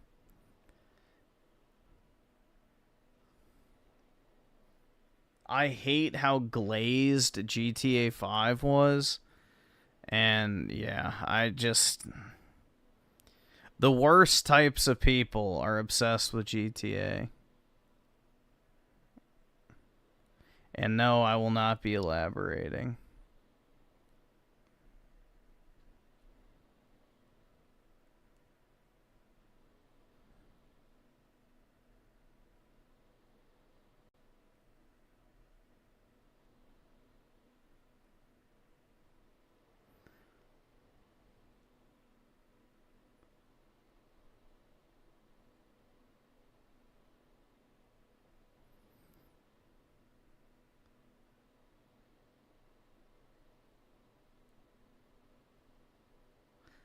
Oh, I got the, whatever it's called. If you want an ergonomic feel, I got the D-brand case for the Switch 2. This thing is really nice. Like, I'm really impressed. Like, it feels really good in the hands, so if you want a more ergonomic feel for your Switch 2, the D-brand, I think it's the Kill Switch case, I think is what it's called. But, yeah, it's really nice, honestly. I would definitely recommend. It's $60, but it's way nicer to hold. Like, you get actual grips on the back. You get a slot for your fingers, like your middle fingers to go underneath the triggers. So you can basically hold the, device a lot better. And your hands don't cramp as much when you're holding it, too, which is nice, so... Yeah, if you want to get a case for the Switch 2 that gives you that effect, definitely pick this up. I'm pretty impressed so far, so... It's a good quality case. It fits on. It doesn't make it too bulky. They give you a dock adapter, so you don't have to take the case off every time you want to, like, actually dock your device, which is a problem with the other Switch cases that add, like, actual protection and, girth to it. But yeah, it's a really nice case, honestly. I was impressed. Yep, it's the company that pissed off Sony with the PS5 shells.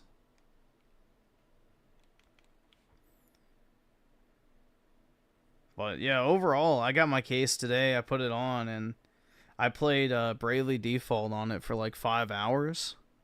But yeah, it's really nice. It's a big improvement. So I would definitely recommend it. I think it's on like a waiting list right now, though. So if you place your order, it'll ship out, I think, sometime in July. It's called the Kill Switch case from D-Brand. If you look it up, switch to kill switch, it'll pop up. But yeah, it's really nice. Here, there's a quick video on it, and then I'll show you.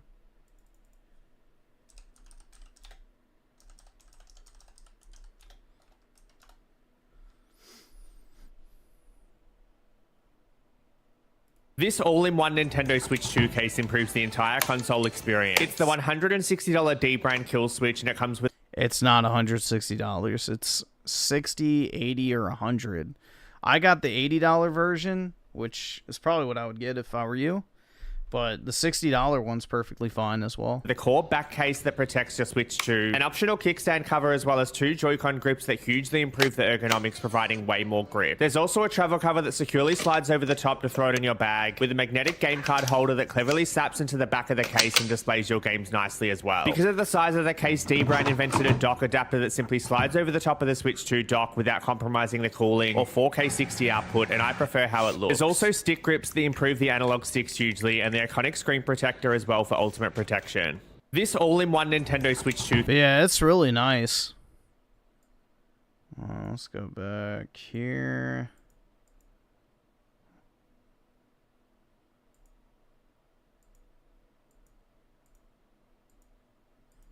Gonna see if he had like a view of the back.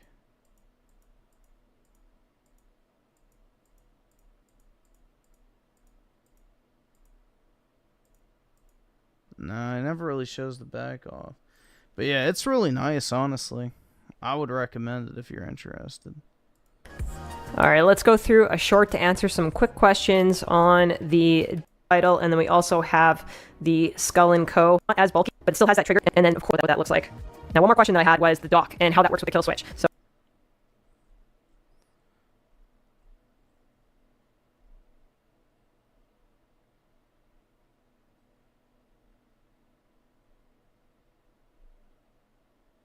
The D-brand Switch 2 kill switch case is the company's red to press it anyway, but it's worth noting if it bothers you. All the cooling vents are perfectly cut out and the kickstand works flawlessly, just like there was no case on it at all. D-brand ships the case with an optional kickstand cover that sticks to it, and with the included strap. The strap itself is well made. Once the case is fully assembled, which makes the stick better without the covers, even if they look nice and completely aesthetic. I wouldn't say I have baby skin hands, but maybe your thumbs are more tolerant of the texture than mine. Once the case is fully assembled... I'm trying to find a good angle of it.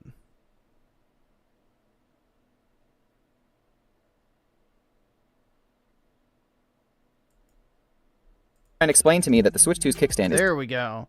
So yeah, you can see right here, like your middle fingers go right between this grip and the, like, I guess protrusion for the triggers.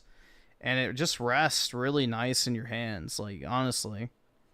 It's really, really good. If you're planning on using your Switch primarily in handheld, this is, I would say, a must-purchase accessory.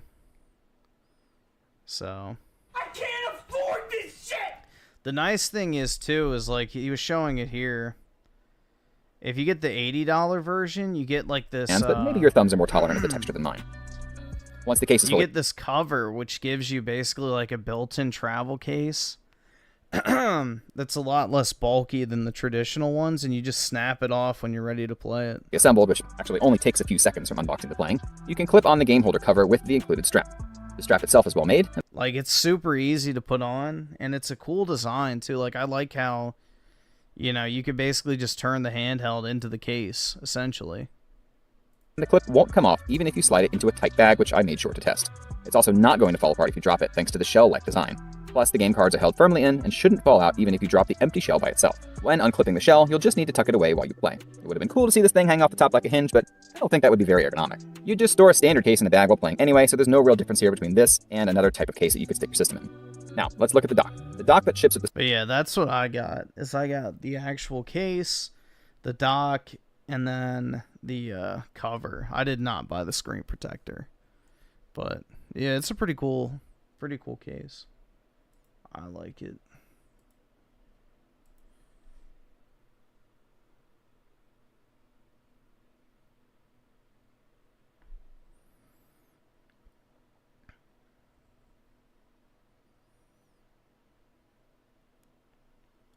Let's see. DJ Aftershock with the 2 places like Buckhead, Orange County, Greenwich, Great Falls, etc. It's in every metro area. Just look at the precincts. Yeah. But yeah, it is the social pressure thing. And I don't know. I really don't get it. It's like the champagne socialist mentality, you know? It's all these wealthy type people, like the Hassan Pikers of the world, that push for left-wing politics, which is ironic. But I don't get it. But yeah, I can't stand people like that. How many Switch games do I have? Like over 100 something. I'm not entirely sure. I have a bunch.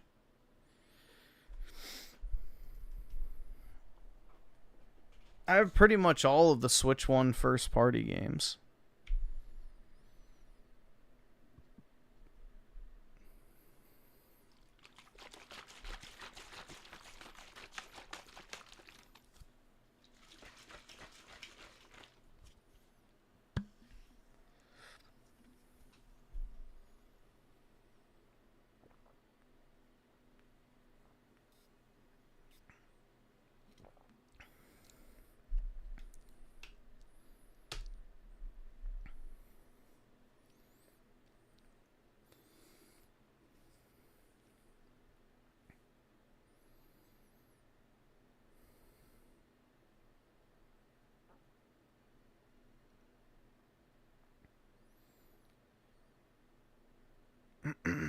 Why would you use this? Oh, just in case you drop it or you put it in your backpack without the cover on it or whatever reason. Which you don't really need a screen protector because the Switch 2 has the same thing that the Switch OLED has, which it has like a built-in screen protector of sorts where you have this film over the screen that you're not supposed to remove. But if it gets super scratched up or whatever, you could, technically. But yeah, it's just, you would get it basically to prevent scratching, primarily. Or if you toss your Switch in your bag frequently without a case. Or if you buy the case, but you don't put the, like, snap-on cover. That's why.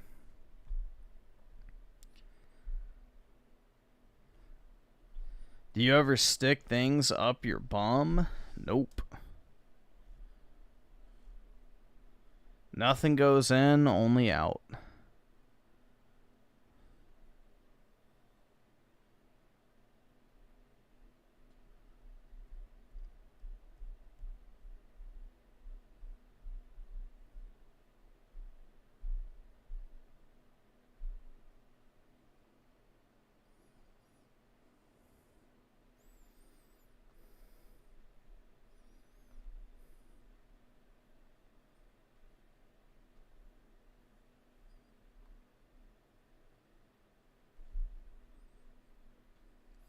DJ Aftershock with the 2, me thinks they used to vote Republican largely for economics.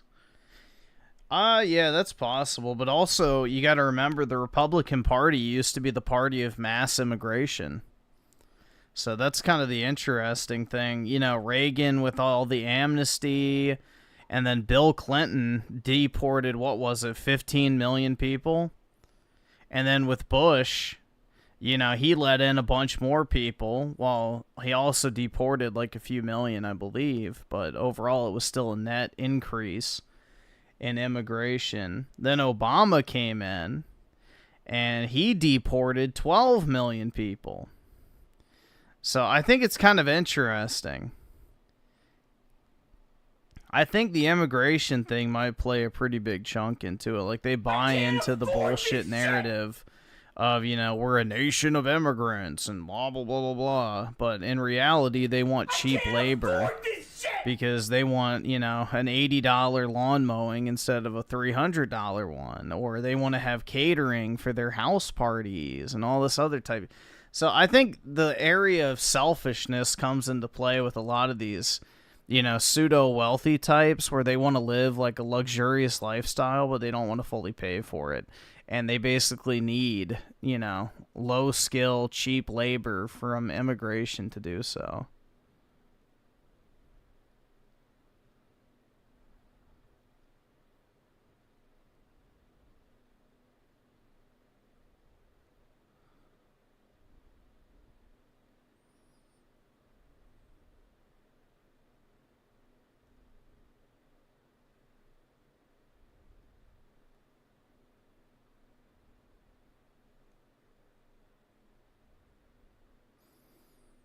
And CEO Rocco with the 2.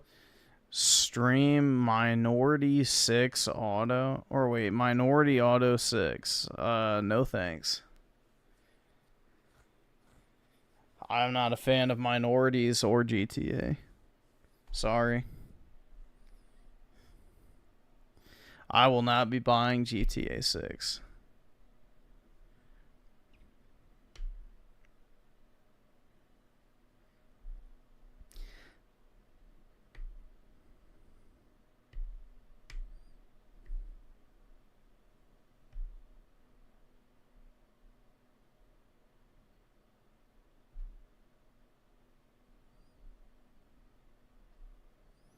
GTA 6 is lame to me. Yeah, I never have liked GTA that much.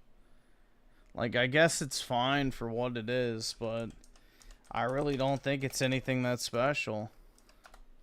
Alright, let's see what unhinged shit we can find. Now, we did a 4-hour stream. Let's see. I think we watched this one, right? Women Made Dating Impossible. Did we watch this one, or did we watch the influencer one? I think we watched the influencer one.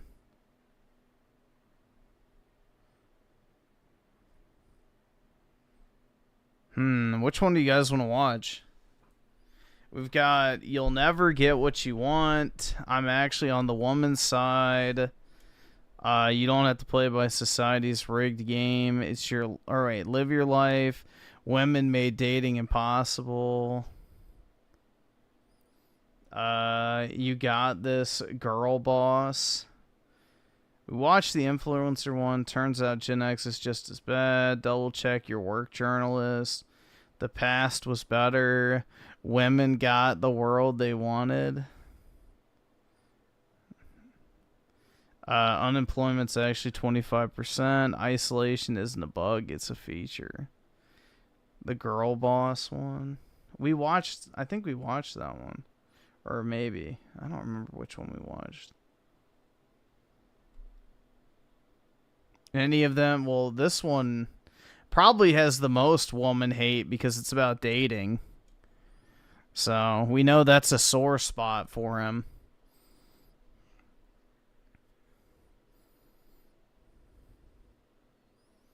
I think these two would be my guess. Women Got the World They Wanted, and then Women Made Dating Impossible. So, between those two, I guess.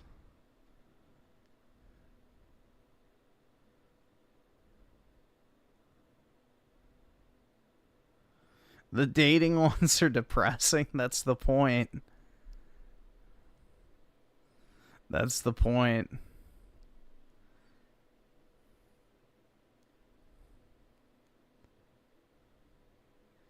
Or maybe, I don't know, man. Maybe he is the most mentally well of us all because he can say exactly whatever the fuck he wants when he wants. There's a certain, clarity to that. Of not having to mask your true feelings. Dude, honestly, I wish I had fuck you money so much. But I don't. I'd have to go stream on Rumble or some shit. Like, bro, if I had fuck you money and I started doing like more political based content, like, shit. I would definitely get banned from YouTube. Quickly. Very, very quickly.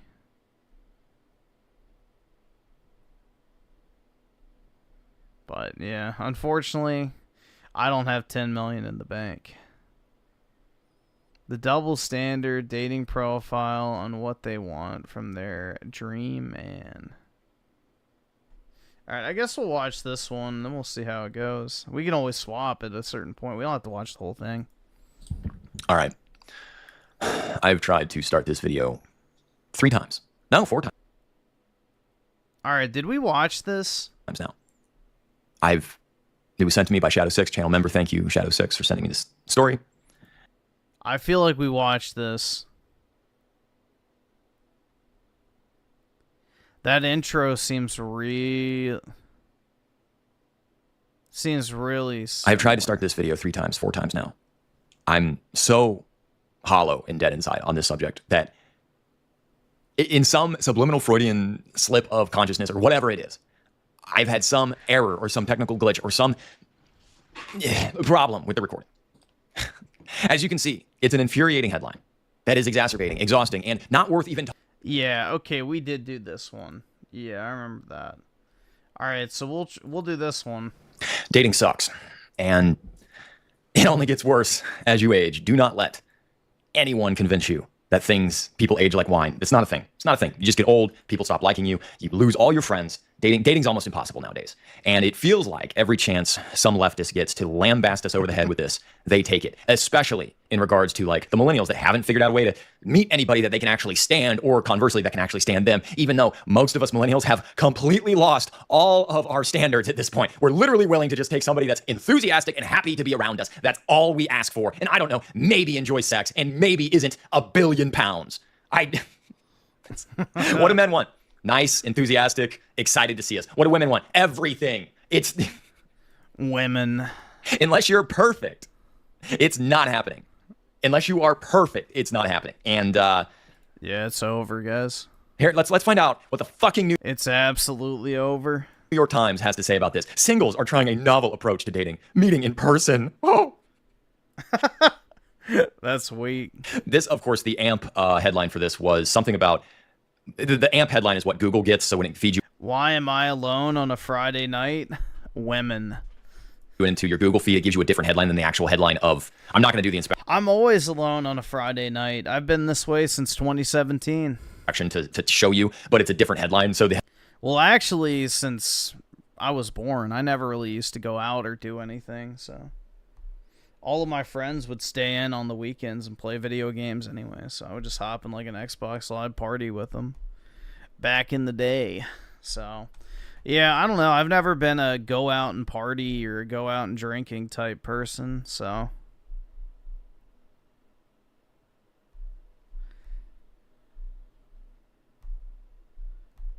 This has been my typical Friday, probably most of my, pretty much my entire life, unless I had like some family obligation. The headline was like, dating apps are out, IRL is in. And of course I had to pop into reader view so I could actually read it, but I wanted to show you this stupid little like Sesame Street graphic. Yeah, the Globo Homo art style. They have here. Singles are trying a novel approach as Gen Z and millennials. And of course, is there any author for this? Okay, wait, hold on, go back.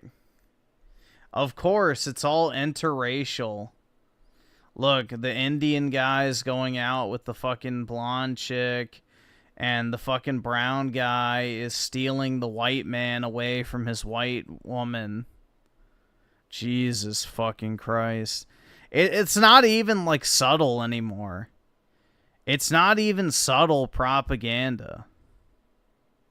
You know, abandon your fucking wife for your gay, you know, brown lover. Singles are trying a novel approach as Gen Z and millennials. And of course, is there any author for this? Okay, Catherine Pearson. Let's find out who Catherine Pearson is. 1 second. I got her. In like 3 seconds, I got her. Okay, so attractive millennial. She's attractive, guys. Like, come on. You would say no to that? Come on. New York, reporter, freelance editor, associate editor. I absolutely would. Working since 2007, so she's exactly my age. Columbia University, New York University. Wow, went to NYU in 2002, so you're a little bit older than me. You look good for 40s. I mean, photography and lighting and everything makes a big difference, but you're wearing your 40s well, Miss Catherine. All right, that's my compliment to you. Yes. Yeah, it's the New York Times, a classic paper. I'm very aware of what I look like. No one needs to remind me. So, for a 40-year-old woman, she looks fine, but I wouldn't hit. Oh, Catherine Pearson from NYU. I'm sure you had your share of men. Anybody? Dude, you got to realize most women, when they hit 40, are not looking very good. So, almost all of them are extremely overweight, and yeah, they let themselves go dramatically.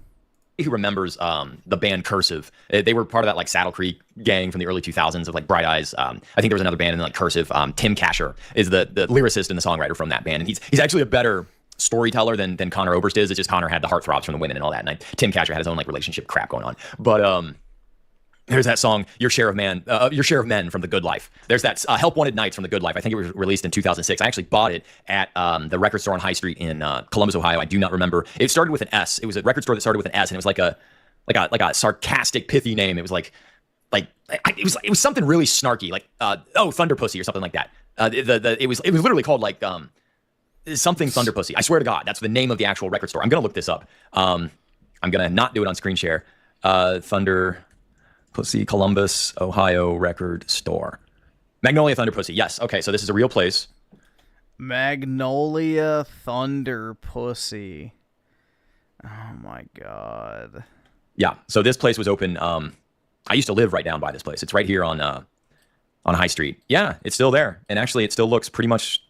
Yeah, they built all these condos and everything after 2008 because everything was super cheap. But yeah, I used to live down here.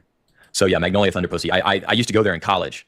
And they used to have shows and stuff. So anyway, it's a real place, Google. I was not using a bad no-no word. It's a real place. Magnolia Thunder Pussy. It was a record store. Absolutely phenomenal record store.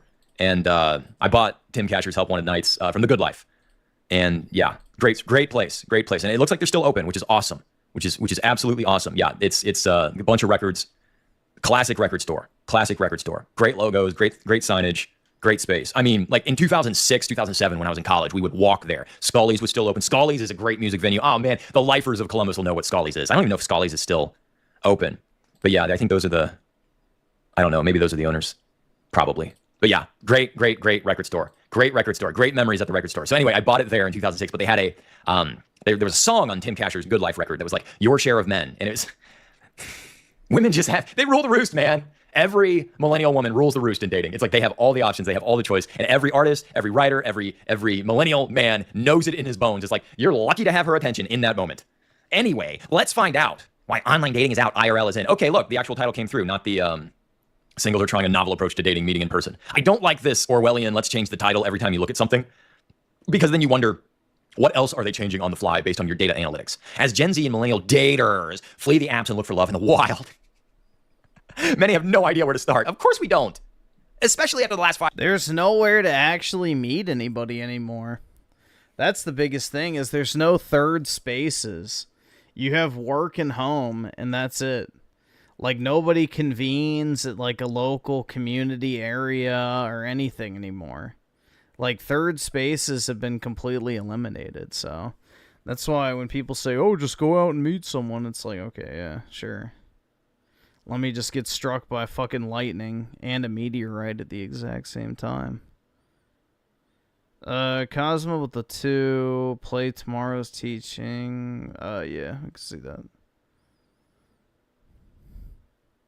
I don't usually think hair plugs is a good idea, but Raymond is such a busted looking dude. He should get... No, all he needs to do, which... you know, obviously, is trim the beard. Probably just go down to, like, a stubble. He should go back down to, like, a stubble. I feel like. He needs to get his teeth fixed. That's his biggest problem. And a better pair of glasses. And he would probably be fine. So...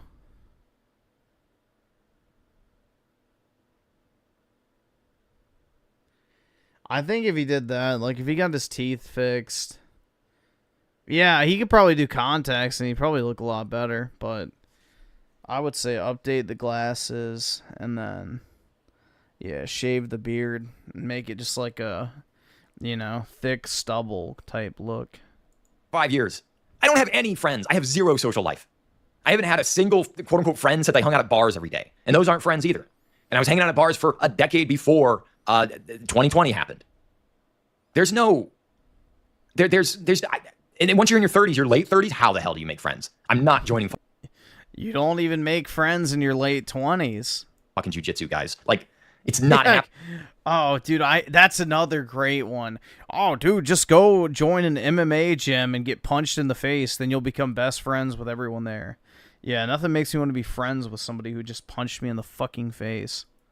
You reach a certain age where you realize nobody wants to be around you.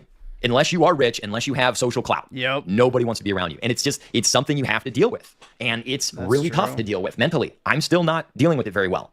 I make these videos as kind of a coping mechanism, to be honest with you. Well, singles are trying a novel approach to dating, meeting in person. Sign in for the Ethicist newsletter for time. They start with the fucking advertisements. Advice on life's trickiest situations and moral dilemmas from the philosopher Kwame Anthony Appiah. Who the fuck is that? Kwame Anthony Appiah? Oh yeah, you look like an ethicist. Yeah, I'm gonna trust this guy with my ethical dilemmas. Maxie Williams Company, we meet IRL. Of course it's a crummy commercial. Oh God, look at those people. Do you want to be around those people? Do these people look like people you want to be around? What the fuck is that? Like a gender / racially ambiguous lesbian soy cock. And of course, you know, a single mom number 1, single mom number 2, lots of race mixing going on. Yeah, this is perfect globo homo propaganda. So DJ Aftershock with the 2. It's more so they changed their opinion post 27. Yeah, it's like the decency vote. The decency vote. Like, oh, Trump is just too abrasive. If he would just tone down the rhetoric. And yeah. Yeah, I want to bring back decency to politics. Yeah, they're afraid of the flack they're going to get for actually, voicing support.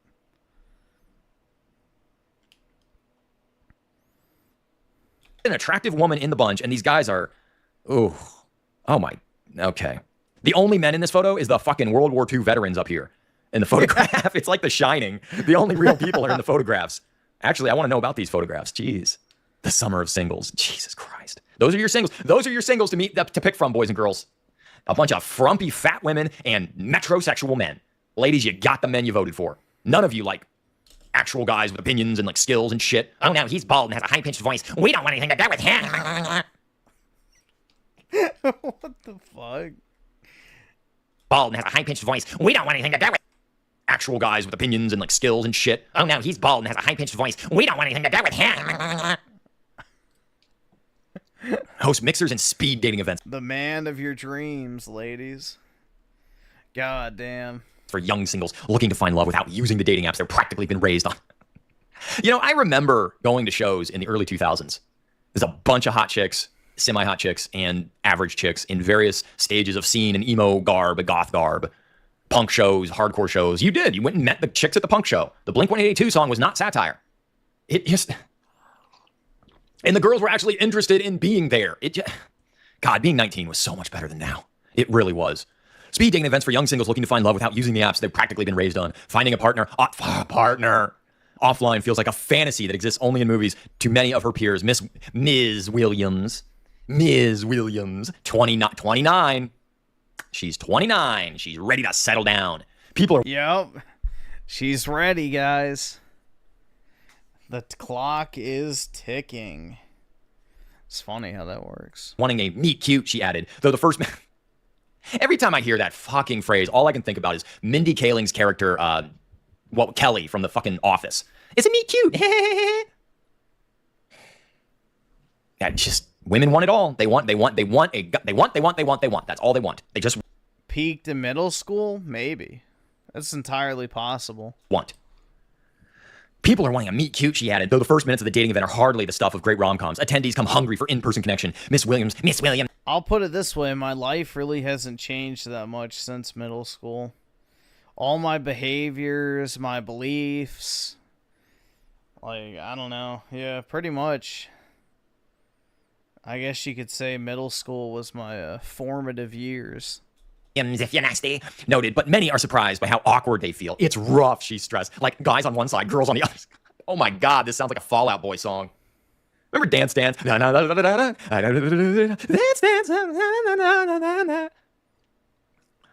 It's very much middle school vibes. God forbid. You spend 20 years telling men, we're not allowed to look at you. We're not allowed to approach you. We're not allowed to talk to you. We're not allowed to be nice to you. We're not allowed to ask you out. We're not allowed to do anything that could be misconstrued as assault. We're not allowed to fucking be in existence in the same room with you. And now you women host these in real life events, and the fact fucking metrosexual slubs that you get to go to these events are now terrified, and they're standing on the corners of the event. Listen to me, women. This is the world you wanted. You wanted a world where men didn't ask you out.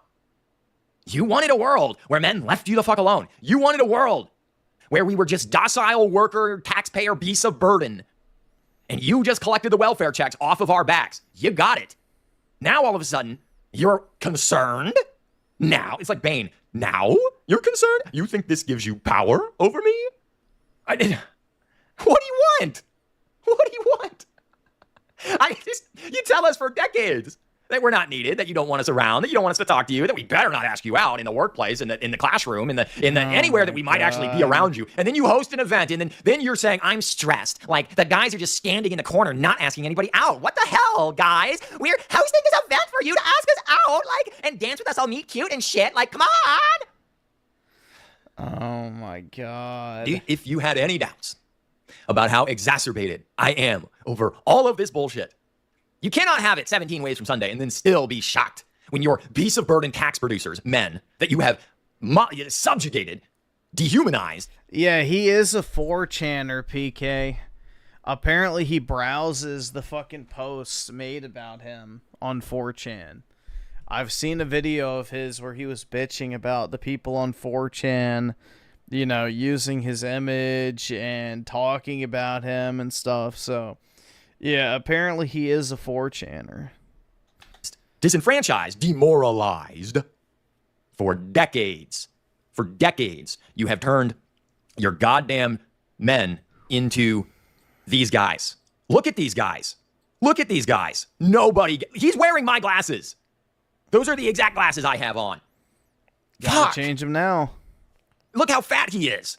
Good Lord, man. Like, those are the men you wanted. And now you're upset that the men you wanted are standing off shyly in the corner like, I don't know if we're allowed to talk to her. I don't know. You know, I was at the fucking bank yesterday, credit union. And there was this young, and she was cute.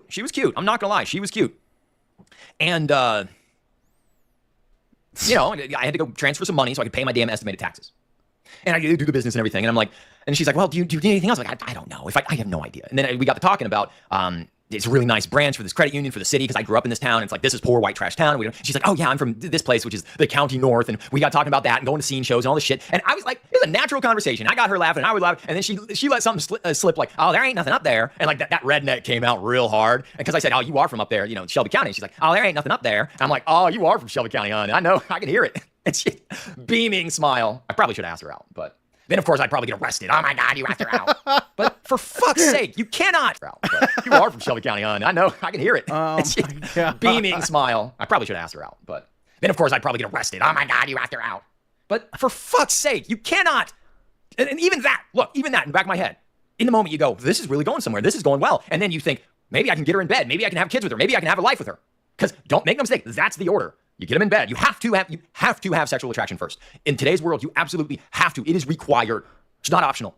You have to get their sexual attraction. If you can't, it's not going to work out. First comes love, then comes marriage. No, first comes asshole licking, then comes Magnolia Thunder Pussy. Oh my God. I just hate my life. First comes asshole. These are the guys you wanted, licking. women. You sent us God just damn dystopian levels of mixed signals for years. And these are the guys you wanted. These are the guys you got. Enjoy. Enjoy. There's plenty of evidence that singles are looking for love offline. The way people dated until the last few decades. Dating app burnout has become rampant, and platforms struggling to attract and retain users, particularly younger ones. Match Group and Bumble have lost more than $40 billion in market value since 2021. Dating apps are in trouble. Gung, gung, gung. And the headline tells all, they're dead. The headlines tell us, actually, they're dead. Mindless swiping is out, and intentional dating with a plan and clear goals is in. Only if you're hot enough. You can't lie to me endlessly. It only works if you're hot enough. It only works if you're hot enough. Period. Period. There's nothing else. It's just be hot. It's just be hot. The problem, finding love in person has never been easy, and it can be particularly tricky for daters who are accustomed to having an endless stream of potential romantic prospects right at their fingertips. Oh, so you mean the women. This is difficult for the women. Because men have never had an endless stream of potential romantic prospects right at their fingertips. Ever. Not now, not then, not now, not ever. They're sort of trapped between these two worlds, said Melissa DeVaris Thompson, a married and family therapist in New York City. The online space doesn't feel great, and meeting somebody out in the world feels very vulnerable. We spoke to Miss Divis Thompson and other relationship experts about some of the advantages and challenges of analog dating and strategies to keep in mind when looking for love offline. Here we go. The normie conformie. Advice for pretty perfect people. This is what this is. It's advice for pretty perfect people. Alyssa Rodriguez, 27, from We used to fuck the whole village? No, that's not how it used to be. It used to be when you were a kid, you know, your families in the village would get together and talk about, like, who would marry who or whatever. So, you know, because in the village, there's a limited number of children being born at certain times. So, it was more planned out. Brooklyn admitted that it was easier to get dates on the apps. Of course it was. You're probably skinny, have that hot indie alt chick, 500 Days of Summer, what's her name from Garden State, Natalie Portman energy. Of course it's easier for you to get dates. Nowadays, people leave their hometowns and stuff, so you can date, you know, hundreds of miles away or whatever and have access to way more people. So, that's the thing, is now people get analysis paralysis because they have so many options. They don't want to commit to one. They're like, oh, well, if I keep swiping, then I'll find a different one, or, you know, I should keep looking. And yeah, I don't know. That also contributes to it. When you had a smaller pool of people that you had to pick from, it kind of naturally forced people to couple up, where otherwise they would not have. Dates on the apps. Admitted that it was easier to get dates on the apps, and she did so pretty consistently for 5 years. Of course you did. Of course you did. See, this whole thing is just a humiliation ritual. They have turned your biological drive for sex and reproduction into a constant humiliation ritual. Even fucking reading this article is a humiliation ritual. There's no love for ugly people. There's no love for someone like me. I don't get choices. I don't get options. I don't get enthusiastic blowjobs. I just don't. It's not happening. But she was also aware of how gamified the dating sites felt, and they were designed to keep her hooked. After a breakup, Ms. Rodriguez took a 6-month hiatus from dating, and that doesn't mean she didn't take a 6-month hiatus from getting blown out. She refocused her energy on spending time with friends and on hobbies like salsa. Like fucking salsa dancing. How many times did she hook up with her hot salsa dancing instructor? Fuck. Dance instructors. God fucking damn it. Why is he so pissed off over the dance instructor? Was that a personal pain point in the past? I wonder. He walked in on his ex-girlfriend getting plowed during a Zumba session. Literally making me nauseous. It's how angry it's making me. Like, it should not make me this irrationally angry to think about this subject. Dating is supposedly supposed to be fun, right? Well, if you're not having fun, then why are you... Well, because I want to get laid, all right? There's your obvious answer. Men would like to have enthusiastic, physical, romantic, and sexual relationships. Sound the alarm. Oh, here we go. She also started a meetup group called, God, Queer Latinas. Do you just want the virtue cards, like Girl Scout cookies? You just get the virtue cookies handed out to you every chance you get. Oh, I'm not only a Brooklynite, but my last name is Rodriguez. But oh, I'm queer now. I'm a queer Latina strong woman of color, even though I'm actually white because they say white and non-Hispanic white or whatever. Like, totally, girl. It's making me insane. Since deleting all her dating apps but one, a kink positive app. Where are the kink positive apps for guys who want to do like BDSM shit? My ex-girlfriend. It's all she talked about. Well, I don't do that. And then immediately after she broke up with me, she was with somebody who was 12 years her senior doing that shit. When is it my turn? When's it my turn? When do I get the crazy goth girl sex? Well, I'm waiting. Yeah, when's it gonna happen? A kink positive app. The amount of space the dating app takes up in my brain is a lot smaller. I hate this. I hate this. Where the fuck is my kink positive app? Where's the kink positive app for straight white males? The kink positive app for straight white males. Probably oh fuck, I can't think of the name. The whatever one where it's like it connects the Asian women to white guys. There you go. When is it my turn? A self-described outgoing intro. This is not a real person. Miss Rodriguez has become pretty shameless about approaching people she's interested in, she said. So you are just blown out like an O-ring at a 100,000-mile Dodge Hemi. You're about as done as a rear main seal on a 2003 Porsche that hasn't been rebuilt. Oh, I have no idea if that's good or bad. You're about as blown out as a head gasket on a 1995 Chevy 4-banger. These are all literal engine analogies that the technical-minded, this is now a technical engine repair video channel. I'm just talking about blown out engines. That's it. I'm just talking about blown out engines.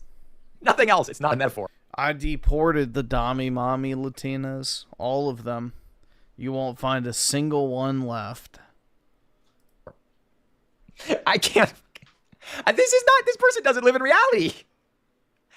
You are so fucking privileged. Do you have a job? Dude, I'm gonna cry. Bruh. Men literally want to find wives to build legacies with. Oh, Raymond, legacy doesn't exist and your genes don't even pass on to the fourth generation. Shut up. You know exactly what I'm talking about. And yes, sex and relationships should go hand in hand. How those things are mutually exclusive now in the minds of women is insane to me. But they are. Because I get asked routinely, well, Raymond, do you want a relationship or do you want to get laid? How are those two things separate? Those two things are supposed to come one before the other. Yeah, exactly. Sex is like the bare minimum expectation of a relationship. You know, it's like the stats say, the people who have the most sex usually stay together the longest and have the lesser of the, potential marital problems that pop up. So if you want to maintain a healthy relationship with your significant other, have sex and have it frequently. But now, no, it's just sex. It's just kink positive apps, and then maybe you find a relationship later. Oh, look at this. It's super hit or miss, she admitted with a laugh. I've been rejected many times. It's also a form of rejection therapy. Like, the more you get rejected, the less you take it personally. Well, Miss Rodriguez, let's see what you look like. Can I look her up? Alyssa Rodriguez. Do I even dare? I'm going to take it off. Let's see if I can find her. Oh, if this is her, there is no way you're getting rejected. Come on. Oh, it might be this person. Man, it's like, I can't tell. I can't tell who it would be. I'm not going to show it because Gabrielle, did it say her name was Gabrielle Rodriguez? That feels, was it Gabrielle? Queer Latinas. Let's see. Let's Google. I'm really pushing it right here. Yeah, I can't. I'm not going to bring any of these up. I don't know if this is her or not. I have no clue. Anyway, outgoing introverts. Indeed, approaching a romantic prospect is a skill, and much has been made of the idea that younger generations have lost the ability to flirt. But really, the pandemic led people of all ages to lose a bit of social finesse. When people don't practice putting themselves out in public, Miss DeVaris Thompson cautioned, retreating can become their default mode. That's not to say that the challenges many daters face in finding love offline reflected lack of effort or social awkwardness. Experts say, on the contrary, much of what makes analog dating particularly challenging in 2025 is structural. Here we go. It's always some structural bullshit.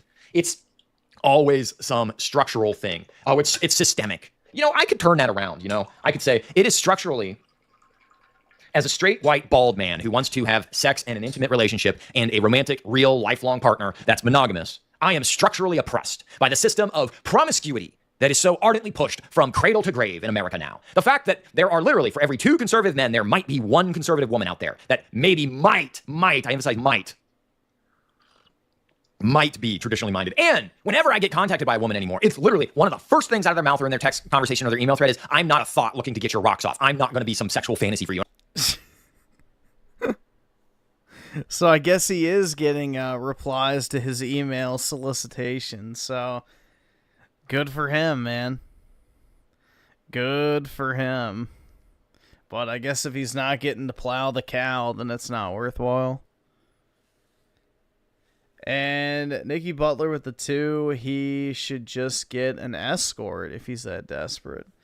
Yeah, I don't know. Personally, I'd never pay for sex, so I could understand why he wouldn't want to do so out of principle, but I don't know. Maybe he should. And I'm like, fuck, what's the point of us talking then? I just... Stop. Do not email me if you're not interested in that. People simply hang out in person a lot less than they used to. And how about hang out in person ever? Like literally the only in-person meetups or like cookouts or whatever you want to call it I've been to in the last 5 years have been like my dad's friend group, which is a bunch of married dudes. Literally, the only women there are like their children or their wives. That's it. There aren't places to meet people. I don't drink anymore. There just aren't places to meet anybody. And don't tell me the gym. The gym is full of a bunch of roided out, sweaty dudes all vying for the attention of the same 22-year-old girl that's there that wants nothing to do with any of us. Don't tell me the gym. You want to talk about feeling like a weak, ugly piece of shit? God. I'm not going. I'm not going to comply with your inane requirements. No, don't be mad when you don't get any. Raymond. Fucking red pill fucks.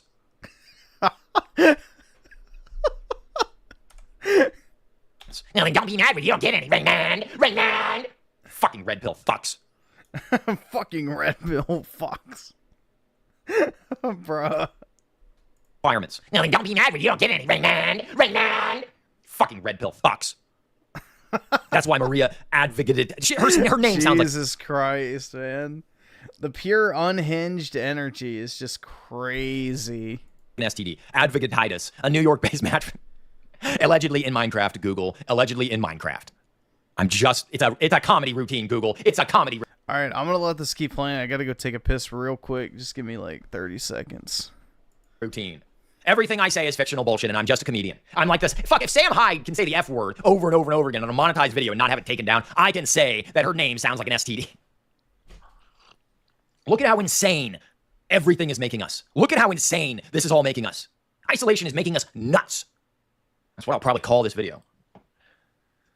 Advocatitis, that's her name right there. I got it highlighted on the video. Advocatitis, a New York-based matchmaker and the author of Ask a Matchmaker, said the first thing she tends to ask her clients is, tell me about your community. Well, bitch, I don't have one. There is none. Like none, not a zip. It's non-existent. How do I make this more clear? There is no community. It doesn't exist. I don't have friends. I was thinking about this morning when I was taking my walk. I live in this little hamlet. In the olden days, like 50 years ago, well, probably more like 80 years ago, this little type of community, like my shop, this lot is zoned commercial. My shop used to be an IGA-style grocery store, a little community grocery store that everybody walked to and came to. And like the woman that lives next door remembers when it was a grocery store. There's another lady that lives on the other side of the burg that remembers when it was a grocery store. Not a chance I would be able to open that back up, ever. There's no running water in the damn place. But like this little hamlet is not a community. It's not a little mini. Yeah, there are no communities anymore in America. I mean, aside from the demographic shifts, it's just everybody's so fucking ingrained in their own little world nowadays that, you know, there's no cohesivity in the fucking communities at all anymore. So, and that's not even mentioning like the racial breakdown, religious breakdown, you know, class structure, all that type of shit. So you no longer have like a town of farmers or a town of miners or a town of like, you know, automobile manufacturers or things like that. It's just literally a fucking scatter shot that has completely eroded any and all sense of belonging. Village is nothing. It's literally just a collection of people who wanted to get out of the city and found something that was kind of out of the city that was affordable to them. Because it's a shitty little hamlet. There were people shooting massive fireworks off last night, deep into the night. Not 100 feet from my property. I could smell the fucking ozone coming off of the charges. Every day, it's just a barking, noise-ridden mess. Like, there's no community. Every city, in America, every city is literally just a collection of people who happened to be there at the time. Maybe they were born there and they couldn't get out. Remember the 90s? That's all they told us millennials. You have to leave your hometown. You have to go away to be anything. That's all we got fed. Constantly. You have to leave to be anything. There's no community in America. There's no community. Tell me about your community. My community. The community is how we used to date, Miss Advocatitis. How do you say that? Avgitidis said. People meet through their neighbors in houses of worship. Well, we don't have those anymore, do we? We got pride churches. That counts for something, right? Through parents and relatives and via helpful meddling from friends and couples who introduce them. I have never, ever, ever in my life, not once, not ever, ever, had a friend or a family member try to set me up with it. No, that's my dog. He was drinking, so that's what that was. Anybody. Not once. Not once my entire life. It's never happened. That's never. I've been alive for almost 37 years. 37 years if you count in vitro as life, which I do. I have been alive for 37 years. I have never had someone try to set me up with anybody else. Not once. That is a lark. It just doesn't happen. Yeah, I don't really feel like that does happen at all anymore. I've never actually witnessed it firsthand, so... I mean, obviously it's never happened to me, but I've never seen any of my friends or anything like that ever try and set somebody up. I think married people and couples are failing their friends. Yeah, if they even have any anymore. How many of your guys, like every time, everyone I know, they know people who, they get married and they disappear. Your life no longer becomes your friend group, your community. Or they move, or they get a new job, or whatever it might be. But yep, once you hit a certain age, everybody starts disappearing. It becomes your woman. Because quite frankly, in today's modern culture, you've got to do everything you can to keep her interested and around no matter what, because she will leave you.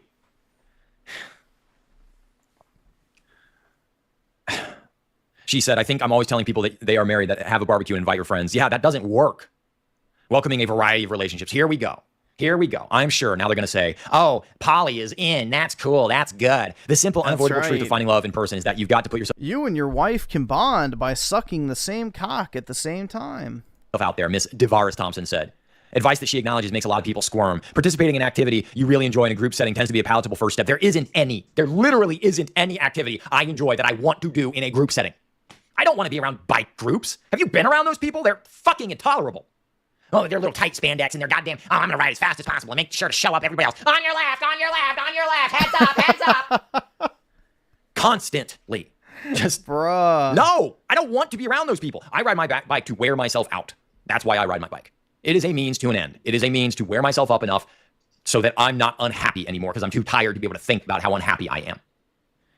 There's no groups. There's no fun. There's no... I don't have fun in my life. I don't have social interactions in my life. No, but my dad is the only one that calls me or checks in on me ever. I don't want to be around other... Like, just nobody. Where the fuck are the people you actually want to be around? Be honest with yourself. I don't understand how this is so hard to understand. People suck, and everyone sucks. A woman who joins a knitting club may not be overwhelmed by attention from male suitors. Again... That's not a real situation, for example, but she could meet a new friend who eventually connects her with a romantic prospect. Oh, look, now it's getting even wormier. So now you got to join the knitting club because it's only going to be women there. But then you might meet a friend there who could set you up with a guy she knows. And of course, we're not talking about men here. We're still talking only about women. We're only talking about women. Only women. Women. How can we please women today? How can we make women happy today? How can we make women happy today? How can we make women more comfortable today? How can we do everything more for women? Women. I'm just look, I'm fucking exhausted. I don't like my life. I can relate to that. I just don't. I've spent the last 4 years since I got sober trying to right the ship and figure out my life. And now I've got 2 properties I don't like. I live in a place I don't like. Yeah, that would be funny, bro. Him and Synthetic Man doing a podcast together. I don't have any friends. I have 0 money. Yeah, he lives alone. He has his house or whatever he renovated. He talks about it all the time. And there's a very real possibility this money-making machine is going to go away. I cannot get a job. I'm probably going to end up working in some shitty factory around here for $20 an hour, paying off a mortgage I don't want to have. My life is literally just suffering. It's just suffering. There's no light at the end of the tunnel for me. There's no swan song. There's no great sunset. There's no riding off into Valhalla with my warrior wife and my 12 Viking children behind me. There's nothing. There's nothing. I get nothing. I get nothing from life. I get to just be a tax revenue beast of burden and then die once I'm not economically viable anymore. And that's coming way sooner than people realize because I'm not in the best health about certain things that literally preclude me from being able to work. And it might be a very expensive, it's just, there are things that are going on that I don't openly talk about that are just, don't drink, guys. Don't drink. Don't drink. If you can quit drinking right now, just stop. It will destroy your life and your insides will never be okay. You will have problems with your colon forever. I'm not kidding. I'm not kidding. I'm being, I know that this is not what this video is about, but if you are drinking, stop. I'm serious. It'll ruin your life. Find any other way to, not weed, find any other way. Find any other way, not weed. Find any other way to cope, based. To escape. Not fucking weed, I agree. Work out, become a workaholic. Now even that's getting ready to be taken away from me. You know, on days that I hate my existence, I sit down and I make videos. And if I can't sit down and make videos to make some money, for fuck's sake, everything is closing in on me. I'm losing my fucking mind. And now I'm being fucking lectured by the New York fucking Times. It's less about meeting your person, Miss DeVaris Thompson said, and more about let me expose myself to more people. Let me have different conversations. Let me have different experiences. Yeah, well, what happens when literally every single person in the world rejects you and makes sure that that you know you're not allowed to have a intimate, romantic, sexual relationship with anybody? Everyone rejecting me? Everyone? All the time? How is it possible? Oh my God. I don't give a shit if this is hard. I'm going to upload this anyway. This whole thing is making me nuts. This whole thing is making me insane. I hate being alone, all right? There's no peace in it. There's no MGTOW peace in this bullshit. Yeah, that is the truth. That is a pure fucking cope. Like, oh yeah, I have peace and blah. Yeah, that's pure fucking cope. You can't stop thinking about it. I have never been able to successfully stop thinking about it. I have to literally exhaust myself every single day to the point of like collapse in order to not think about this bullshit. And now I've got health concerns I've got to fucking figure out and pay for. Donation links are below. Please subscribe to the channel. For God's sakes, please subscribe to the channel. Like the video. I have no idea. I cannot find a job. I can't find anybody to fucking... I can't make it in corporate America. I don't know how to comply enough. I'm not those fucking fat metrosexual dudes in that dating photo. Most effective strategy is often a hybrid approach, said Jacqueline Schatz. Yeah, your name is Schatz for a reason. A marriage and family therapist.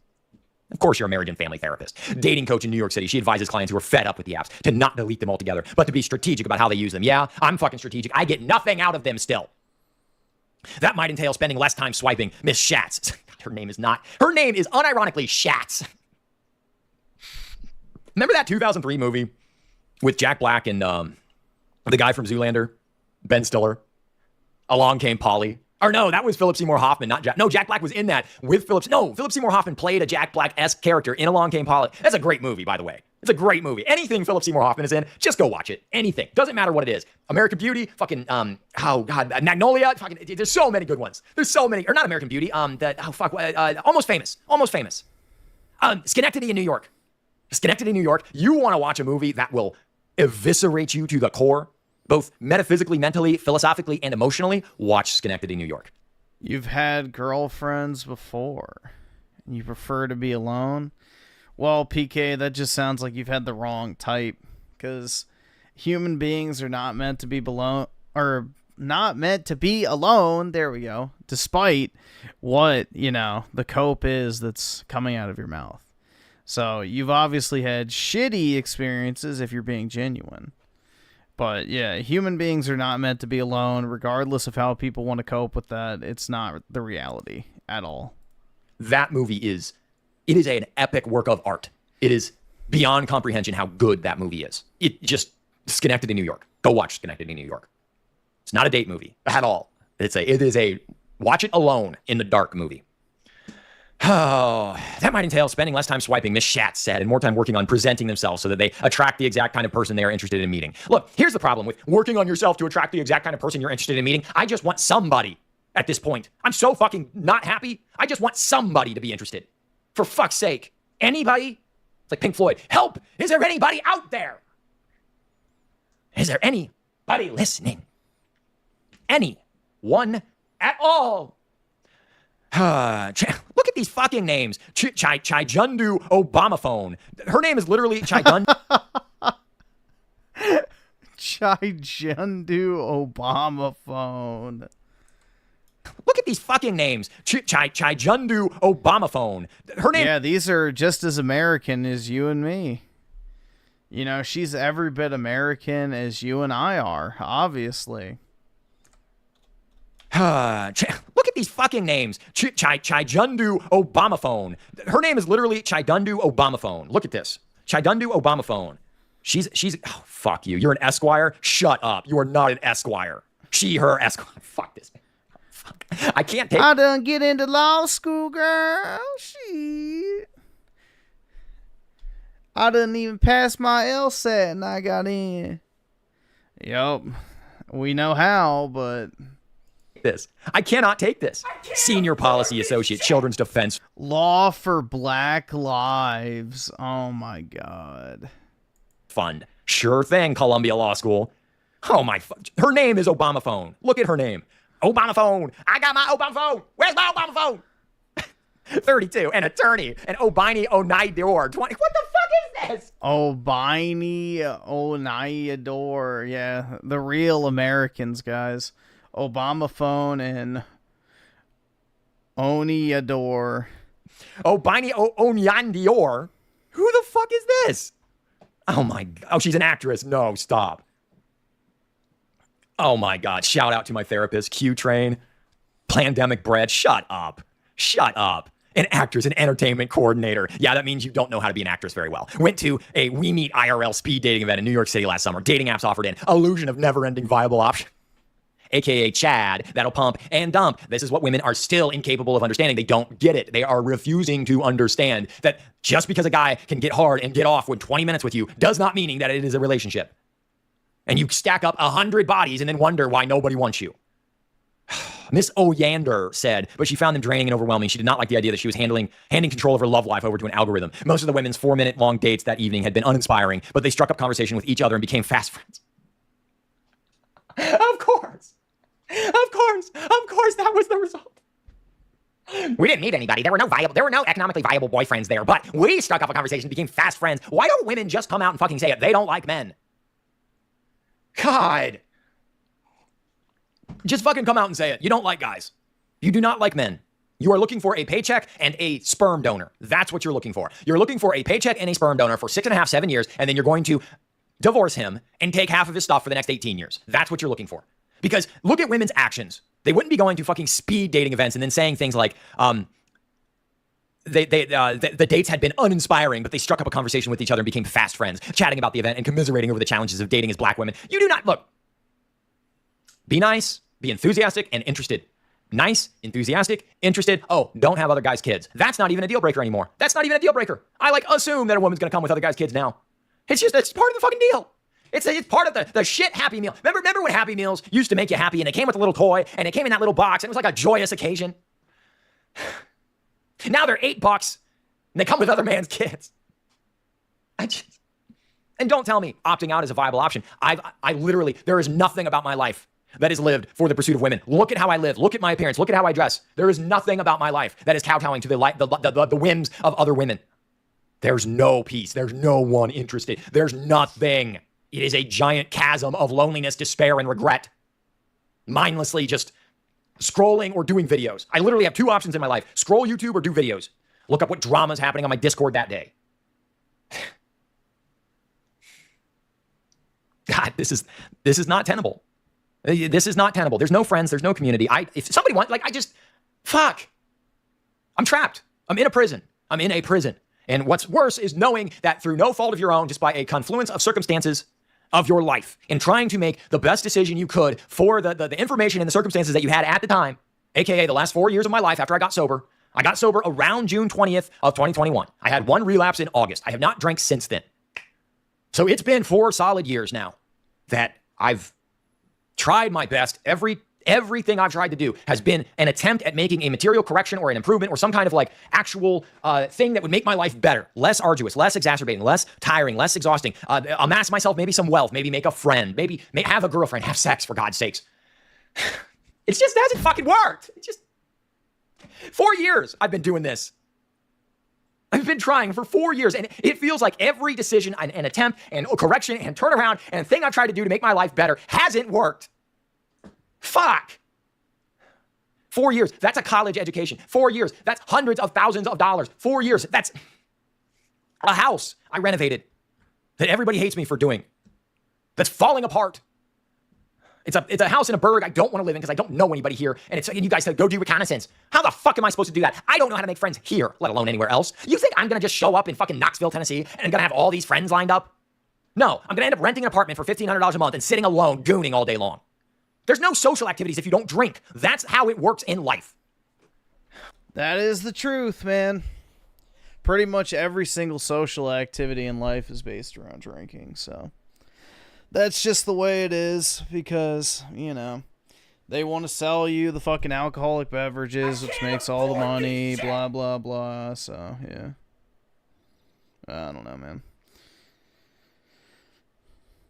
Let's see. Fluffle Nugget with the 2 Raymond thoughts of mine, more like thoughts and binds.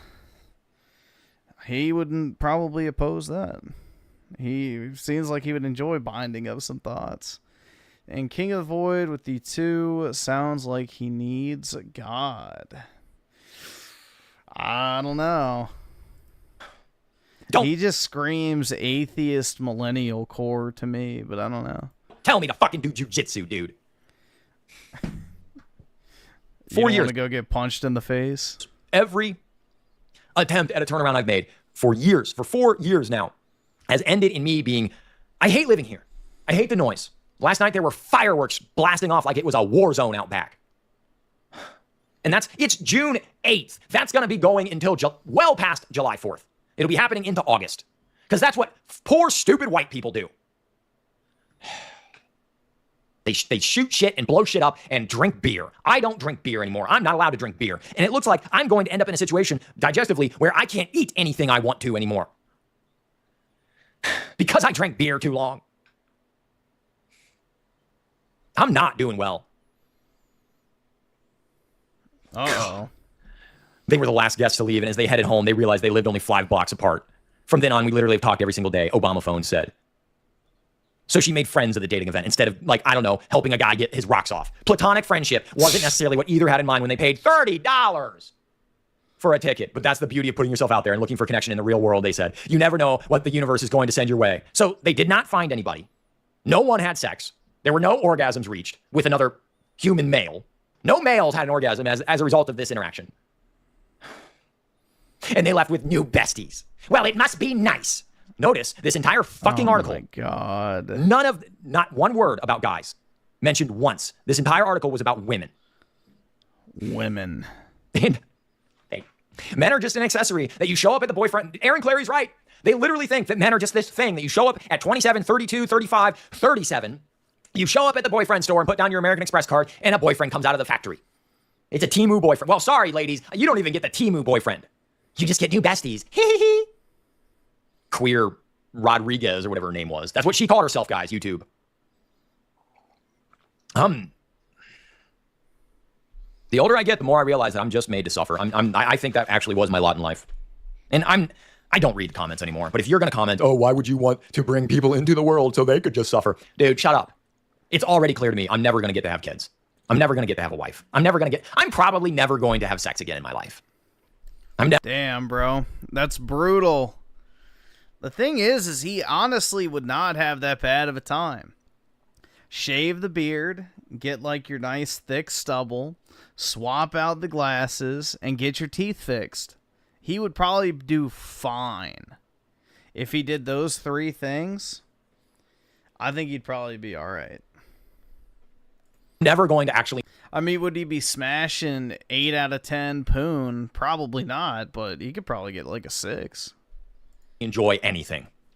I don't enjoy my life. Every day is just me trying to stave off just this huge boot of depression stomping on my face forever. I've got serious health maladies I've got to go to. Literally me, for real, dude. Hell yeah. Synth would do fine as well. Yeah, Synthetic Man is a pretty normal looking guy, so yeah. I don't know why he freaks out so much about his hairline. Like, I saw, like, when he shaved the other day or whatever, I guess he cut his hair too. Like, his hair looks fine. I don't know why he's freaking out about it. The doctors to get fucking fixed. I've seen people with way worse hairlines in my area with, you know, pretty appealing ladies. So, I don't know. He just needs to get his money up, bro. Number one thing. And plus, he could just go do the turkey hair plant thing or hair transplant thing. It's easy. Then the problem's fixed. And pay a bunch of money to do so. I don't have any job. I'm on a razor's edge. Well, dude, Asmongold looks like Gollum. Everyone is on a razor's edge. I'll talk more about that in the future. This is... I don't know. You know, in They Live, remember in They Live? When they get to the moon and it's the controllers of the world with the spaceship and then they're talking to the aliens about their plan to subjugate the whole planet. Remember how... Yeah, I don't know, bro. I think Synthetic Man would be fine. Like, if he keeps working out, you know, just puts himself out there, he'd probably do perfectly fine. He's not an unattractive guy. Like, he just looks like your normal white dude, so... How they said, in the year 2025, we'll have total control over the planet. And the biggest thing would be, like, how well he does, like, in the face-to-face interaction, but... I mean, he's not, like, an abnormal-looking guy at all, so... I've seen dudes that are way more freakish, at least in my area, pull chicks that are way out of their league, so... And not even, like, super wealthy guys, either. It's resources. And you will all be rich beyond measure. Boy, it's halfway through 2025, and it sure does feel like we are in complete subjugated control state of the Anunnaki overlords, doesn't it? There's no freedom, there's no happiness, there's no hope for the future. We can't afford to eat. Nobody has any friends. Nobody can get laid. Everybody's pilled up and I had an 8 out of 10, but she was a nymphomaniac. Unlucky. How is it unlucky that she wanted to fuck you all the time? Boozed up and weeded up, and whether it's prescription... You know that's what a nympho is, right? Are you going for something else?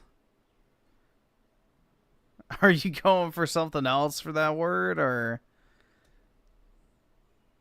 Or otherwise, the women are zooted out of their minds all the time, and the guys are just endlessly fapping to Belle Delphine and Emily... Yeah, I've never heard the word nympho and unlucky used together. Usually most guys are thrilled when they get a nympho. Willis and all the other...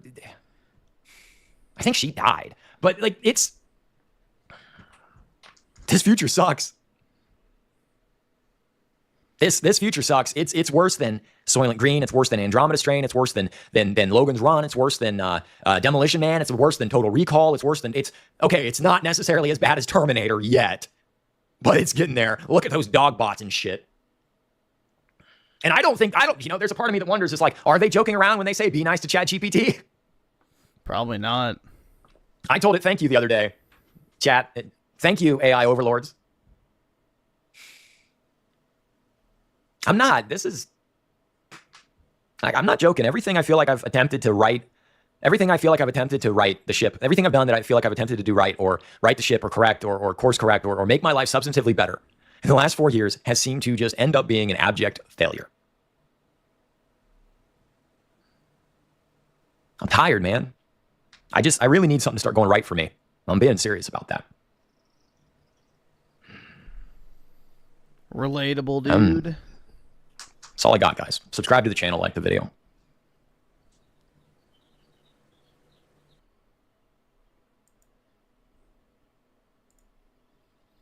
Dude needs weed or to get off the internet?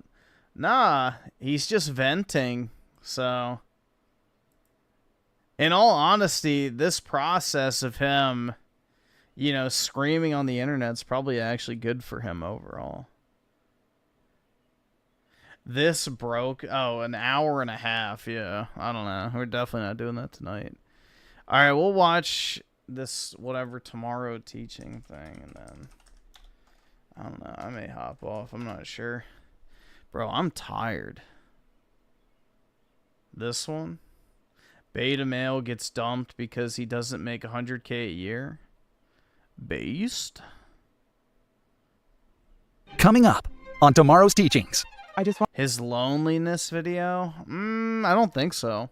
Want everything to be perfect for you. If you really wanted things to be perfect, you would have gotten a job at the marketing firm instead of being a substitute teacher. We could have been in a much better place by now. That was absolutely delicious, Jessica. Marcus told me about your talents, but he never mentioned you were a gourmet chef. Why are you making such a big deal about this? This promotion means a lot of money for us. I thought that that's what you wanted. What I want for you to respect me. Ew. Respect has to be earned, Jessica. You know, one thing I value the most in my company is honesty. So with that being said, I'm going to reconsider these opportunities. Good day to you both. Just put it down. So, I was thinking about dinner with your boss tonight. Should I wear the blue dress or the red one? Whatever, it doesn't matter. Marcus, this is important. You said this dinner could lead to your promotion.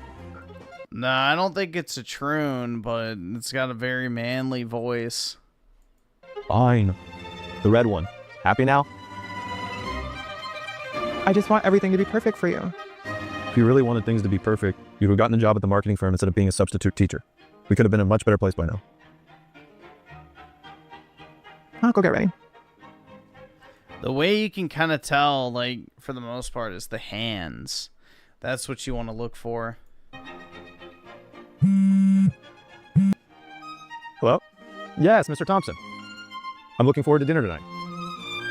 Yes, my wife is excited to meet you too. That was absolutely delicious, Jessica. Marcus told me about your talents, but he never mentioned you were a gourmet chef. Thank you. It's just a simple recipe my mother taught me. She's being modest. My wife's amazing at everything she does. So, Jessica, Marcus mentioned you're a teacher? Yes, I'm a substitute teacher right now, but I was considering a career change. There's a position open at the company that would be perfect for her marketing background. So you have marketing experience? Well, she's being modest again. She graduated top of her class. She just hasn't found the right opportunity to showcase her talents. I see. That's interesting. Whoa. That went perfectly. Thompson practically guaranteed me the promotion. Did you see how impressed he was? Marcus, why did you lie about me having marketing experience? A little white lie, no harm done. What if he offers me a job? I don't have any. I could offer you a job. I just needed to impress him.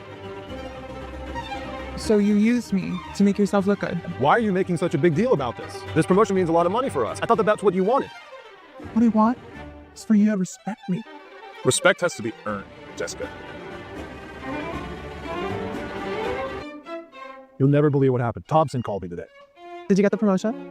Even better. He was so impressed with us last night. He wants to meet with us tomorrow. He's mentioned something about a special opportunity. Marcus, I'm worried. What if he asks about my marketing experience? Just follow my lead. Everything will be fine. I'll get straight to the point. My company is launching a new position that's actually focusing on educational marketing. And after meeting Jessica yesterday, I realized with your unique background in education and marketing, you will actually be a perfect fit. Alright, something needs to happen, bro. This is boring as fuck so far. That's wonderful, sir, but I thought we were discussing my promotion. Oh, you'll still get your promotion, Marcus. But this position actually puts Jessica above you in my company. Mr. Thompson, I'm flattered, but I have to be honest with you. I don't actually have any marketing experience. Marcus was exaggerating. Whoa, that's disappointing. Sir, I can explain. No need, Marcus. I see the situation perfectly. You know, one thing I value the most in my company is honesty. So, with that being said, I'm going to reconsider these opportunities. Good day to you both. How could you do this to me? You just ruined everything. Me? You're the one who lied. I was just trying to build a better life for us, but you couldn't play along for 5 minutes. How could you embarrass me like that? Do you know how hard I've worked for this promotion? I couldn't lie to him, Marcus. It wasn't right. It wasn't right. Listen to yourself. This is exactly why you're still a substitute teacher while everyone else is moving forward with their lives. Is that really what you think of me? I think you just cost us a lot of money and opportunity because of your precious morals. You know what? I'm done being your punching bag.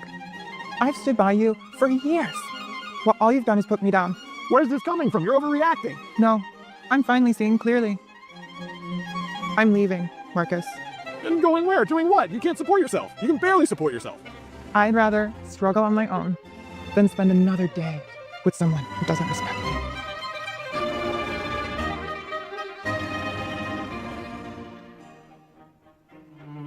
Jessica? Jessica?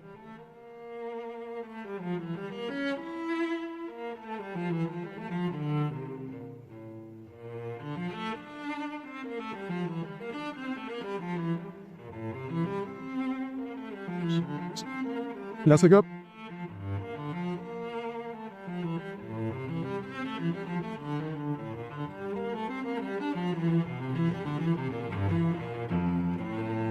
She actually left. Yeah, it's like a ripoff of Darman's channel, but Hello? Usually there's like a weird twist, Yes, Mr. Thompson. but nothing's happened yet. Yes, sir. I understand. Yes. I'll be there.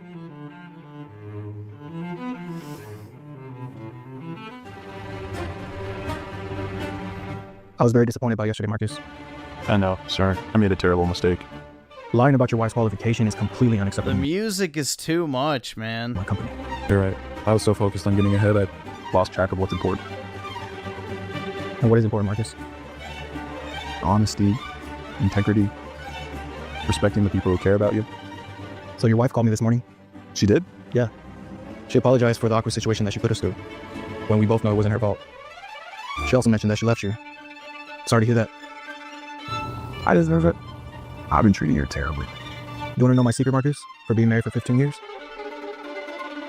When it comes to business, my success is my wife's success. We're both a team. And clearly, seeing this situation, you lost sight of that. You know, I lost her. Maybe, maybe not. That's really up to you. When it comes to your promotion, I'm gonna place it on hold for a bit.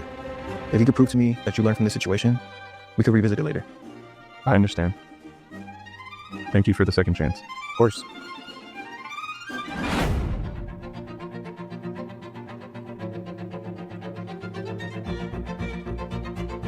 Jessica? Marcus? How did you find me? This is where we had our first date. I took a chance. I followed the rotting flesh Did you lose your job? You're worried about me after how I treated you? Just because I left doesn't mean I stopped caring. No, I didn't lose my job. The promotion's on hold, but that's fair. Jessica, I've treated you horribly. I was so focused on getting ahead, I lost sight of what's important. Those are nice words, Marcus, but... I know, words aren't enough. That's why I brought this. What is this? You've always wanted to be a full-time teacher. I never supported your dream because I was too wrapped up in my own. Marcus, I don't know how to tell you this, but... I need to take this. Hey. Yeah, I'm still here. Okay, see you soon. Who was that? Marcus, I've met someone. But it's only been a few days. I've known him for a while. He's a parent of one of my students. He's been so supportive of my teaching career. So all this time? No, nothing happened while we were together. But after I left, he was there for me. Hey babe, you ready? I'm sorry, am I interrupting something? Can you give us a minute? Yeah, I'll wait in the car. So that's why you left? For him? No, Marcus. I left because of how you treated me. Tyrone just happened to be there when I needed someone. Good I'm sure he's old been very supportive. Tyrone. He has. He comes to my classroom to help with special projects. He attends my school functions. He listens when I talk about my day. All the things I should have done. Yes. I messed up, didn't I? We both made choices, Marcus. Is it serious with him? I don't know yet. But he respects me and my career. It's a good start. I hope he treats you well.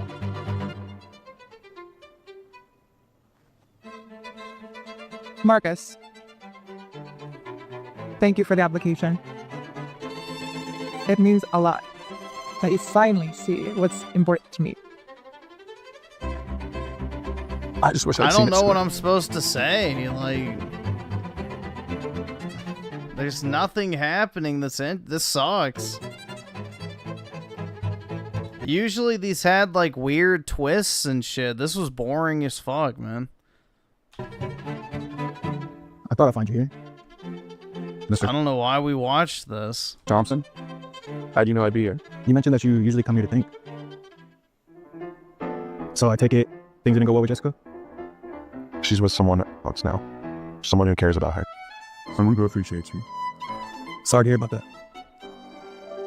The worst part is, I can't blame her. The guy supports her teaching career, comes to her classes, attends her school events. All things you could have done. All things I should have done. You know, Marcus, sometimes our greatest lessons come from our greatest losses.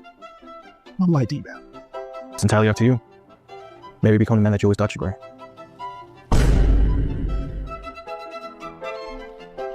I mean, that was it. like one little gay this used to be, yeah, exactly. Look at the top comment. We need 2023, 2024 tomorrow teachings back. Exactly. Back when they were like hunting Mexicans and shit. I may go ahead and hop off, guys. I'm pretty tired, so I may actually try and get some sleep.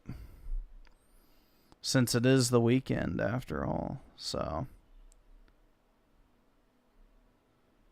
I hope you'll have a great Saturday. And yeah, I guess we'll see everybody later tonight. So have a good one, guys. Peace out.